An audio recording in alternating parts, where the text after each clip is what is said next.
A service of KIBMradio.com, the Internet's home for an all old-time radio.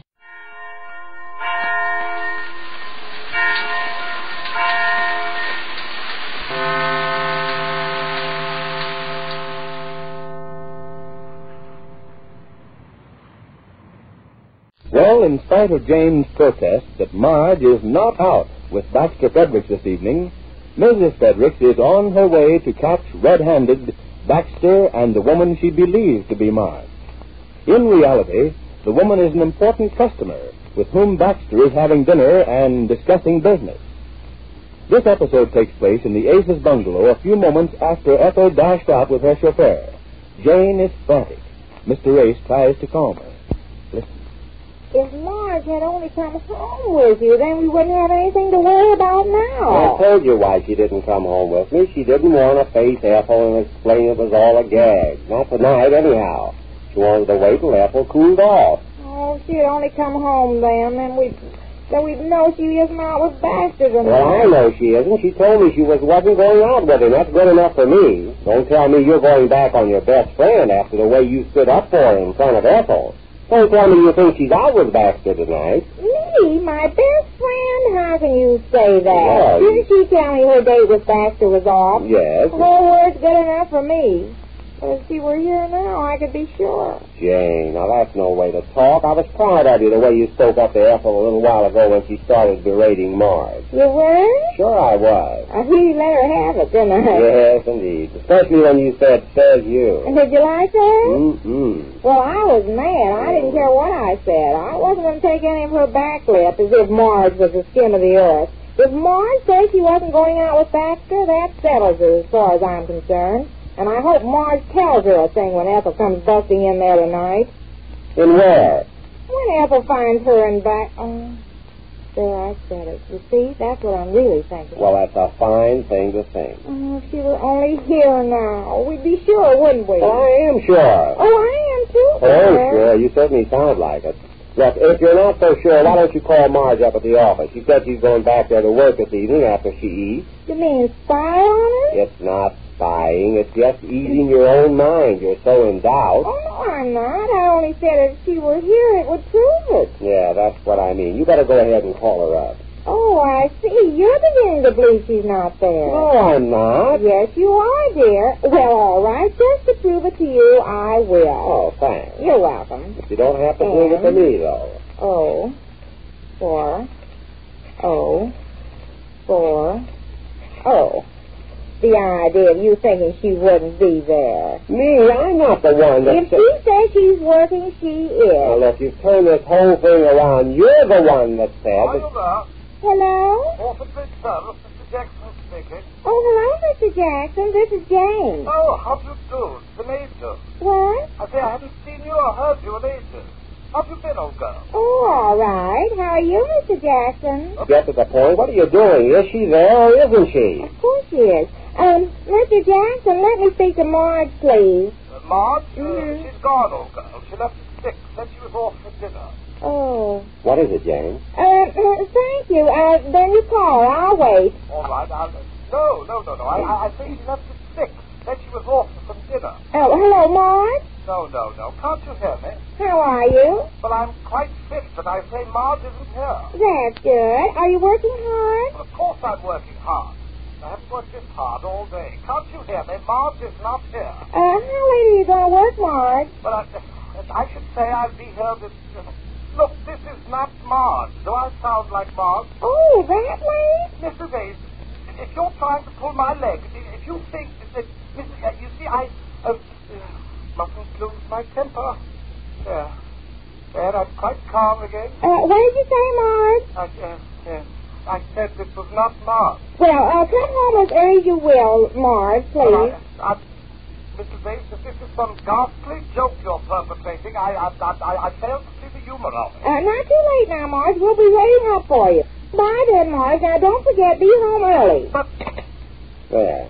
Are you satisfied? Oh, yes, You don't look it. Yes, sir, I am, but are you...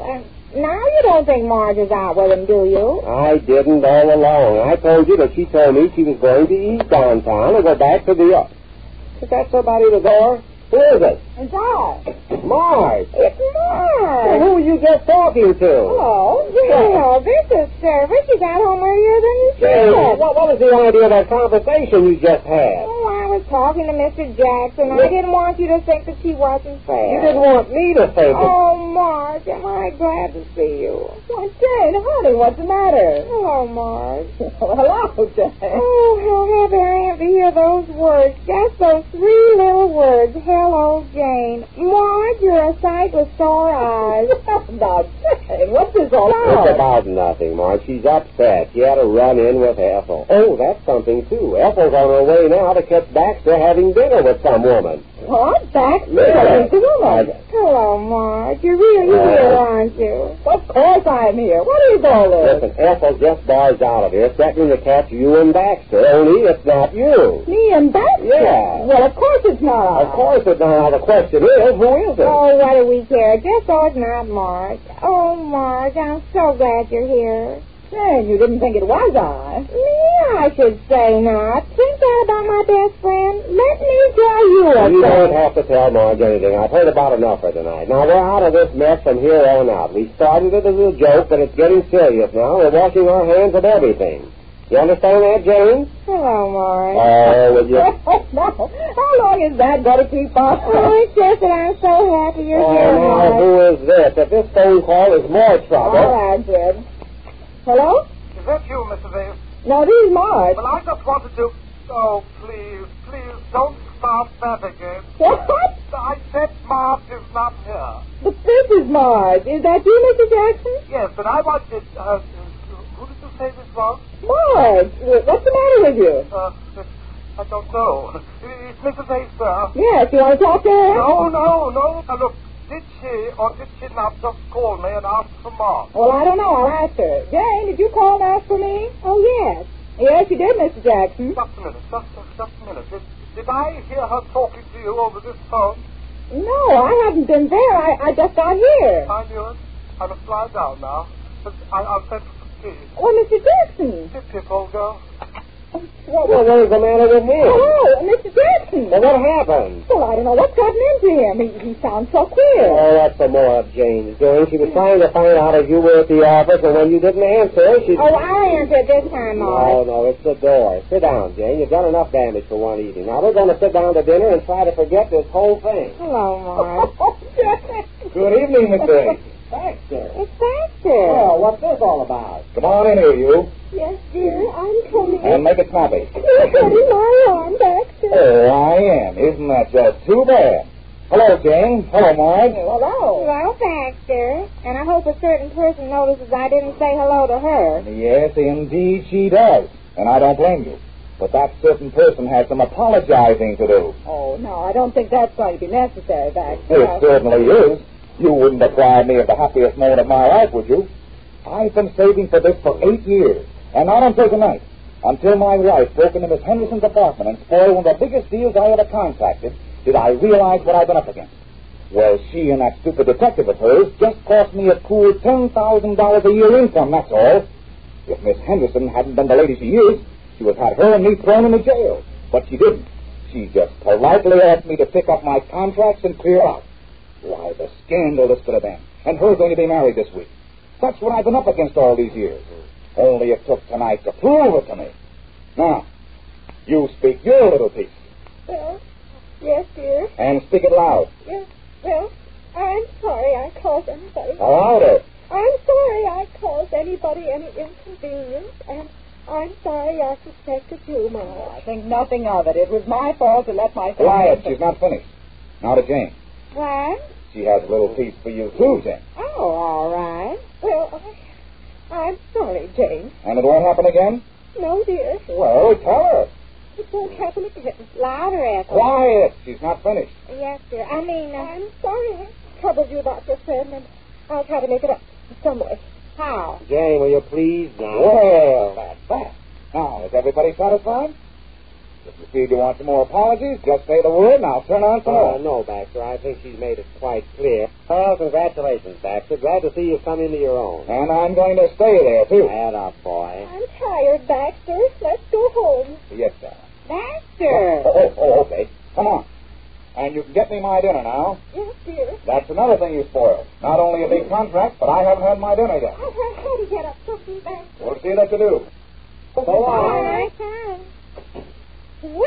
Wow. Well, it's like I always say, time wounds all heals. And if there ever was a heel, he's it.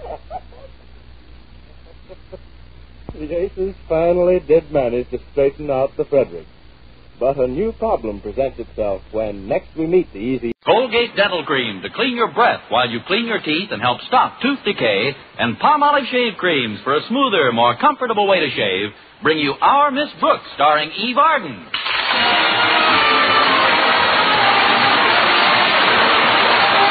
It's time once again for another comedy episode of Our Miss Brooks, under the direction of Al Lewis.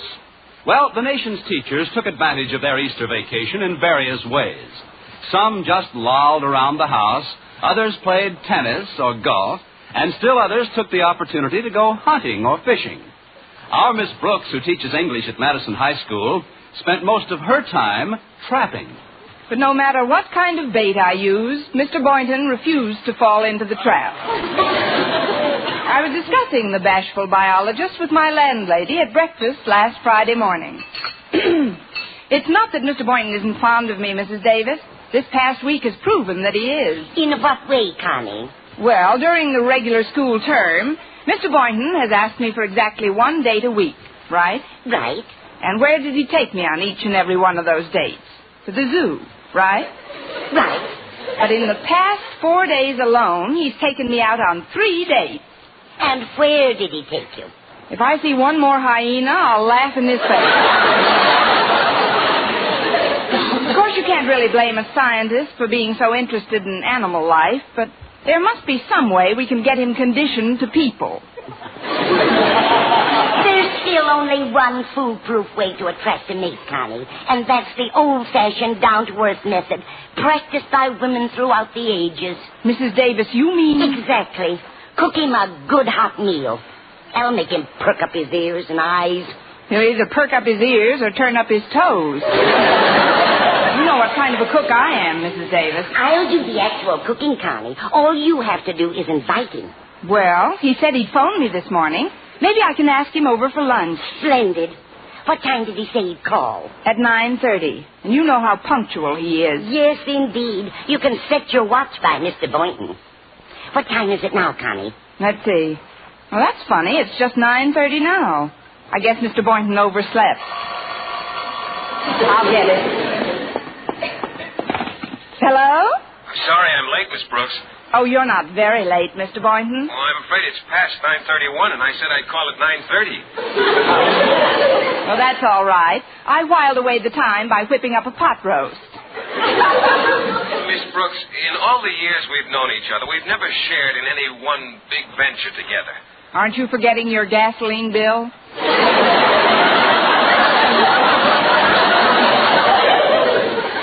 No, I'm serious, Miss Brooks. I'm not much of a boy for these kinds of speeches, but, well, I feel that the time has come for me to take a step that might well be the turning point in my life. Why, Mr. Boynton. Miss Brooks, I've got a proposal to make to you. I do. I mean, go ahead, Mr. Boynton. What I'm suggesting is a partnership. A partnership founded on mutual regard, integrity, and a simple handshake. My hand's shaking already. Actually, I'd like you to keep this proposition a secret until we work out all the details. Naturally. And I don't like to talk about a thing like this on the phone. Would it be possible for you to have lunch with me today? Possible. It's positively probable. What time and where, Mr. Boynton? Well, you mentioned a pot roast, I believe. Oh, of course. We'll have lunch right here. How about 12 o'clock? I'll be there, Miss Brooks. And somehow I have the feeling that this might lead to pretty big things. If they take after us, they should be. Well, goodbye, Mr. Boynton, dear. Goodbye, Miss Brooks. Likewise.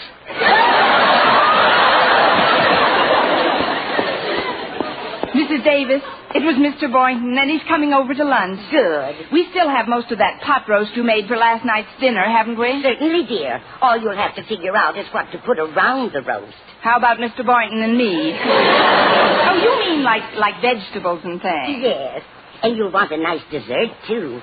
Why don't you stop in at the drugstore and get one of their ice cream cakes? All right, I'll leave in a few minutes. And while you're in the drugstore, I wish you'd pick up a couple of batteries for my flashlight. And, oh, yes, I needed new garden hose, too. Which drugstore do you have in mind? The one that sells used cars? No, the one on Elm Street. You know, where my brother Victor got those pretty doe-skin slacks. I wonder whatever happened to the old-fashioned drugstores. The kind that used to sell peroxide and Blue Jay corn plasters and Hammond organs.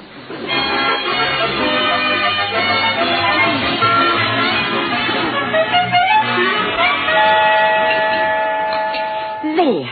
The table's all set for lunch, Connie. What time did Mr. Boynton say he was coming? 12 o'clock, Mrs. Davis. What time is it now? It's about as 12 o'clock as it'll ever get. But before I let Mr. Boynton in, Mrs. Davis, I'd like to ask a favor of you. What is it, Connie? Well, so far it's a big secret, but Mr. Boynton has something very important to say to me today, and I'd appreciate it if you'd, well, just sort of make yourself scarce while he's here. Oh, I get you, Connie. Don't worry about a thing. I'll do it very tactfully. Be right with you. Hi. I hope I haven't kept you waiting, Miss Brooks. It's only been 4 years. I mean, looking for lunch. Oh, not at all. Come on in, Mr. Boynton. Hello, Mr. Boynton. Oh, hello, Mrs. Davis. How are you? Oh, I can't complain. How's the weather out today? Well, I should say that the temperature's about 68 with a relative humidity about 20. However, barometric pressure indicates a warm front moving in from the southeast, which would elevate the thermometer considerably. Roger Wilco, over and out. I'd like to stay and chat with you for a while, Mr. Boynton, but I've got to rush right into my room. What's your hurry, Mrs. Davis? It's the only way I can think of to make myself scarce. Now, you be a good boy, Mr. Boynton. Connie, if you need me, just yell. I should live so long. See you later, Mrs. Davis. Miss Brooks, before we sit down to lunch, I'd like to clarify some of the remarks I made to you on the telephone. You see, I got the feeling at times that you didn't quite comprehend the nature of this deal. Deal? Yes, it's a real estate deal. My Uncle Harry over in Florence has given me the opportunity to pick up the option on a couple of choice lots. I'm letting you in on the ground floor, Miss Brooks. I couldn't feel any lower if you let me in the basement.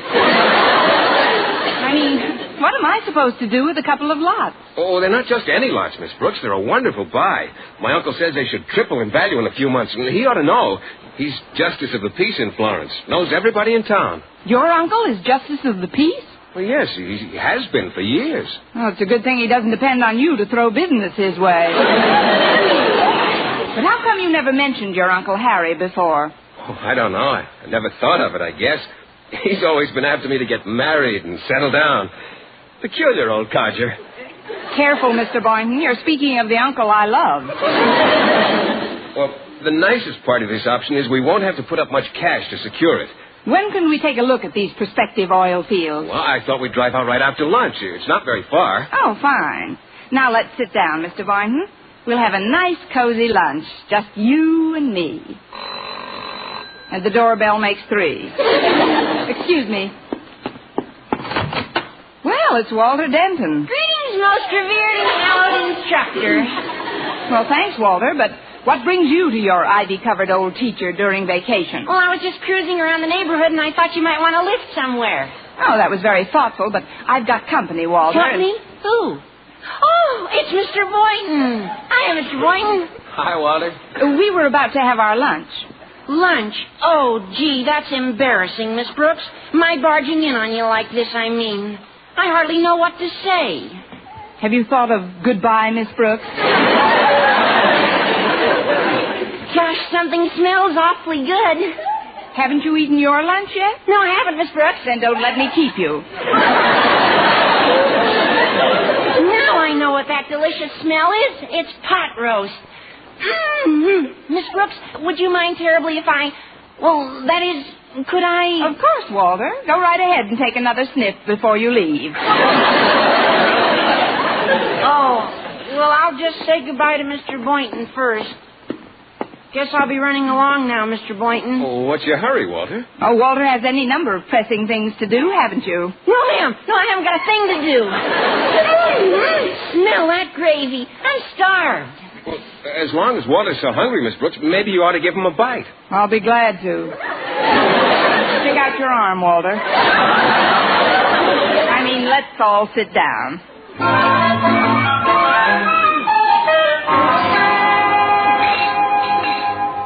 Oh, man, that's what I call a meal. I sure enjoyed it, Miss Brooks. Oh, I'm glad, Mr. Boynton. How did you like it, Walter?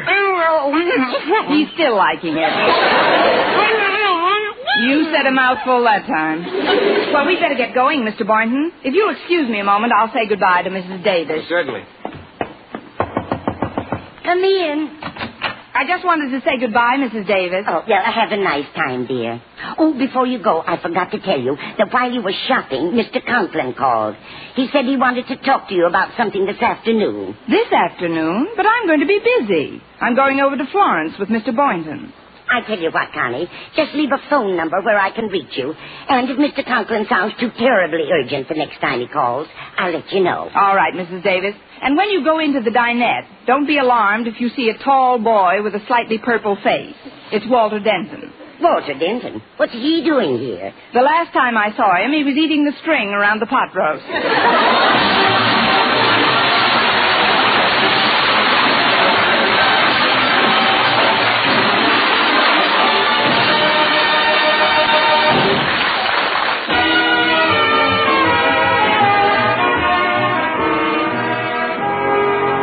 Well, before she and Mr. Boynton left for the community of Florence, Miss Brooks jotted down his Uncle Harry's phone number and left it on Mrs. Davis's telephone stand. About an hour later, Walter Denton arose from the living room couch, stretched, yawned, and spoke. Oh, nothing like a good meal and a nice nap. Miss Brooks and Mr. Boynton took off, huh? Quite a while ago. But while you were sleeping, Mr. Conklin called and said he had some important reports that he wanted Miss Brooks to get out by tonight. Well, where'd she go? She didn't say. She just left this phone number.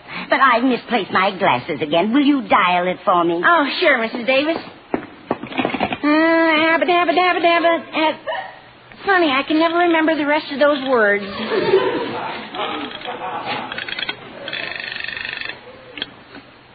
Hello, Justice Henderson speaking. Who? Justice of the Peace Henderson. I must have the wrong number. Is this Florence 2164? That's right. Well, is Miss Brooks or Mr. Boynton there? Oh, no, indeed, they were here, but as soon as they signed the necessary papers, they took off like a couple of kids. Papers? You mean they... Oh, they sure are. They're hooked up now. I'll be. Thanks, Your Justiceship. Thanks a lot. Who were you talking to, Walter? To a Justice of the Peace, Mrs. Davis. Our little Miss Brooks is a married woman. Oh, but she never mentioned a word to me. Surely she... Well, she must have a very good reason for keeping this marriage a secret. Now, I know I can depend on you to keep whatever you suspect to yourself, Walter. As one of Miss Brooks' most trusted confidants, I can do no less, Mrs. Davis. Rest assured that this secret is ours and ours alone. Let's see now. What's Harriet Conklin's phone number again?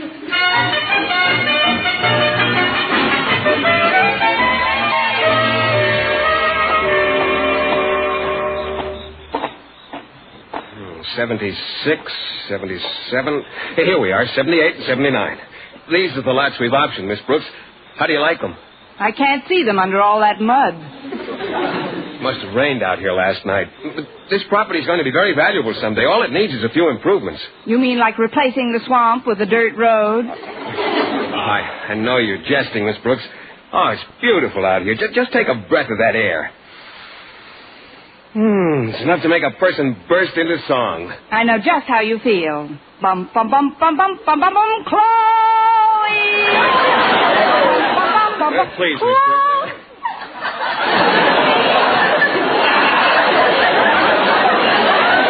Please, These happen to be two of the choicest lots in this part of the country. I know, but what country is this? My Uncle Harry wouldn't give us a wrong steer, Miss Brooks. This may be the start of a very lucrative sideline. After we sell this property at a profit, there's no telling how far we can go. Unless we pick up a couple of lots on Mars, this is about as far as anybody can go. Oh, it isn't that bad. Well, I guess we better start back now. Just how far is it to civilization, Mr. Boynton?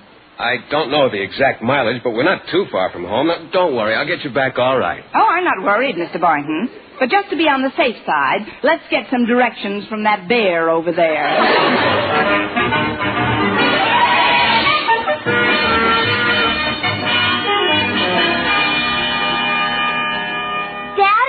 Oh, Daddy, where are you? I'm lying down on the living room couch, Harriet. You have my permission to approach me.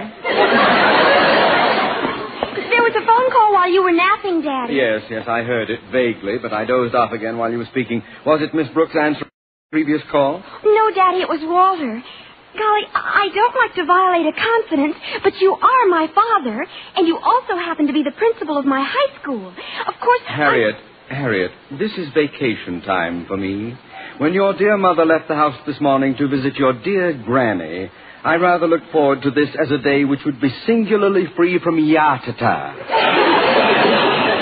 So if you cannot control this impulse to jabber at me, please... But it's not jabber, Daddy. It's... Oh, wait till you hear this news. Please, child. Must you make all your remarks sound like a bulletin which will send me leaping into the air as if a couch spring had erupted beneath me? I'm sorry, Daddy. It's just that Miss Brooks is eloped. So she's eloped. During her vacation period, every teacher is entitled to do whatever he or she... Miss Brooks is eloped!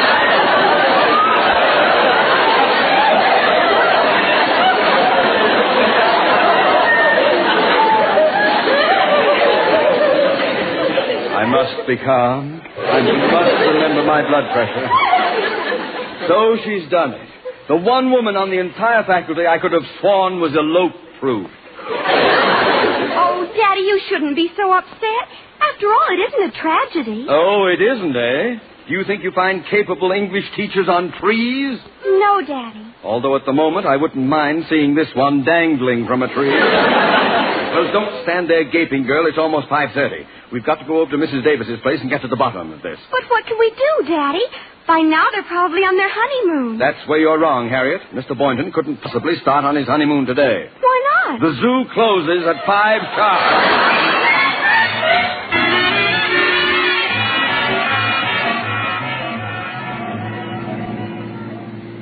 It's getting pretty dark, Mr. Boynton. We'll have to hurry if we're to be home in time for dinner. Oh, I'm not planning on getting back for dinner, Miss Brooks.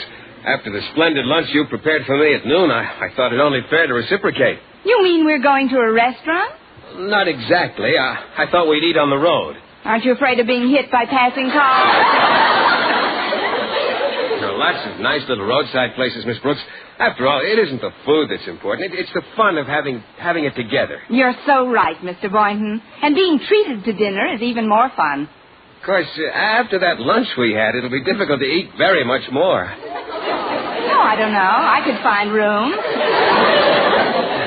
Just think, we had pot roast, potatoes, lima beans, salad, rice pudding, and milk. But that was 6 hours ago. I know, but when people get past their 20s, Miss Brooks, much of their caloric intake turns to nothing but flabby blubber, and if there's one thing that makes a woman attractive to me, it's a nice, slim figure. Mr. Boynton? Yes? Pass me a toothpick and keep on driving.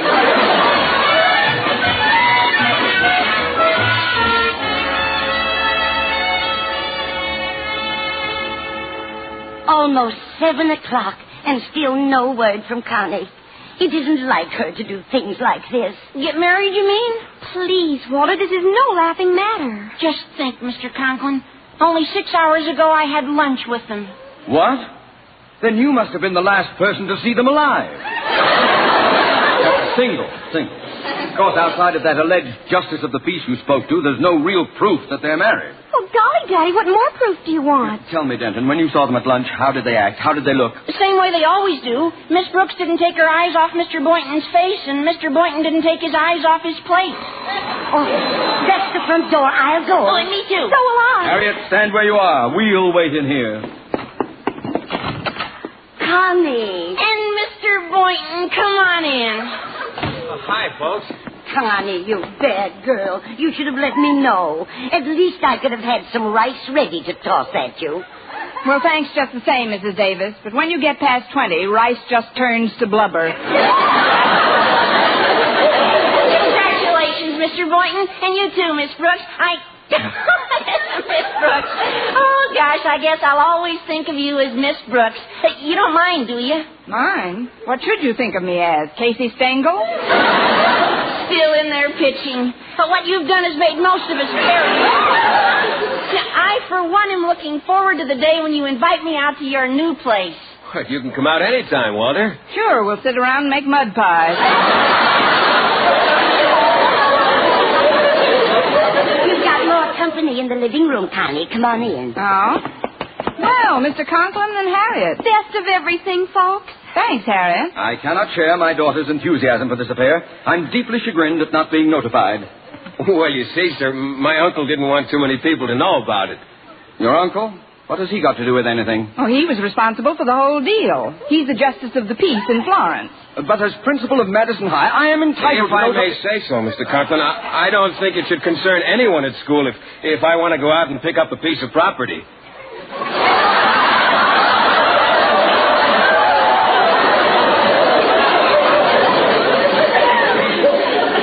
What a strange way to put it. But it does concern Madison. I have a right to know whether or not we're losing our English teacher. Losing me? But, Mr. Conklin, I'm nowhere near financial independence yet. I've got to continue my teaching. Don't forget, this is only my first venture. Your first venture? Well, certainly. If this one works out, she may take a crack at 4 or 5 others.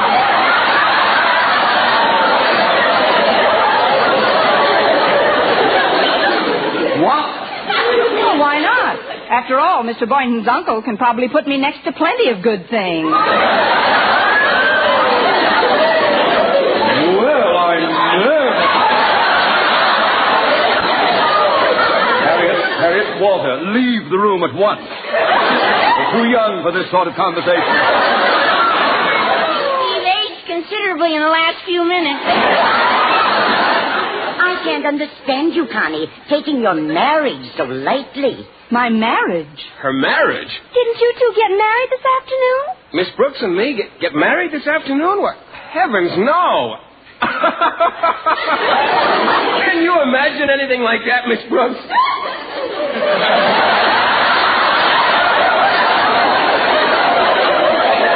Constantly. But if you're not married, why did Walter tell Harriet that you I were... only told Harriet what Justice Henderson told me, that they signed the papers and were hooked up. Oh, now I understand. When Uncle Harry told you we were hooked up, you thought we were married. Well, sure, wouldn't you? Oh, but the whole thing was just a real estate deal. Miss Brooks and I bought some lots together. Lots? Well, this is rich. What a mix-up. This entire affair is nothing but a comedy of errors. As a student of Shakespeare, don't you agree, Miss Brooks? As a student of the Kefauver Committee, I refuse to answer on the grounds that it may tend to incriminate me.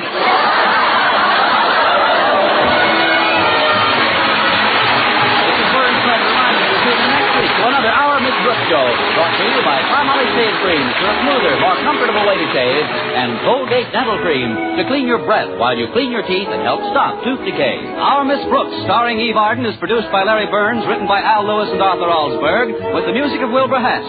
Bob Lamont speaking. Stay tuned now for Jack Benny. This is CBS, the Columbia Broadcasting System.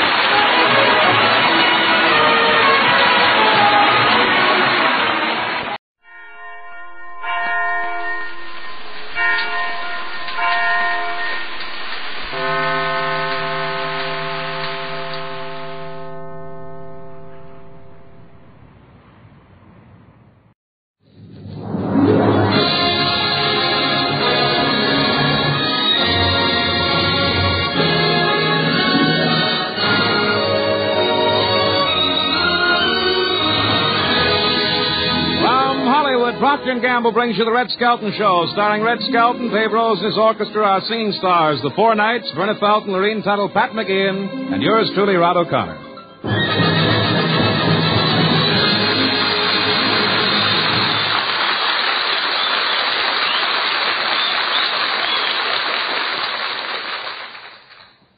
Yes, it's the Red Skelton Show, brought to you by Tide, Procter & Gamble's amazing new discovery for your whole family wash. Tide in, dirt's out. Tide gets clothes cleaner than any soap. Any soap? Yes, any soap. Tide gets clothes cleaner than any soap. T-I-D-E, Tide.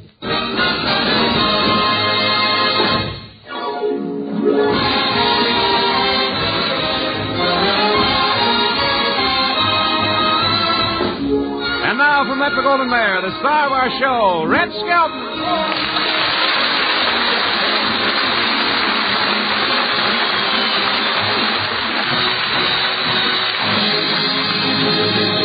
Thank you very much, and good evening, ladies and gentlemen. Oh, by the way, Rod, how was your trip to St. Louis with Art Lakeletter last week? Oh, it was wonderful. Yeah, well, huh?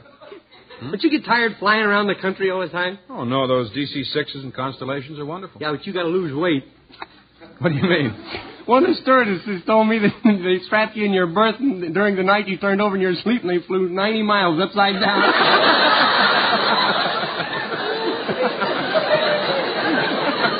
Skip what's written here and pick up the next one. I'm not that fat. Hey, I'm sorry you couldn't come to our housewarming, Rod. Well, I'm sorry, too, Red, but I'm glad that you and your wife, Georgia, have finally settled in your new house. How do you like it? Oh, fine. We just stand around and look at it all the time. You mean you stand around because you're so thrilled with it? No, after paying for the house, we haven't got any money left to buy any furniture. Well, what kind of house is it? It's a Spanish house. Stucco? I certainly was. Well, it wasn't. It was a pretty good bargain, though. $10,000 home for only $30,000 down. Who owned it before you? Some used car dealer, I think. It's nice, though. It's got a sunken living room. They told me after I sprained my ankle. Well, it must be old. You know, those sunken living rooms are old-fashioned. I know, but earthquakes are still the vogue in California. Earthquakes, huh? How many rooms does it have? One thing about us, when they're lousy, they're good and lousy. How many rooms does it have? How many rooms? Well, let's see. It's got 1, 2, 3, 4, 5, 6, 7, 8, 9, 10. Counting the closets? No. Oh, 5 rooms. How many baths do you have? I have one every morning. Why? Hey, here's a picture of the house. It's a picture of the house. Yeah? Of course, it'll look better when I chop those weeds down. Well, if I were you, I'd leave the weeds and chop the house down. Well, it ain't that bad. No, I'm kidding. Say, you do have a nice view of the mountains, though. Oh, those aren't mountains. You see, I started a rock garden that got away from me. Hey, here's a picture of the kitchen. Here's a picture of the kitchen. Mm-hmm. Well, look at that sink. It's right down on the floor. Yeah, it is kind of low. Must be a strain to wash the dishes. Doesn't your wife complain? Only when I ask her to massage my back after I finish the dishes. What kind of furniture do you have? Is it Swedish modern, period, or early American? American surplus. Army surplus. Army surplus? Yeah, we use a life raft for a mattress, old Spam cans for flower pots, combat boots for bedroom slippers, and you should see the deep freeze. It's a Sherman tank with a lieutenant in it. Why a lieutenant? Huh? Why a lieutenant? They're the coldest things I ever met. Well, you know, it'll be a nice house when you get it all fixed up, but it's going to cost you a lot of money. No, not with Georgia around. She's an artist. You know, last week she papered the hall with rolls of piano music. Mm-hmm. How does it look? Well, it looks all right, but every time you sneeze, the walls play Holiday for Strings.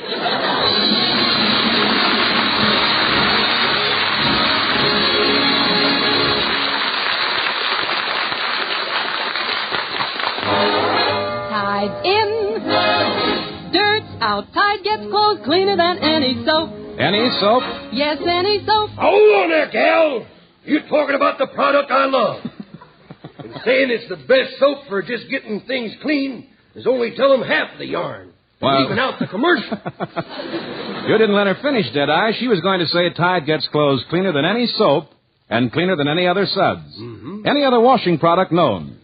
Procter & Gamble's Tide does a thorough top-to-bottom job on your family wash. Tide not only leaves all your clothes free from dirt, it removes dingy soap film, too. Yet with all this amazing cleaning power, Tide is safe. Truly safe for all your washable colors. In fact, Tide actually brightens gay stripes and checks. Really freshens up those soap-dull colors. And here's how Tide treats white shirts, table linens, and sheets. In hardest water, Tide gets them whiter than any other washing product known. Tide keeps them white, too, week after week. Never turns them yellow. Make your next wash a Tide wash. For only a Tide wash is all these wonderful things. The cleanest, the brightest, the whitest wash you ever hung on the line.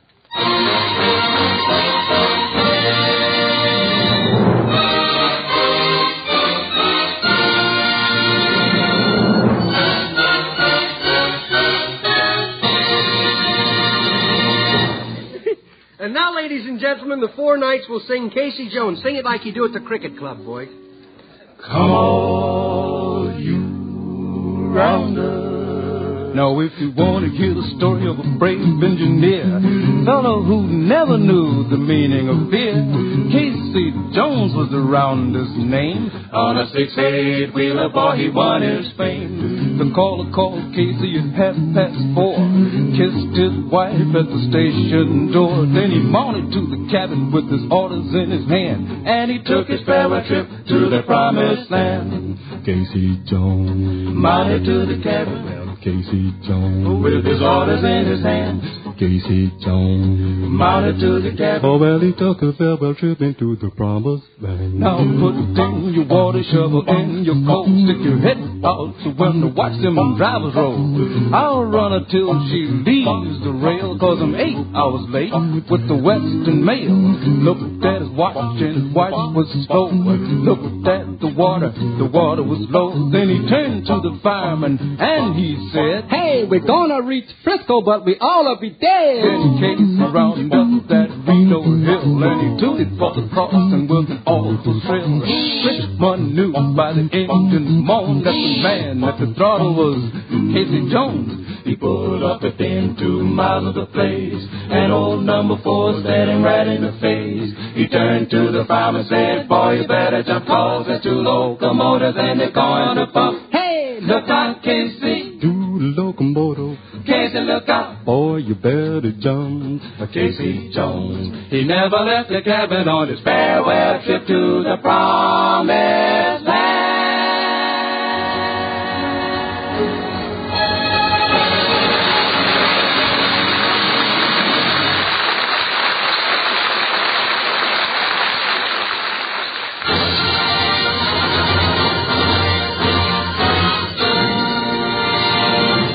You thought it was going to be something good, didn't you?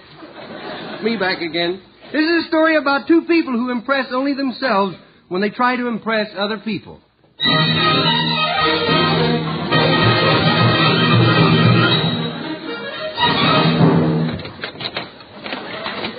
Good morning, Willie. Look, you trying to start her now, I can...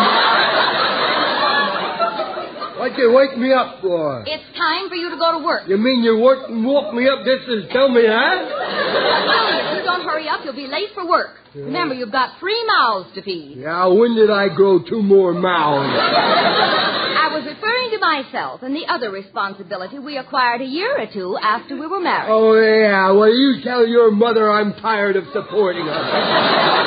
Tell her to get out. Tell her to pack her racing form and go. Nice. I like that. Tell her to pack her racing form and go. Why'd I have to go to work anyway? Well, if you work now, you can retire and take it easy when you're 60. Well, what if I take it easy now? You'll have to work when you're 60. Well, maybe I'll be lucky and won't live to 60.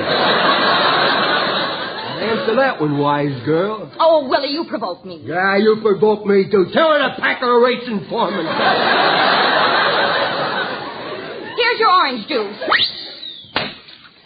Now, could I have the glass, please? Well, I didn't mean to throw it at you, but you get me so mad. Now, will you please get out of bed? Yeah, I can't budge. I'm trying to say both. I can't But I got so many covers on me last night, they got me pinned down this morning. The covers aren't holding you down. You're sleeping under the mattress.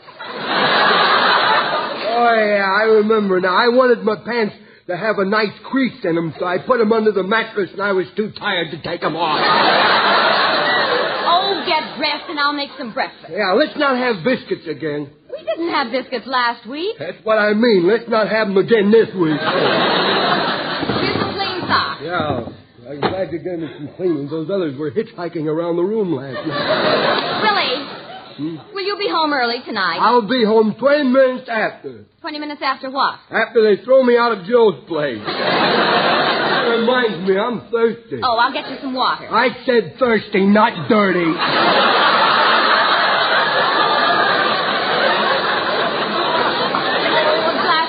Won't hurt you. Oh, it won't. Did you ever see the inside of a water pipe?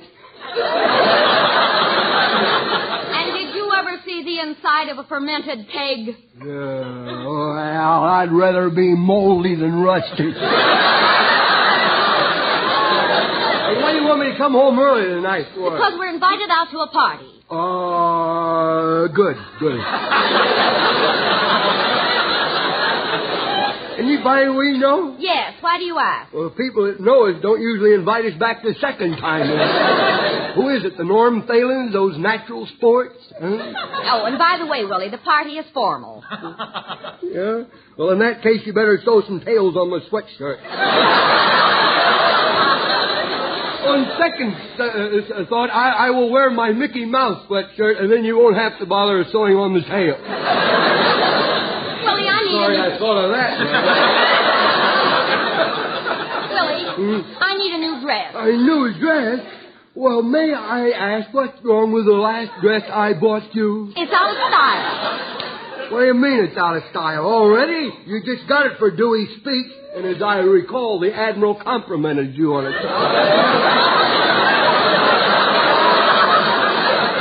Hey, not this Dewey, the one that took Manila's.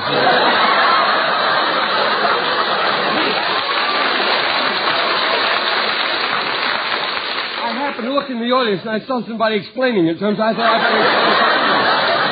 Oh, Willie. I spend less on an evening dress than you spend in a week at Joe's place. Yeah, but what I spend it on keeps me warm, boy. Well, I guess we'll just have to cancel the date. Yeah? I won't wear my old dress. Makes me look a fright. Well, as long as it's an improvement, what do you care? Willie, do you want me to make a good impression? You do, don't you? And maybe you don't. Maybe you'd rather I wear my old rag or go out in a gunny sack. I knew a gunny sack would look good. It'll match that potato head of yours. Besides, my bank account is getting pretty low. Have your checks been bouncing? Bouncing? I got news for you. Did you know that last month when the bank returned my checks, the mailman dribbled them to the door?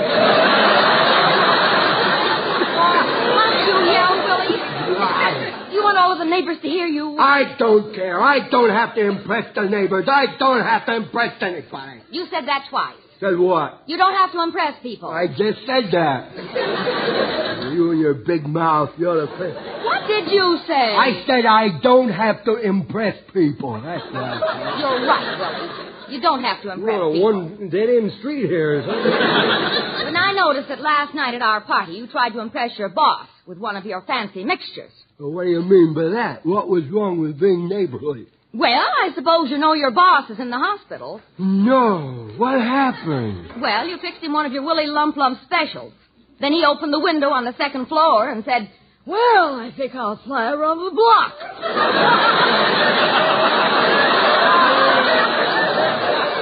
Yeah, I remember that now. Oh, you do? Yeah. And why didn't you stop him? I thought he could make it.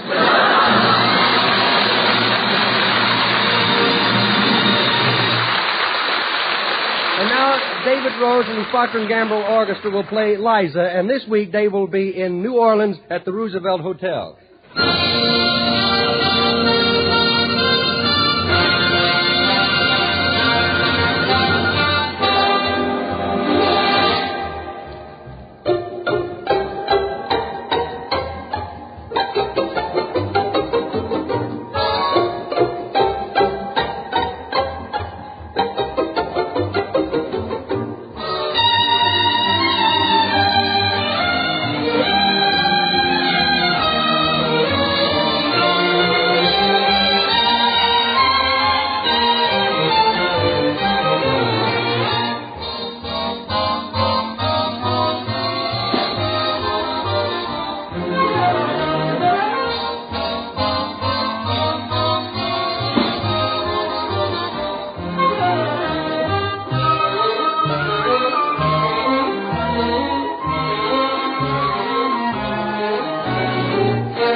know, I'll bet there's not a lady listening who hasn't felt that dishwashing could use a miracle.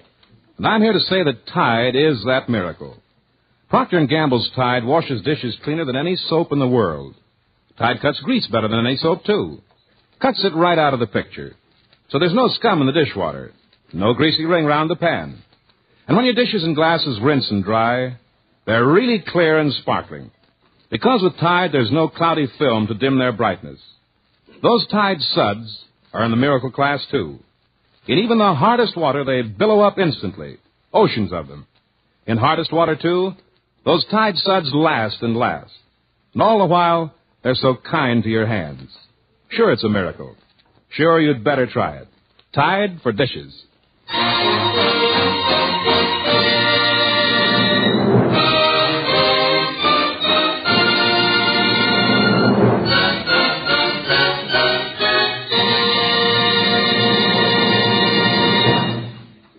A page from the Mean Little Kid's diary.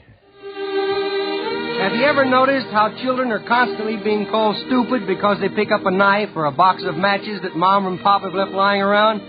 Well, let's see what happens when things like that are within reach of Junior, the mean little kid. Junior,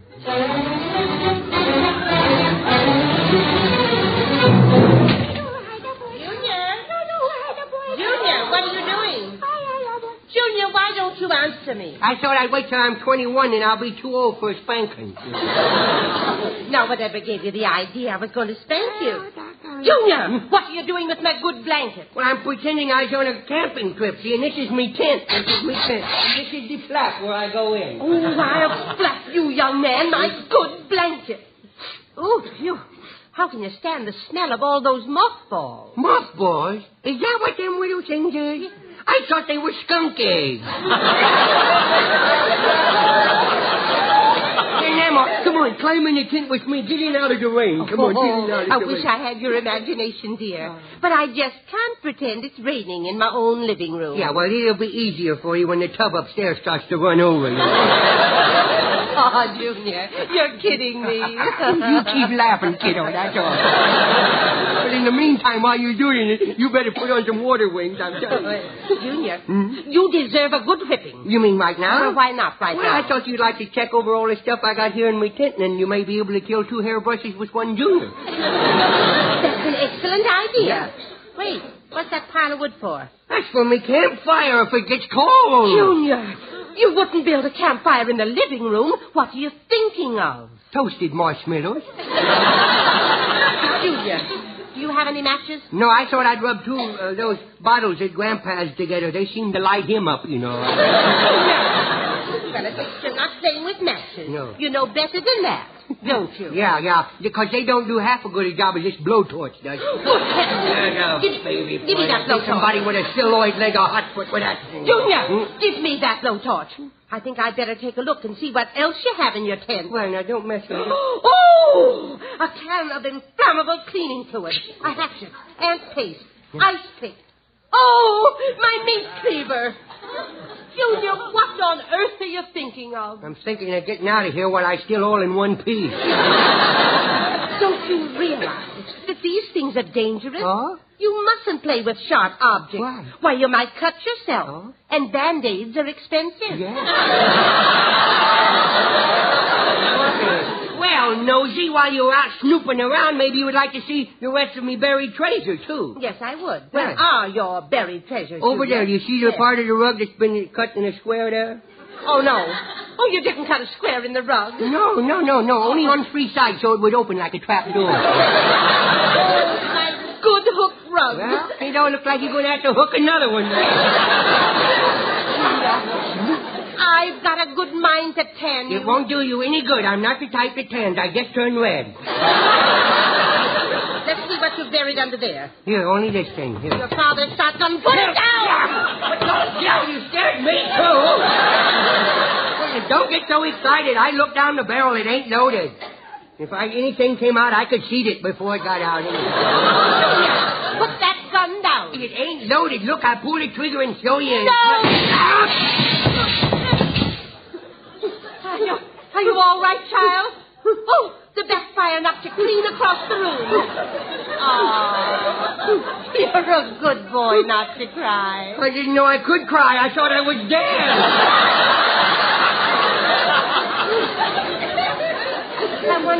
I wonder if that shot did any damage to the house. We'll see when the smoke clears away. Oh, look, Nemo, now I got a cave to play in. The wall's gone. Mother, what was that shot? That's no way to punish Junior. What happened? Oh, Nemo and I had a little riff, and she beat me to the draw. Now, don't listen to him.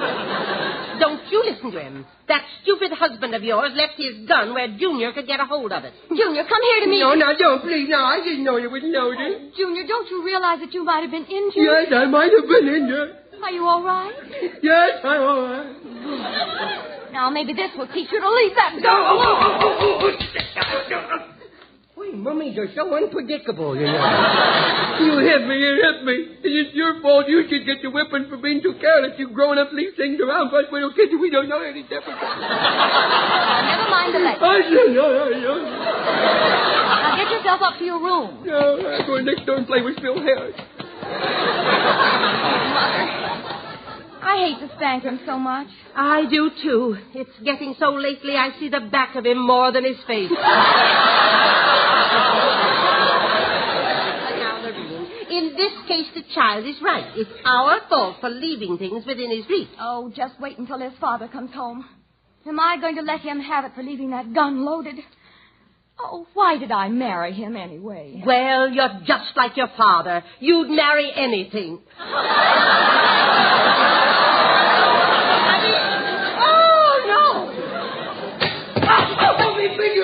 My finger. What's wrong, Junior? What is it? I got my finger caught in a mouth trap. Well, what did you put your finger in it for? Well, I figured you would send me to bed without me supper, so I figured a little piece of cheese would be better than nothing at all. Look, I think you'd better come back to my room, Junior, where I can keep an eye on you. Mother, do you think juvenile jury could help us solve him? No, dear. They only solve natural problems, not supernatural. Junior, go to my room. Okay. I wish Phil Harris was sober so I could play with him. Here I am, all alone. I wonder if there's any candy around here I could nab before the dictators come upstairs. Let's see. Nope, nothing in that drawer. Boy, it's as empty as a bar without a television set. What's this little box here on the bedstand? Jelly beans! Red jelly beans. Mummy calls them sleepy pills, but that's only because she knows how I hate to sleep. But, ooh, I love jelly beans. I'll just eat 3 or 4 of them. Boy, they bitter. Woo!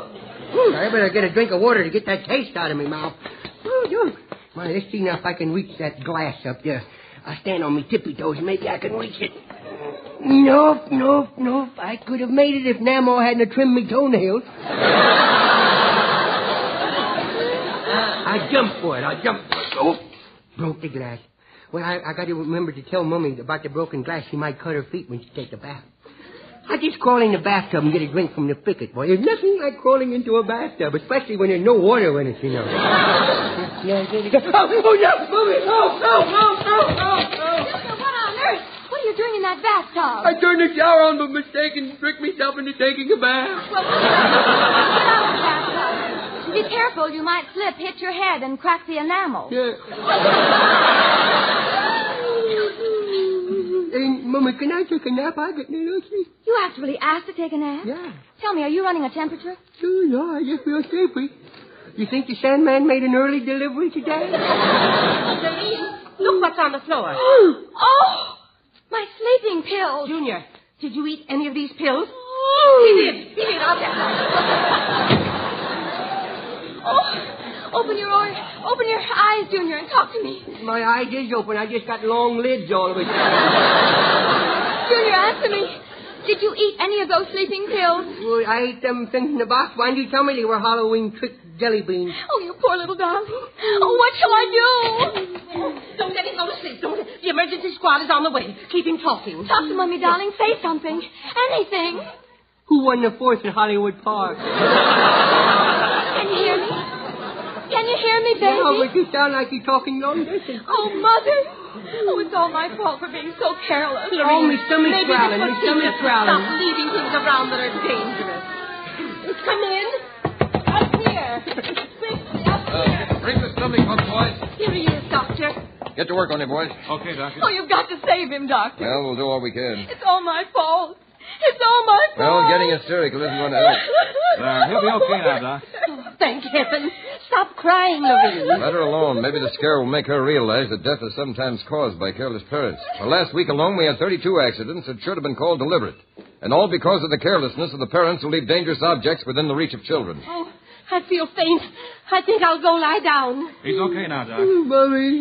Mommy. Yes, dear? Now that you saved me life, you better tell Nemo not to lay down on the bed. What?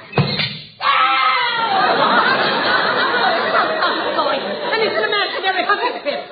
Lorene, look what was in my bed. 2 bear traps.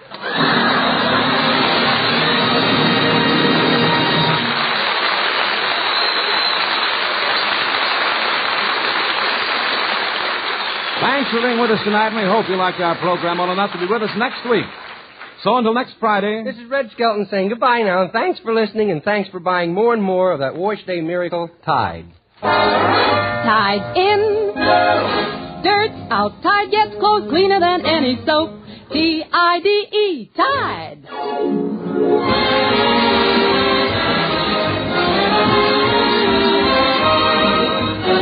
Procter & Gamble invites you to join us again with Red Skelton next Friday. And now stay tuned to The Life of Riley, which follows immediately. Red Skelton is heard on this program through the courtesy of Metro Goldwyn Mayer. Don't forget your community chest. This is NBC, the national broadcasting company.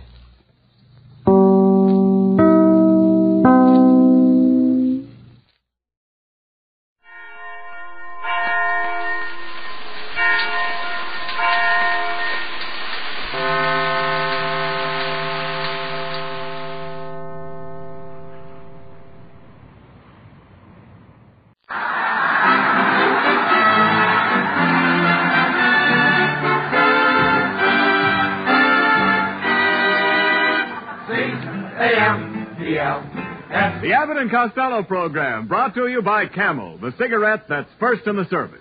Camel stay fresh, cool smoking, and slow burning because they're packed to go around the world. Listen to the music of Freddie Rich and his orchestra, the songs of Connie Haynes. Tonight's guest, the famous columnist, is Hedda Hopper, and starring Bud Abbott and Lou Costello.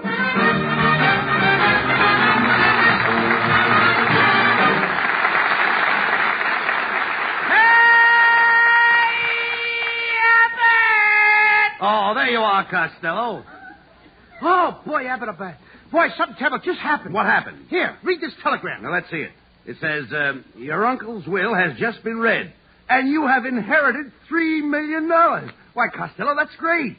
What are you crying about, though? It ain't my telegram. I found it on the street. Oh. And I'm mad, too. All right, now that's ridiculous. Now listen, as mayor of Sherman Oaks, I've called a meeting at City Hall tonight to decide that we've decided to publish a paper. We need new ideas, though. Oh, well, Abbott, I got an idea for your newspaper that'll stand people on their heads. What's your idea? Print your paper upside down. That was a funny joke. All right, never mind that. We don't want those kind of jokes. Just talk sense, please. Okay, I'll talk sense. Now, look, Abbott, what do you want me to take charge of the paper? What do you know about the newspaper business? I wrote a 4-page article in the Examiner this morning on fresh milk. Here, look at it. 4 pages on milk. 4 pages on milk. I only see 2 lines. The editor condensed it. Condensed it? I didn't have much. It was all just skimmed news. Skimmed? All right, Costello. You don't know anything about news. Who don't? Did you know that the Joneses, who live across the street from you, had a fight last night, and Mr. Jones left the house for good? Are you sure that he left her for good? I'm positive. He even erased his ring from the bathtub. Costello, that's not the kind of news we want. We want stories about important people, celebrities. Ah, then I'm your man, Abbott. I'm the kid you're looking now for. Now you're talking. Did you know that Ann Sheridan lives right next door to me? She does? Yes. And did you know that every morning she sings in the shower? Costello, that's news. You said it, and that's not all. Not all? No. This morning, when she was singing in the shower... Yes? I sneaked out my back door. Yes. I tiptoed over close to her house. Yes. Brother, can she sing?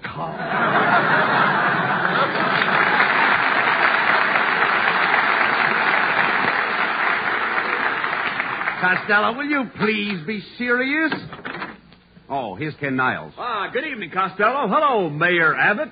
Say, Bud, I understand you're going to start a newspaper, and I'd like to write a daily column on household pets. I know all about animals. I'll see you do. Look at that old horse you married. Now, stop that. I think Ken is just the man to give advice on the care of pets. Oh, yeah? He gave me a flea cure for my dog. Now I can't find the dog. Look, all I told you to do was rub the dog down with alcohol. I did that. The fleas got drunk and dragged the dog away. Now I'll never see my little Girdle again. Girdle? Girdle. How did you happen to name your dog Girdle? Because we keep him tied up all day and then let him out at night. And another thing, Bud, your newspaper will need a woman's touch. You know, my lovely wife is a regular news hawk. With that beak, she looks more like a pelican. She looks more like a pelican. Oh, I heard that remark, you fat food filcher. I said it for you to hear. That's how we bring you in each week. Oh, so you don't like my face, eh? You want to make something out of it? Do I want to make something out of it? If I was an Indian, I'd make a totem pole out of it. Now, Costello. And I would make you lonely. Aye, Costello, please. Mrs. Niles may be very valuable on our newspaper. Oh, she may be. This is somebody's line, and it's mine. Thank you. Go ahead. Now, come on. Yes, sir. Be a nice boy. You could put her picture in the weather column. The weather column? Wait a minute, Costello. What would my wife's picture be doing in the weather column? After looking at her face, 9 days of rain would be a pleasure. Including electrical storms. Yeah, all right, yes. With thunder. Yeah, all right. All right, never mind that. Forget about it. Flash your lights. All right. Quiet. Those pleasure nights. Quiet, Costello. Just a minute now. It's a puss on that kid. Now, wait a minute. If Mrs. Niles will accept, I'm going to make her the fashion editor of the woman's page. You've made a wise choice, Mr. Rabbit. Just look at her. Doesn't she dress beautifully? Oh, Kenneth. Oh, Mr. Abbott, this is just an old thing that I wear to peel potatoes. Looks like the old thing the potatoes came in. Oh, nothing. Maybe if you took out some of the potatoes, you wouldn't look so lumpy. Hello. Oh, I like that one. Take it easy. You should talk. You.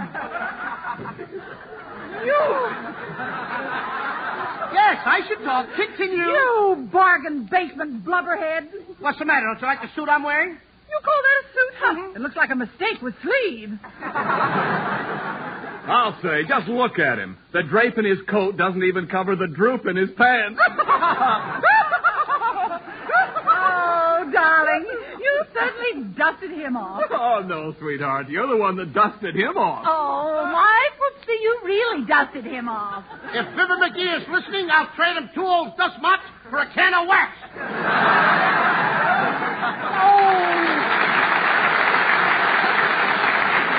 Come, Kenneth.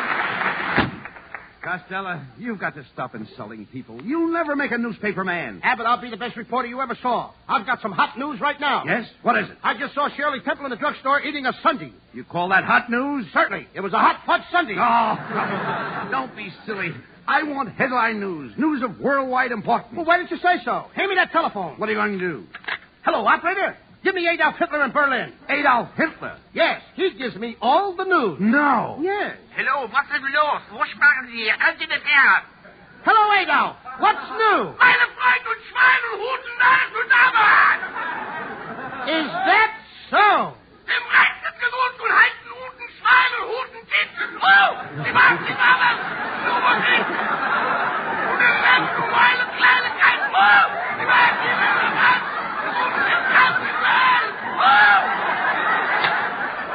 Costello, come here. What did Hitler say? What are you asking me for? Even the Germans can't understand him.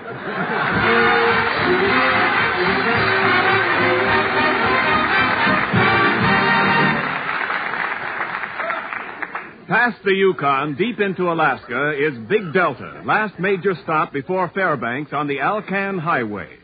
To American soldiers in Big Delta, to United States bases and outposts throughout the world, go Camel cigarettes. By the million, by the ton.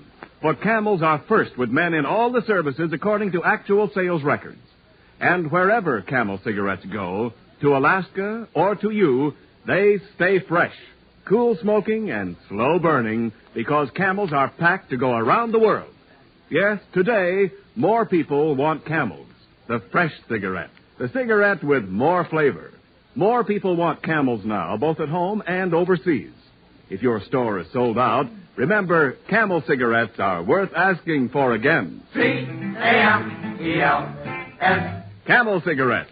Camel's standard of costlier tobaccos is the same for soldier, for civilian, anywhere in the world.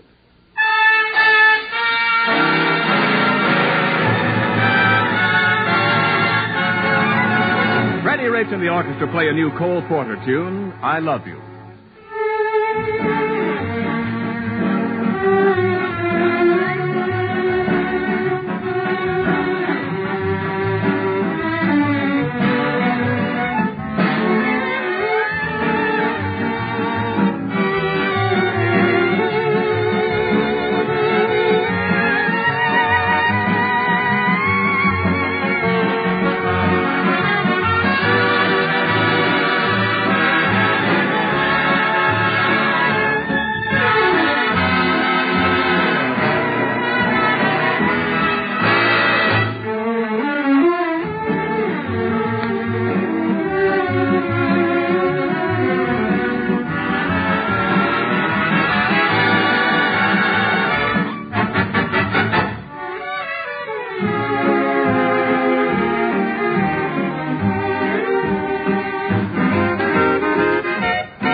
Gazette. Reporter Costello speaking. Costello, this is the editor of the Hollywood Evening Sun. Since you started your newspaper, the circulation of the Evening Sun is going down and down and down. What about it? I hate to say, the Evening Sun go down. Good evening, friends. That Crosby should stick to a scout. What happened to us? Are you ready to go to press? Oh, yes. Today I'll press you first. Oh, don't you pressing me too tight. All right, then. You press me. Now I'll press you. Now you press me. Now I'll press you again. Costello. This is a newspaper office. What are you doing? Oh, I'm just trying to see if the presses are working. I'm telling you for the last time, Costello, you've got to stop wasting time around the office. From now on, you're going to be our police reporter. Police reporter? Yes. Now, let me explain your duties. Now, let's suppose you're standing on the corner of 1st and Main Street. It's 3 o'clock in the morning. Am I with a beautiful girl? Certainly not. Well, then what am I doing out so late? All right. You're a police reporter, and you're on duty. Yes. Suddenly, a car whizzes around the corner. A girl leaps out and yells, "Help! Help! I'm being kidnapped!" Oh, boy, kidnappers. That's my meat. Now, you've got to go after them. Oh, good. That's my meat. Oh, there's going to be shooting, murder, and bloodshed. Oh, boy, I'm a vegetarian. Never mind that. You must tear after the kidnappers. Where's your car? Standing over there by the curb. Oh, new car, old top. No, old car, new top. Oh, quiet. Quickly you jump into your car, and you start the motor. Wait a minute, Abbott. First I got to put on a new pair of pants. New pants for what? The guy that sold me the car said I had to put on new seat covers. Oh, no. You go I tearing didn't get that one either. Never mind, I don't like it either. Just keep quiet. You go tearing after the kidnappers. There they are. They're gaining on them. They're gaining on each other. You're in right in back of them. Then what do? I stop. Why did you stop? I'm out of gas. All right, you're out of gas. Quick. You pull into that filling station and tell the man you want Ethel. Suppose it's her day off. Will you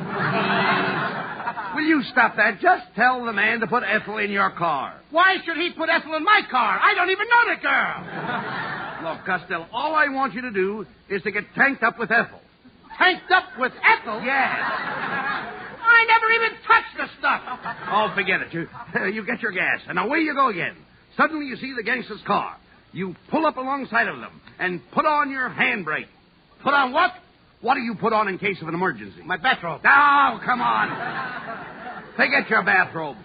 You crawl out on your running board. Without my bathrobe? Yes, without your bathrobe. And jump over to the other car. while it is going 90 miles an hour. Whoops! What happened? You slipped. You're hanging on by a hair. Which hair? What's the difference which hair? Some of them are falling out. All right, never mind your hair. You Rich nose. Never mind that. You climb into the kidnapper's car. You knock them right. You knock them left. Yeah. You take the girl in your arms. Good. She looks up at you tenderly. Yes. Her eyes are flutter. Yes. She says... Yes. Good evening, everybody. This is Hedda Hopper.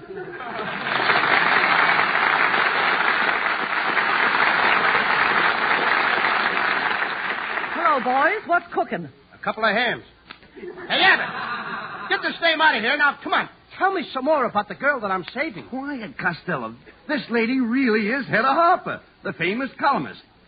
Don't you know Hedda Hopper? Don't I know Hedda Hopper? I know her whole family. You do? I went to school with her brother, Hippity. Hippity? Yeah. Hippity Hopper. Oh. And her sister works in the drive-in, Car Hopper. Oh, shut up. She's got an uncle that's a waiter, Table Hopper. Oh. I met her husband, Grass. Grasshopper? All right. Oh, yeah, Grasshopper. Pay no attention to him, Hedda. You know, Hedda, really, you look very charming tonight. Oh, thank you, Bud. And you're as handsome as you are tall. Hey, what about me? Well, you're as handsome as you're tall, Shorty. Shorty? Don't talk to me like that, Hopper, or I'll bust your vacuum cleaner. Now, what would I be doing with a vacuum cleaner? Where else could you get all that dirt? Don't talk like that, Costello, or Miss Hopper will never put you in her column. Well, she don't have to. I'll give her my own news. Hey, Hedda, did you know that Hoosers who was out with Watsons over at you-know-who's? And they said so-and-so about, whatchamacallit? You know, I heard about that. You did? Yes, but this is the first time I ever got the details. Hedda, I invited you over here tonight to offer you a job of gossip columnist on our new paper, the Sherman Oaks Gazette. Oh, thank you, Mr. Mayor. I'd be so happy to help you out. I know everything that's going on in Hollywood, New York, Chicago, Philadelphia, Boston. Nosy old dame, ain't she? Costello, gossip is Miss Hopper's business. I know all about her business. She peeks through keyholes. Costello, I do not peek through keyholes. Then how come you're only bloodshot in one of your eyes? Now, be careful what you say, Costello. I am. I ain't going to give her a chance to talk about me. I don't think. Where am I? I see my place. Thank you. Okay. I got it. Now, listen here, Rabbit.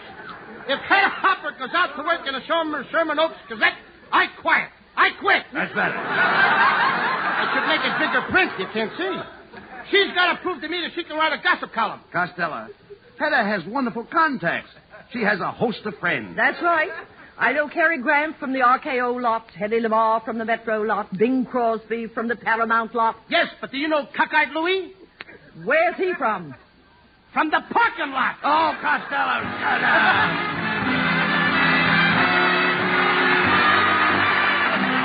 Here's little Connie Haynes to sing the lovely new tune, Spring Will Be a Little Late This Year.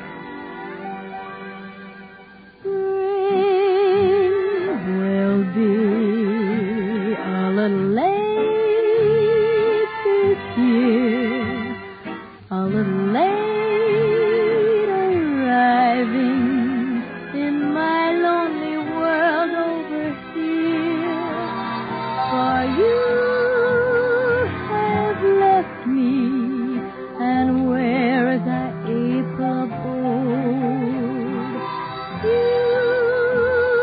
have left me, and winter continues cold, as if to say spring will be a little slow to start, a little slow reviving that music it made in my heart. Yes, time heals all things, so I needn't cling to this fear. It's merely that spring will be a little late this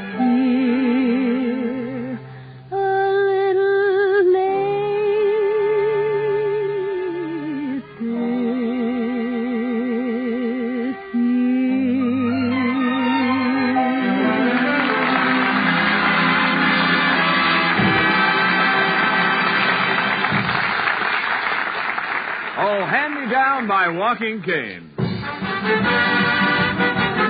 Oh, wait a minute, Freddie. Just drop it down flat, will you?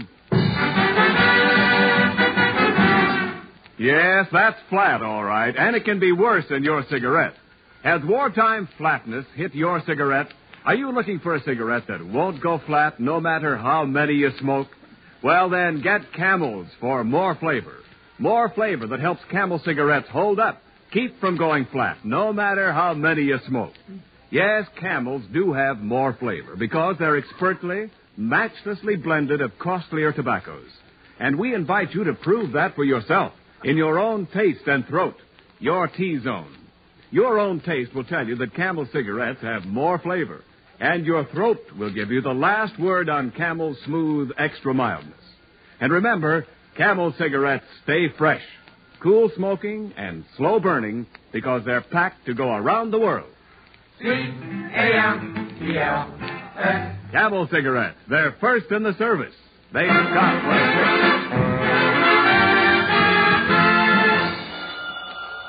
Hello, Sherman Oaks Gazette. Lou Costello speaking. What's that? You're in trouble again? No, I'm not going to help you anymore. You're always getting in jams, and I'm always getting you out. This is the end. I'm not getting you out of any more trouble. Goodbye. Costello, who was that? Dick Tracy. He's having a lot of trouble lately with Flat Top. All right, quiet. Did you get any advertising today for our paper? Yes, I just got a classified ad. What does it say? Read it. Rent it. That late. Let it alone. Wait a minute. Didn't you get any advertising? Yeah, here it is right here. What is it? Man with income tax blank. Would like to meet lady with income. Oh. Costello, do you realize that the first edition of the Gazette goes to press at midnight, and we haven't got a big front-page story yet? Where's the editor of this paper? I've got to see him. I've got a great story. Take it easy, pal. What's the yarn? I've just become the father of triplets. Hey, would you mind repeating that? Not if I can help it. Costello, we're wasting time. I've got to have a story. I'll tell you a story, Abbott. Once there was a traveling salesman. Hey, no, not that story. It's clean. Never mind. Oh, it's Hedda Hopper. Are you ready to go to press? Yes, come on, Hedda. First I'll press you. Come on, now you press me. No. Costello, you can't do that to Miss Hopper. Now you keep out of this. I belong to the press club. Oh. Come on, Hedda. Let's test those presses again. Boy, you sure can be happy with your nest egg. What nest egg? Don't tell me that thing on your head is a hat. Now, Costello. What time do you feed it? Just a minute. Don't make fun of Miss Hopper's hat. She's famous for her hats. Oh, this hat I'm wearing I got at Saks Fifth Avenue. At $50, it's a good buy. Yes. Goodbye, $50. What time do you expect it to go south? Now, look. Look, you two. I hate to interrupt, but our newspaper goes to press in 2 hours, and we still haven't got a big front-page story. Oh, that reminds me. I can tell you how to get a great story. My dear friend, the Duchess of Frappingham, has just arrived in Hollywood, and she's having a big housewarming tonight. The whole Blue Book has been invited. Meet me there, and I'll introduce you to the right people. But how are we going to get in? Well, aren't you in Who's Who? No, I'm in Who's This? Well, you both join me at the Duchess of Frappingham's, and I'm sure you'll get a story. I'll see you later, boys.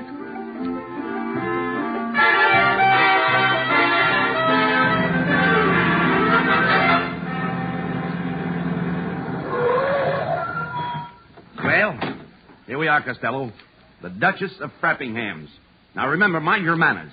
When they pass the food, say I'm not hungry. When they pass the drinks, say I'm not thirsty. Okay, but when they pass the girls, I'm going to ad-lib.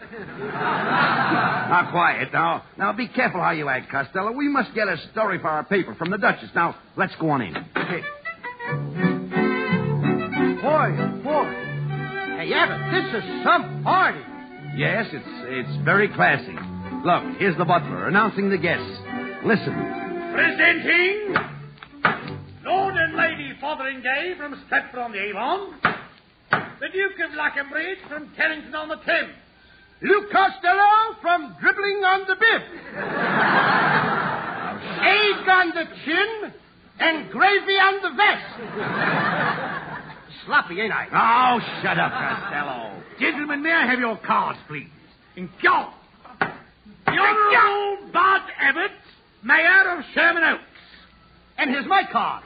But, sir, this is a baseball with nothing on it. That's me. Nothing on the ball. I'm sorry, gentlemen. You have no invitation. I cannot admit you. Wait a minute. There's Hedda Hopper over there. She knows us. Hey, Hedda! Tell this flunky who we are. Heathcliff? Yes, madam. I don't even know these bums. Bums? I come from society. I beg your pardon, Miss Hopper, but I rub shoulders with Mrs.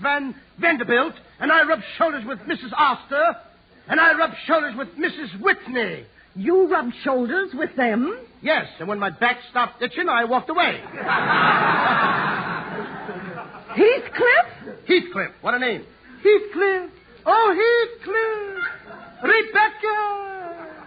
That's from Withering Tights. Heathcliff. Heard you the first time. Throw those two bums out. It will be a pleasure, madam. Oh, Abbott. Abbott. I think my leg's broken. When I bite it, I can't feel anything. You're biting my leg. I wondered why there wasn't any meat on it. Oh, boys, come on over here. Hey, it's Hedda Hopper. Hedda, what happened? Come in through the side door. I couldn't let you in the front way without an invitation. Now come with me and I'll introduce you to the Earl of Buckingham, the Earl of Brittenham, and the Earl of Cunningham. That's a lot of Earl. That's a lot of ham. My, Miss Hopper, this place is certainly furnished beautifully. Oh, everything comes from England. All this furniture is covered with mohair. The sofas are covered with mohair, the chairs, everything's covered with mohair. It's a wonder Moe's got any hair left. He's got more hair than you have, Abbott. All right, quiet. That chair over there looks better dressed than us. Hey, look. Heather, we've got to get a story. Where's the Duchess? There she is, talking to some friends in the trophy room. Hey, Abbott, look at that big stuffed moose head by the fireplace. Shh, that's the Duchess. Her antlers fooled me. Oh, now come along and I'll introduce you. Oh, Duchess, may I present Abbott and Costello of the Sherman Oaks Gazette? Oh, how do you do? Look out, Abbott! She's seasick!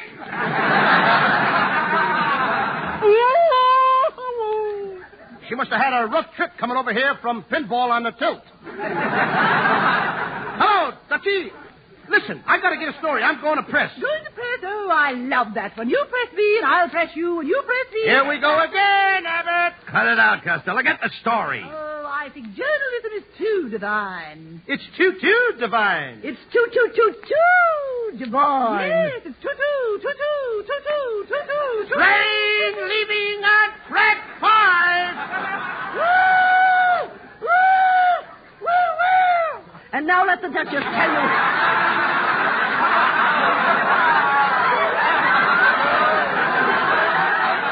And now let the Duchess tell you her story. Yes. Mr. Costello, this party celebrates the anniversary of my debut. I came out in 1912. On parole? Costello! And in honor of this occasion, I'm wearing the same gown. This is my coming out dress.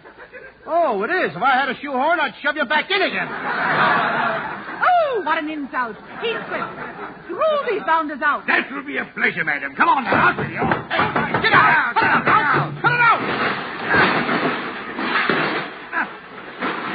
Oh. He can't do that to me. I'm going to tell that guy a thing or two. Are you back again? Yes, I'm back again. Now, look, I've thrown you out of here twice. The first time I blackened your eyes and broke 3 of your ribs. That's right. And the second time, I knocked out your front teeth and fractured your skull and collarbone. That's right. Then what are you doing back here again? I just want to show you there's no hard feelings. Oh, come on, Costello. We've got to go to press. Not with you. You don't even appeal to me. Oh, get out of here. Okay.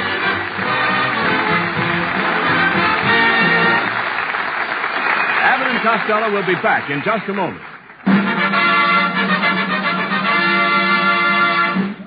The Yanks of the Week.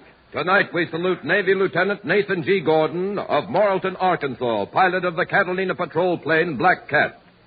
After an American raid on Kavieng, crews of 8 United States planes shot down by anti-aircraft were floating in the enemy harbor. Lieutenant Gordon landed his Catalina right under enemy guns, picked up aviators, and repeated this 3 more times, all under heavy fire, until he had rescued 15 flyers. In honor of you and your crew, Lieutenant Nathan G. Gordon, the makers of Camels are sending to our Navy men in the Pacific 300,000 Camel cigarettes.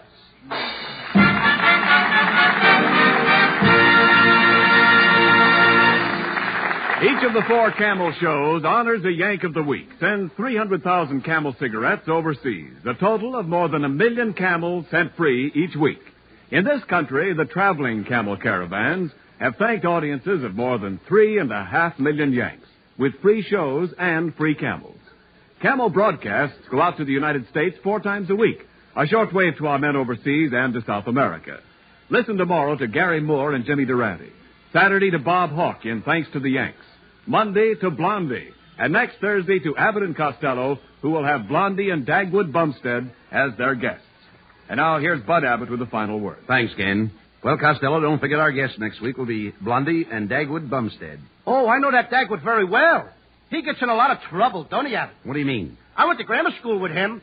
Once he came home with hives, and the teacher threw him out. No, they can't throw you out of school for having hives. These hives had bees in them. Oh, quiet. Good night, folks. Good night. Good night.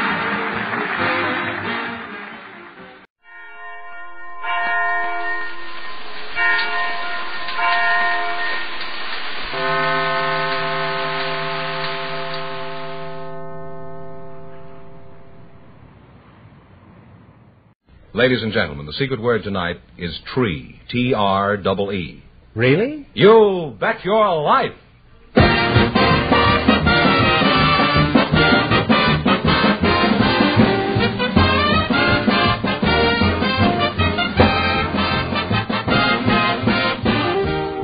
The more than 3,000 DeSoto Plymouth dealers of America present Groucho Marx in You Bet Your Life, the comedy quiz series produced and transcribed from Hollywood. And here he is, the one, the only... I accept the nomination. Oh, that's me.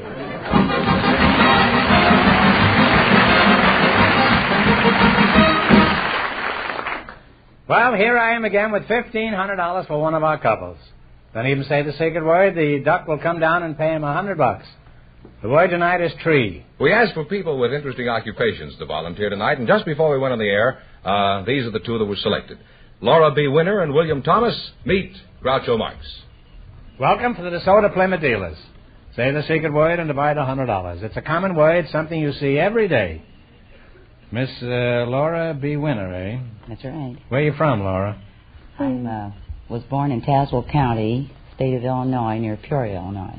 Oh, that's where those but breweries are. I are. was born in Tazewell County. You were born where? In Tazewell County. I wasn't born in Peoria County. Oh. Well, is that on the outskirts of the brewery? Or? Well, there was breweries in our locality. Uh-huh. Could you give us, I don't like to ask this question, but could you give us an approximate, your approximate age, roughly, you know? 46. Well, that's rough enough, all right. Mr. William Thomas? Yes, sir. Got your name backwards, haven't you? Shouldn't your name be Thomas Williams? No, William Thomas. Oh. Where are you from? Where are you from, Tom? I was born in downtown Los Angeles. You were born downtown? No, I was born near downtown Los Angeles. Did your mother get a ticket for parking overtime? No, I don't think so. Oh, she played it smart, eh? Parked in the delivery zone, eh? Laura, let's get back to you and that brewery. By the way, are you the one they wrote that song about? Which song is that? Well, I was thinking of Chloe, but I'll accept any song. Are you married, Laura? No. Well, that's a shame. An attractive, intelligent girl like you. Would you like to get married someday? Not particularly.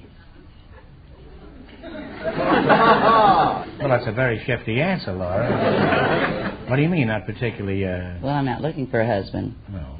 Why wouldn't you like to get married? Well, I've tried it 3 times.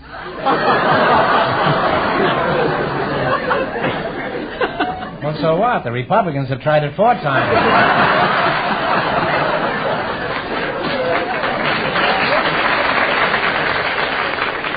And they're still punching. Now, Laura, Fetterman says you have an interesting occupation. What is it you do? Well, I own the winter PBX switchboard school in the 6th and Hobart building here in Los Angeles, California. PBX? Yes, sir. Well, I don't quite understand. What are you talking about? Well, what is a PBX? PBX means private branch exchange.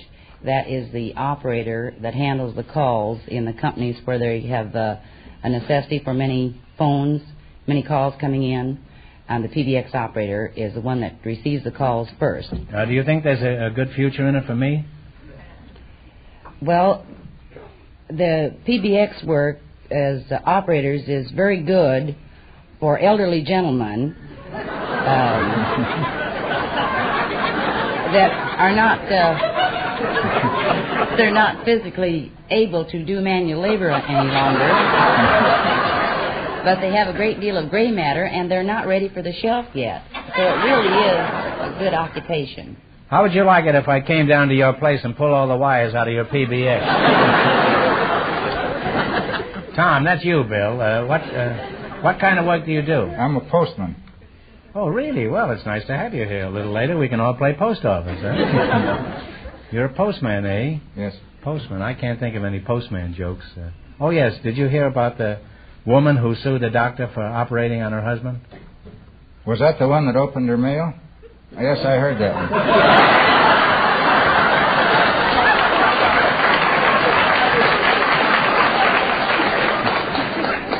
You're quite a card yourself, aren't you?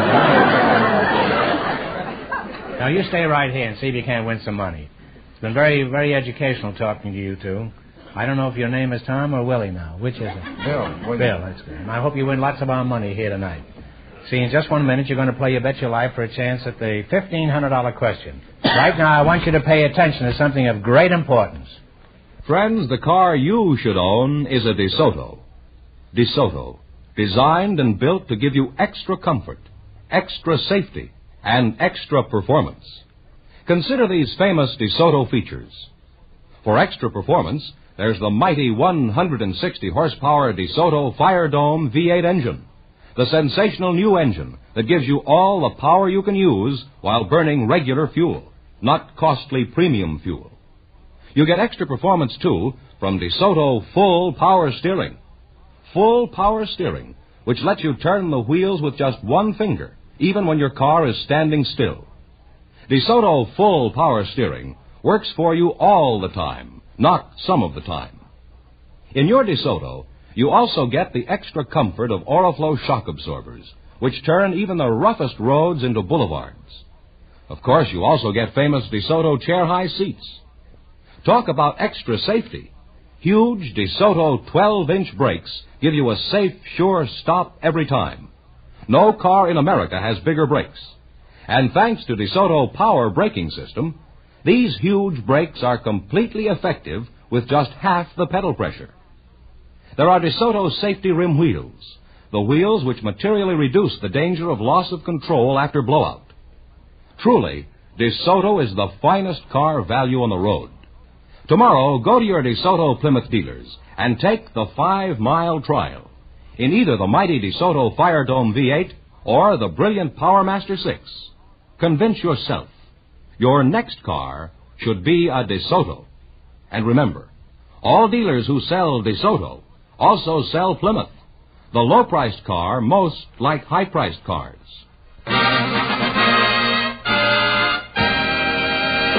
Here we go. Let's see how high I can bid you $20. You selected meanings of words. Here's your first question. How much will you bet? $5? No, $15. Come on. $15. $15. All right. If you were loquacious, what would you be? Talkative. Talkative is right.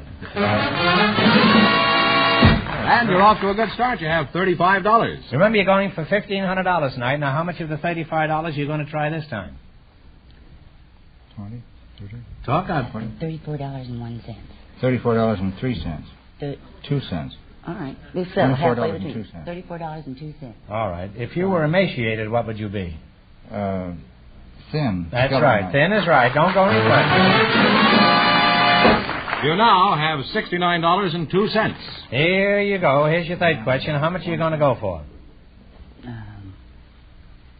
Talk up, kids. $69.01 then. Okay.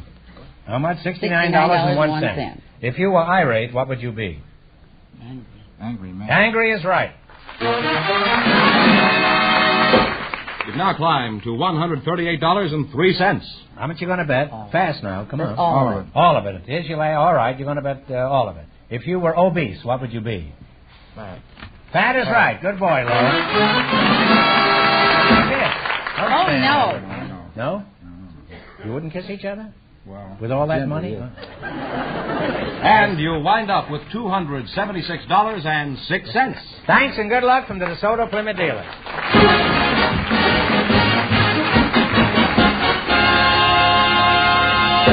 Just before we went on the air, our studio audience selected a man in uniform to be on the show. His name is Private Herb Wiedemann. His partner, also chosen by our audience, is Mrs. Babette Pearson. Folks, meet Groucho Marx. Welcome, youngsters, to You Bet Your Life. Say the secret word and divide $100. It's a common word. It's something you see every day. Babette Pearson, eh? And Herb Wiedemann. That's right. Man in uniform, eh? That's You right. must be another political candidate, are you? No, I'm... What are you running for, son? Nothing. I see. You didn't accept the nomination willingly, eh? You just preferred to get drafted? That's what I did. Where are you from, General? Boulder, Colorado. I was born in Glendale, California. Oh. Mrs. Pearson, Yes. where are you from? I was born in Oskaloosa, Iowa. Mm-hmm. Are you married? Yes, I am. What's your excuse for being here? Are you a candidate? No, I'm a welcome wagon hostess. A what? Welcome wagon. Welcome wagon? Is that so? I noticed when you walked in here, you were wagon, but I didn't realize it. I didn't realize it meant welcome. Eh? How come you're on the wagon? Did you take the pledge, Babette? And if so, where did you put it? What is a welcome wagon? Well, I call on people to make them more better acquainted, people when they move new into the community, and tell them about the churches and schools and some of the friendly merchants. Mm-hmm. Well, let's be specific now. Suppose I moved into your community. What is the procedure? What's the first thing you do? Well, after you have moved, then I would call on you with my little basket. Oh, Red Riding Hood. What do you mean with your basket? Are you an undertaker? What have you got in your little basket besides a Tommy gun? Oh, some civic material and some gifts, free wash job, bouquet of flowers, a yardstick. Pretty handy stuff, huh? How does all this strike you, this kind of stuff? Strikes me just fine, sir. What does? This welcome wagon. Would you be interested in a free car wash and some flowers? Well, I think the Army provides us everything we need, sir. I guess that's true, but once in a while, don't you soldiers yearn for something softer on your neck? Like a car wash and a permanent waist? They use soft soap, you know. What happens when you first get in the Army? Do they meet you with a welcome wagon and a basket of goodies? No, sir, but we did get a orientation speech from the commanding general who told us what the Army expected of us. Mm-hmm. And did you tell the general what you expected of him? What did they expect from you? Well, they expected us to do our best and learn as much as possible. So if and when we get in combat, we'll be able to do our job well. Well, I hope you stood right up and told them what you expected of the Army, didn't you? That's right, you know, you can do that now. This is the new Army. You can tell the general off any time you feel like it. Did you know that? No, I didn't. Well, you try it sometime. They don't even get mad. Nothing happens except you get shot the following morning. But it's still very friendly. They use soft-nosed bullets. And you hardly feel it. Well, you make a very charming couple, and my advice to both of you is to take a ride in the new DeSoto Fire Dome 8. And you'll live happily ever afterwards. All right, now you're going to play You Bet Your Life. You beat our other couples, and you'll get a chance at the $1,500 question. I can't tell you how much you have to win, but George is going to remind our listeners. The postman and his partner won $276.06, and the secret word is tree. Here we go. Let's see how high I can bid you $20. You selected male and female of the species. Here's your first question. How much will you bet? This is Mr. Fenneman. How do you do? This is Bobette. She has a welcome wagon. $15. You're going to bet $15? Uh-huh. Okay. All right. Are you ready, soldier? Ready. You acquiesce? Are you in full accord with this decision? Positively. All right. Now, what do you call a male duck? Gander. You have to decide on one answer between you now. Oh. Duck's a duck, did you? Duck? I'm sorry. It was named after a hotel in Chicago, the Drake. You dropped down to $5. Well, that's a shame. That's too bad. Well, remember, you're going for $1,500 a night, and that's the big money. Now, how much of the $5 are you going to try this time? $2. $2. All right. What do you call a male sheep? Talk it over. A ram? A ram is right. Well, you're on your way again. You have $7. Here's your third question. How much are you going to bet? $3. Okay. $3. Oh, this is duck soup. Now, what do you call a male goose? Gander. A gander. That's right. It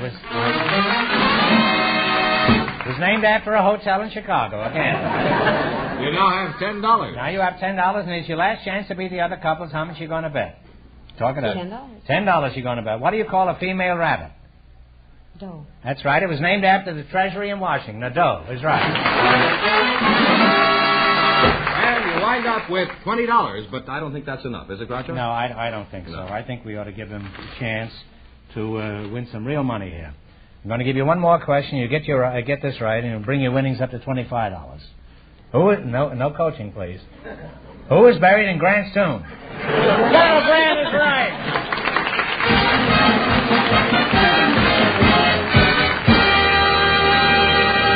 Thanks and good luck from the DeSoto Plymouth dealers. Groucho? Yes? Before we go on here tonight, Yes. Well, you are on here tonight, aren't you? I mean, before we go on with the show. Oh, before you proceed with the show is what you mean, huh? Yes, before we proceed with the show, I'd like to mention... Let's be specific about this. I'll try to be.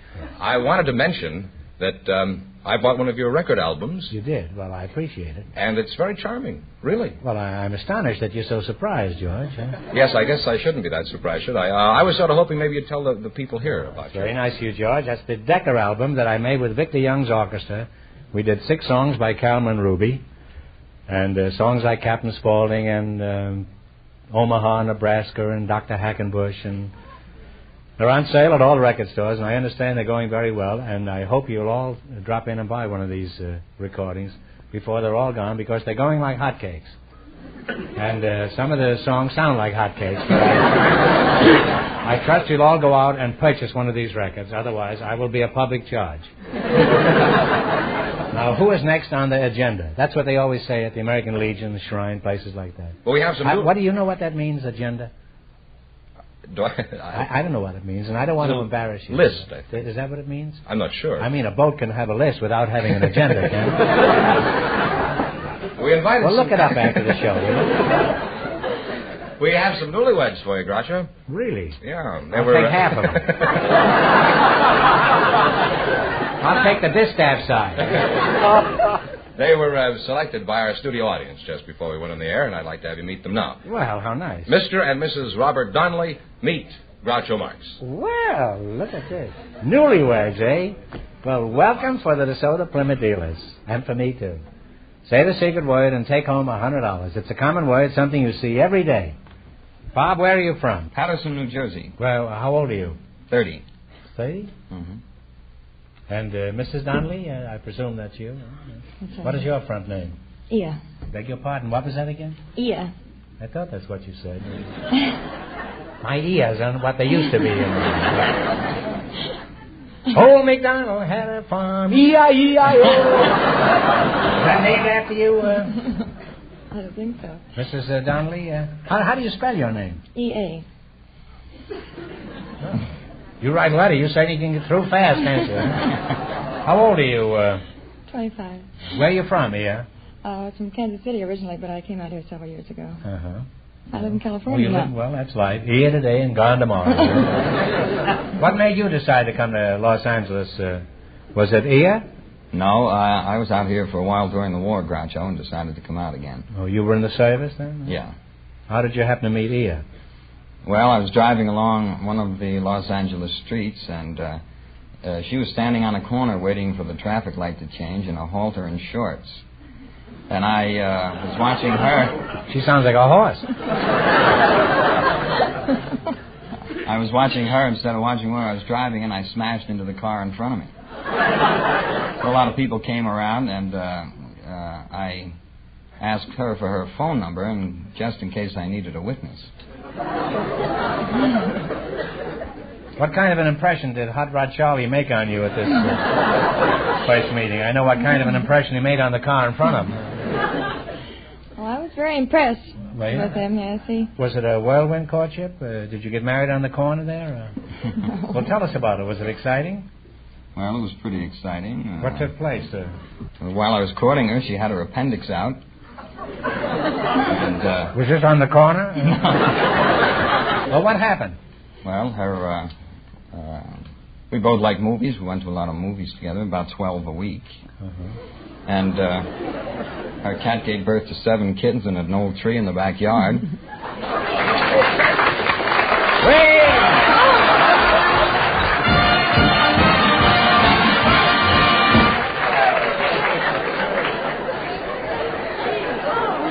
You said cat, and that's the secret word. We've changed it from tree to cat now, and you split $100 between you. You get 50, and he gets 50. Yeah, how about the proposal? Was it romantic? Oh, yes, it was very romantic. It was after dinner, and we were playing beautiful classical music on the record player. You were pretty shrewd, huh? You really set the scene. Bob, did you get down on one knee when you proposed? No, I was washing dishes. Before you were married? Brother, were you hooked? Well, that scene must have been very romantic. 2 young lovers in front of the sink holding dishpan hands. In a frenzy of passion, Bob squeezes the dish rag and she says yes. And he says, will you be my little Brillo forever and ever? Well, you make a very engaging couple, even if you are married. Now, Bob, do you have any pet names for her? Oh, yeah, I call her Squash. Isn't that romantic? Why do you call her Squash? Well, every time I lie on the sofa in the front room, she sits on my stomach. Well, that's logical. I suppose if she sat on your head, you'd call her Cabbage. What kind of work do you do, Bob? Well, I'm an apprentice glassblower. Well, what does an apprentice glassblower blow? Do you just hang around doing nothing until 5 o'clock and then blow? No, we make all kind of glass products, neon lighting and medical tubing, vials, goblets, glasses, You bottles. manufacture goblets? Yeah. I always thought a goblet was a small sailor filled with wine. Did you like that one, mate? That was pretty good, but I've heard better. Well, let's hear the one that cracks them up down at the glassworks. Let's hear it. There's the standard one about the glass blower that comes to work with the hiccups, and he blew 115 percolator tops before they could stop him.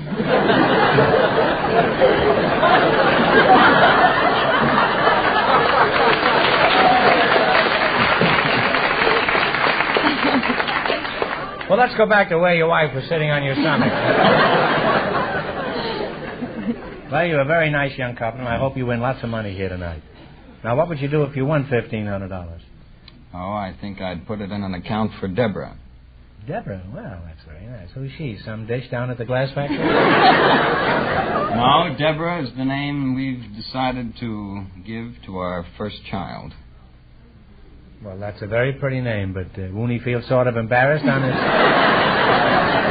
19th birthday if he gets a shaving mug with Debbie on it? All right, now it's time to play You Bet Your Life. Run your $20 into more than our other couples, and you'll get a chance at the $1,500 question. Can't tell you how much you have to win, but George is going to remind our listeners. The postman and his partner still lead with $276.06. Here we go. Let's see how high I can bid you $20. You selected stars of foreign movies. That's a pretty tough one. Here's your first question. How much will you bet? And one answer between you on the answers. 15. 15. Who starred as Hamlet in the Academy Award movie? Laurence Olivier. Right. Laurence Olivier. Off to a good start. You have $35. I forgot. They saw 12 movies in a week. Remember, you're going for $1,500 tonight. How much of your $35 you're going to try this time? $34.99. All right. Who was the ballet dancer who starred in Red Shoes and Tales of Hoffman? Moira Shearer. Moira Shearer is right. Really climbing, you have $69.99. Here's your third question. How much will you bet? $69.98. Who played the title role in The Private Life of Henry VIII? Charles Lawton. Right. You now have $139.97. And here's your last chance to beat the other couples. How much of this vast sum are you going to bet this time? Bet it all. Shoot the works. Who played the lead in Elephant Boy? Sabu. Sabu is right. Now, kiss him like you did when you had the halter on. Now, here's the news. You wind up with $279.94. And that means that you, our young married couple, get the chance in just 1 minute at the DeSoto Plymouth $1,500 question.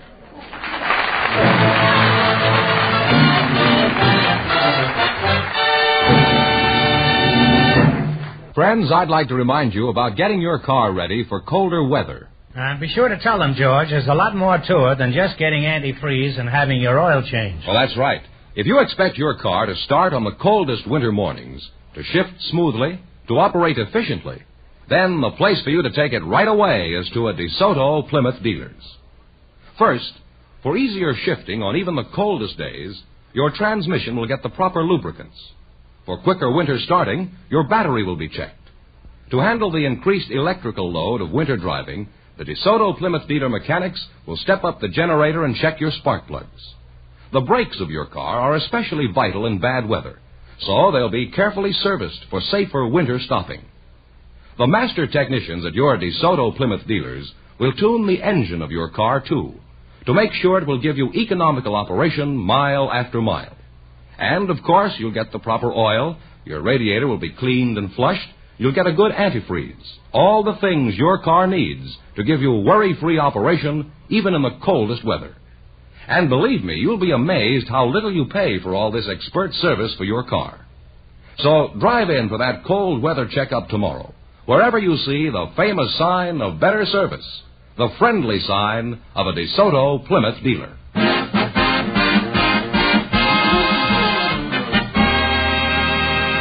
Well, here's our young married couple, Groucho, all set for the DeSoto Plymouth $1,500 question.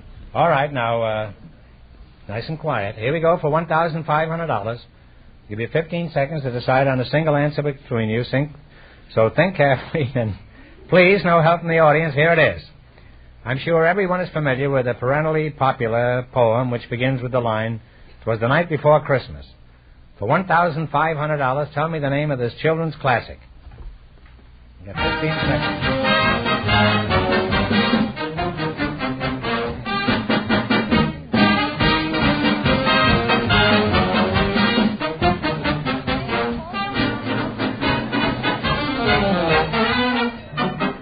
All right, what's the answer you two have decided upon? A Visit from St. Nick? You're absolutely right.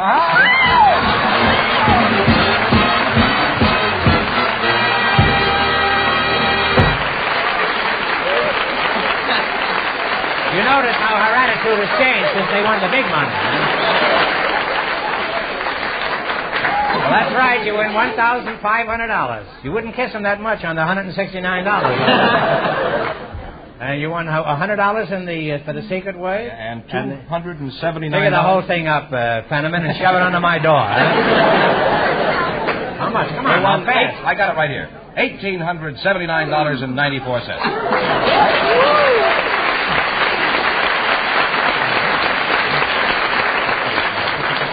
Start working on all right, now what are you going to do with all that swag? Well, I think we'll put it in a savings account, Groucho. Well, that's a very for the future. way, yes. Well, congratulations.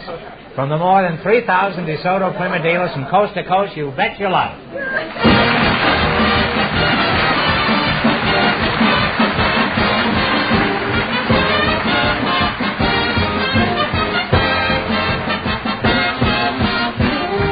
Be sure to tune in again next Wednesday night at the same time for the Groucho Marx Show, when the big question will be worth $1,000. And don't miss Groucho's television show, also presented by the DeSoto Plymouth Dealers of America.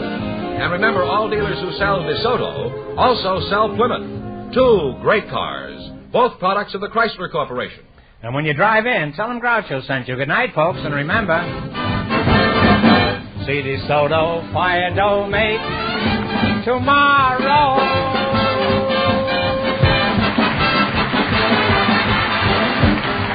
Folks, here's a reminder from the National Safety Council. Slow down at sundown.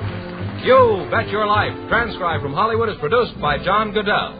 Directed by Robert Dwan and Bernie Smith. Music by Jerry Fielding.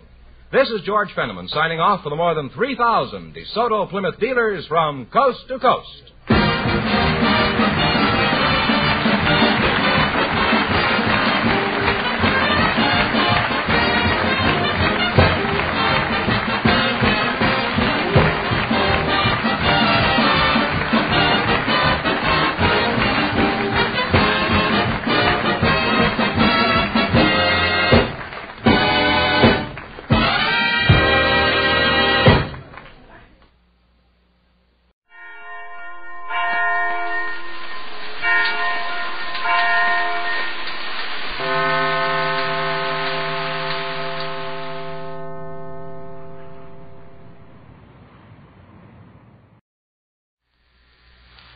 Well, sir, it's early evening as our scene opens now, and here in the living room of the small house halfway up in the next block, we find Mr. and Mrs. Victor Gook.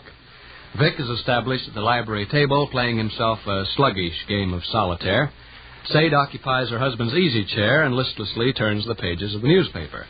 But now she glances up and remarks, You making that noise? No. You are, ain't you? No. I thought it was your chair creaking. Perhaps we have mice. We have not. Been no mice in this house since the week we moved in. Maybe murderous marauders are skulking nearby, waiting to plunder and kill. Maybe so. It was kind of an odd little noise. Like springs when you get in bed. I bet it's the Davenport springs. How could they make a noise? They're metal. Metal expands and contracts according to the temperature. I can see where Davenport springs could produce a rustling sound due to contraction or expansion. It's new in the paper. Can I tear up Emerson Street now? Huh? City engineers announced today that the portion of Emerson Street between Calhoun and Oak would be... Hear it again? Yeah. Didn't you? Very, very faintly. I bet I'm right. The air in the room's cooling off and Davenport springs are contracting. Funny, we never heard it before. Maybe the thermometer's taken a very sudden drop. Wouldn't we feel it? Inanimate objects feel it first. Anything of metal construction can be depended upon to register variations of the weather almost immediately. That's why we have steel and copper instruments. Yeah? How long you been here? 15 minutes. Thought you went to call on Mr. and Miss Chestbutter. We did. Wasn't anybody home, so we had to come back. Why? Why? You act like it was the surprise of your life, finding us in our own living room. I never expected to find you here. Thought you'd gone to spend the entire evening at Chestbutter's house. Well, we didn't. You standing there with your eyes bugging out reminds me of Miss Wheeler. That's the way she behaves over trivial little stuff. Did you ever notice that characteristic in Miss Wheeler, Vic? When you tell her trivial little stuff? Kind of funny. She wants to show nice, polite interest in what a person's saying, see? So she makes faces and waves her hands and everything else. Like when I bumped into her at the Hamiltons last week. We were there in the underwear and naturally stopped to chat a minute. She says, how's Mr. Gook? I says, just fine. Really, she says, and her eyes bugged out a mile. You'd have thought I'd said, Mr. Gook just fell in the Pacific Ocean. No matter what trivial little stuff you tell her, she acts that way. How's your friend Miss Denbottom, she says. Pretty well, I says, except for a slight head cold. Miss Wheeler clutched at her heart, a person had thought she was going to swoon. My goodness, she gasped. My goodness. Funny. It's just her way of showing nice, polite interest. Rush, what's eating you? Nothing. Why don't you sit down or something? Stand there staring ahead of you like a horse. I'll get my book and read. You got something up your sleeve? How you mean? Behave so funny. My mind's full of various thoughts. I'll get my book and read. Why can't they leave the streets alone a minute? Emerson they're going to tear up now. You start to read what the paper stages. Yeah. City engineers announced today that the portion of Emerson Street between Calhoun and Oak would be... There's your noise again. Hey, you suppose we have got mice? I'm satisfied with my theory. Lived in this house 7 years and never heard the weather make the Davenport creak before. What's the discussion? Didn't you hear a funny sound a minute ago? No. Maybe the house is getting old. You take old houses, they give off funny sounds galore. Like the one we lived in there in Dixon when Bess and I were babies. In bed at night, you'd hear howlings and knocks and Well, that wasn't a Davenport. Hey, let's investigate this. I'll see what the heck is going on. Huh? Sit still. Don't move. What you talking about? The noise you heard come from outside the window. Huh? Smelly Clark is skulking in the front yard. Why? Just skulking is all. What's he skulking about? He's keeping an eye on my movements. He's peeking in here at us? I suppose you could call it that. Smelly is watching me like a hawk. Thrush, what is this? Nothing that amounts to anything. Smelly Has is... he been outside the window ever since we've been home? I imagine so. Well, tell him to go away. I better... Go on, tell him to go away. Gives me the willies idea of somebody watching me. Maybe he has gone away. Well, go make sure. Glad I didn't happen to glance at the window and see him lurking in the darkness. I'd have hit the ceiling. Scoot, tell him we don't want people hanging around our yard at night. Okay. Tell him he's liable to get shot at. Good many citizens put a bullet in a prowler and ask questions afterward. Okay. I got a case of goosebumps there. Darn noise sounded like it was right here in the room. No, but that's perfectly true about old houses. They creak and whine and moan to beat the band. Bess and I'd cover our heads with the covers scared stiff sometimes, nights in that old place we had there in Dixon. Wind had come yowling down the chimney and loose shingles would clatter and some of the eaves spouting bank. That was in the room. It sure sounded like it. Rush! Wasn't anybody rapping on the window. I was watching the window. And besides... Rush! Yeah? What's going on? Hear some more sounds? Is that smelly... There it is again. The first rumblings of an earthquake, maybe. I understand. I can explain. Can you? Please don't be frightened. Explain. I thought you people were going to be absent for the evening. You announced you were going to visit Mr. and Miss Chestbutter. Naturally, I assumed I would have... Rush, what is that? I'm explaining. I assumed I would have the house to myself, so... I want to know what that noise is. We're not alone. Not alone? No, it just so happens... What do you mean we're not alone? I mean... Well, to make a long story short, I took Somebody's the liberty... here in the room with us? Bluetooth Johnson. Bluetooth Johnson. Under the Davenport? Bluetooth Johnson. Answer me. Yeah. Bluetooth under the Davenport? Yeah, Oh, goodness gracious. Bluetooth... How long's he been there? Ever since... Mom, don't get up. Sit still. I'll sit still. Don't change the expression on your face. What? Don't change the expression on your face. Smelly Clark's still skulking outside the window. Rush, look, Listen. Bluetooth owes Smelly 14 cents. Smelly's trying to collect. I told Bluetooth I'd hide him from Smelly. Smelly suspects the truth. He's skulking outside the window. Bluetooth's under the Davenport. I didn't know you people would be home so soon. God, don't change the expression on your face. Smelly's watching every move you make. I think I'll get... Talk and laugh like nothing had happened. Well, sir, it's been a fine day. I wish I had $6. Oh, boy, you look fine. How's your friend Joe? Well, sir, by George, I guess I'll go fishing. Bluetooth. Don't talk to him, Mom. Hello, Bluetooth. Please don't talk to him, Mom. Smelly will catch on. You underneath the Davenport, Bluetooth? He won't answer you. Say, we discovered somebody was under the Davenport and Cowpasture hadn't been here to explain. We'd had a scare, eh, kiddo? I'd have sunk right through the floor. Right through the floor. I'd have been a trifle disconcerted myself. Bluetooth. Please, Mom. Is it hot under there, Bluetooth? Smelly will catch on, Mom. He's skulking right outside the window. Talk. Laugh. Ha, ha, ha. Mom, mighty pretty dress you got on. Ha, ha, Gov, I just broke my watch. Ha, ha, Mom. Look out for the snake. I got lend me $5. Ma'am, hey, what you gonna do? Get that boy out from under there. No. Bluetooth. Please. Crawl out, Bluetooth. Ma'am, I gave Bluetooth my solemn promise I'd protect him. Bluetooth? Bluetooth declines to respond. Bluetooth. Maybe a new element of awesome mystery has come into being. Maybe there's nobody under the Davenport. Yes, there is. I can see his feet. Bluetooth. You get him, Rush. You insist? Yes. I'm not going to sit in my living room with people laying on the floor underneath my Davenport out of sight. I gave Bluetooth my solemn... I said get him out. You absolutely insist? Yeah. All right, Bluetooth. The jig is up. Which concludes another brief interlude at the small house halfway up in the next block. It's Duffy's Tavern, the Friday night transcribed feature on NBC's All-Star Festival of Comedy, Music, Mystery, and Drama. Brought to you by RCA Victor, world leader in radio, first in recorded music, first in television, and by the makers of Anacin for fast relief from pain of headache, neuritis, neuralgia. And now, here we go, friends, to Duffy's Tavern, starring Archie himself, Ed Gardner. Hello, Duffy's Tavern, where the elite meet to eat. Archie the manager speaking. Duffy ain't here. Oh, hello, Duffy. I'm just going over the mail here. We got a registered letter from the Department of Sanitation. Yeah, it's about our garbage, see? Claim it's giving their pigs ulcers.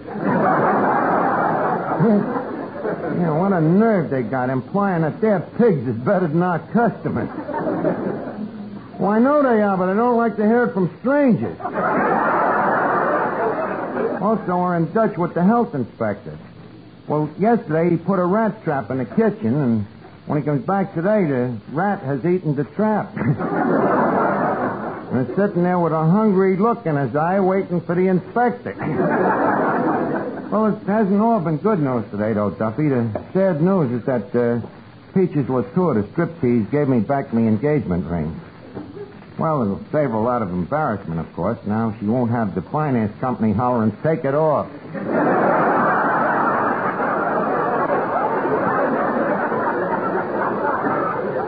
Yes, sir, and this has learned me a lesson, Duffy. From now on, I ain't taking the slightest interest in no more dames. No, sir, I'm through with women forever. You heard me, forever. Miss Duffy. Yeah, Archie. Hand me that copy of Esquire. Esquire.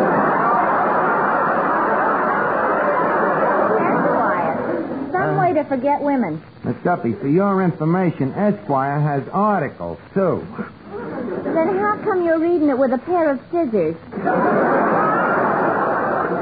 Happens to be my way of trying to forget. Tell me, what happened between you and Peaches? Ah, the same old story. She's just like the rest of them. All she thinks about is a family and a home and kids. Nothing but a gold digger. Well, if you ask me, you're just as well off. What do you mean? Marrying a woman who struts around the stage wearing nothing but an off-the-shoulder fan. Duffy, it happens that I admire Miss Latour for her artistry. Like I admire a fine musician. Never seen you looking that way at Toscanini. Well, that's all in a past. From now on, I'm through with the female species of the sex forever. As far as dames is concerned, I'm the world's biggest hermit. Hey, Archie, look at that pretty girl just coming in the door. Mother, buy me that. I thought you said you were the world's biggest hermit. I'm also the world's biggest liar. Well, what can I do for you, Mrs. It's Miss. I'm in. What can I do for you, honey? Please, I don't allow strangers to call me honey. Then let me introduce myself. The name is Archie. My name is Marianne. Hiya, honey.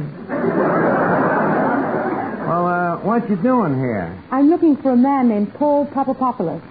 What was your name? Paul Papapopoulos. Come again. Don't you hear well? Certainly, but I like to watch you pucker while you're saying it. Tell me, what does this Papapopoulos look like? Well, he's very handsome. Tall, nice wavy hair, broad shoulders, and lovely brown eyes. Honey, change that to Blue Eyes and I'm your Papa Poopas.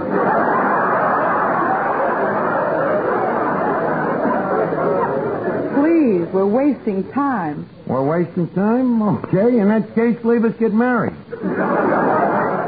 Well, what do you say? My answer is definitely in the negative. Darling. Oh, I give up. Huh? on the telephone. Okay, excuse me, Mary Ann. I'll be back in a minute. Oh, waiter. Waiter. Don't they have a waiter around here? How do you do? Say, what can I do for you, honey?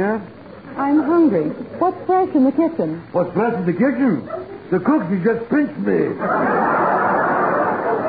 I think I'm wasting time here. I'd better get back to work. Pray tell me, where are you working? The draft board. The draft board?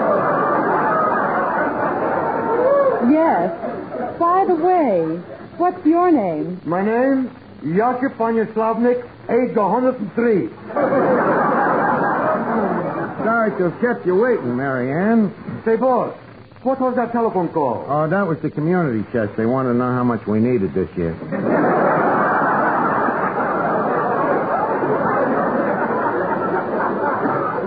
Well, now leave us get back to romance, honey.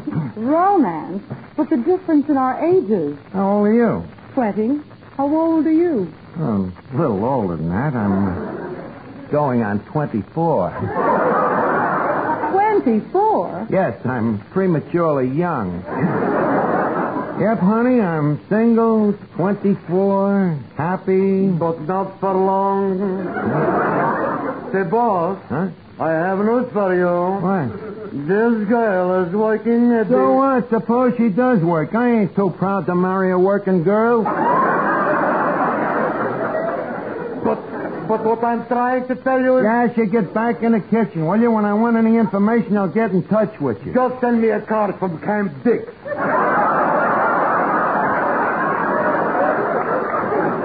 What's this guy talking about? So you're 24? Yes, yeah. Do you mind if I jot your name down my notebook? Only 20, and the kid keeps a notebook. And look at all the guys' names in that book.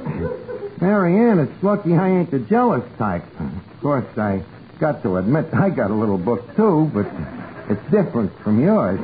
You're telling her. In my notebook, I only got 2 columns. Yes, column left, column right. Quiet, Jester. Yeah, Mary Ann, see, in one column I write down the dames I go out with that like to neck, you know. And the other column? That one is blank. You get it? Yes, I get it. And with jokes like that, it's hard to believe you're only 24. But I am. Besides, you look so much older. Those wrinkles. Oh, damn. Well, you see, I was born on a farm, and I got squeezed when I was an infant. I had to share my incubator with 2 fat hens. Besides, youth is only skin deep, you know. You mean beauty? Honey, you flatter me. Well, Archie, I have to be getting back to the office. Well, okay, if you have to go, but I hope I'll be hearing from you very soon. On that, you can count. Yeah, just stop butting in, will you? Now get back to the kitchen. Well, Mary Ann, as me frat brothers would say, it's been ginger peachy meeting you. Well, goodbye now. Goodbye. 23 skidoo. Don't be smart, Miss Duffy. You, 24. What's so funny? It's been your favorite age for years. Well, how come you picked 24? Well, I don't know. 20 seemed a little too young, and 40 seemed a little too old, so I split the difference. Well, that would make 30. Miss Duffy, when a guy's in love, do you think he's got time for Albridges? Now, thank you to stop throwing clinkers into the furnace of me passion. You just don't know what it is. When little Dan Cupid sneaks up on you with his bow and arrow, and he softly whispers, hello, Art. Hello, me old friend Dan Cupid. Oh, Funny, and you should have seen one was just making love to me. The prettiest little... Hey, What's that dirt doing all over your face? I've been watching some guys dig a grave. Oh. Well, it's flashy little 20-year-old struts in here. Wait a minute. If they was digging a grave, how come there's dirt on your face? I just got out in time. Well, anyway, her name turns out to be Mary Ann, and before you know it, a grave. Who was they burying? Me Uncle Louie. Your Uncle Louie? I didn't even know he was dead. He ain't. Well, then what did they bury him for? A skunk got him. In the case of a skunk, you don't bury the guy, you bury the clothes. Oh, you forget. Uncle Louie's a nudist.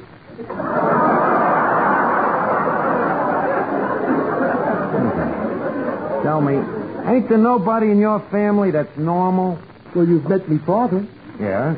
I think that answers the question. It certainly does. How is the old gent these days? Well, I'm a little worried about the governor, Arch. All day long he sits around the house and broods. Yeah, sits around the house. What happened to his job at the airplane factory? Oh, it's still there. It's just that Dad hasn't got it anymore. Oh, he was fired, huh? No.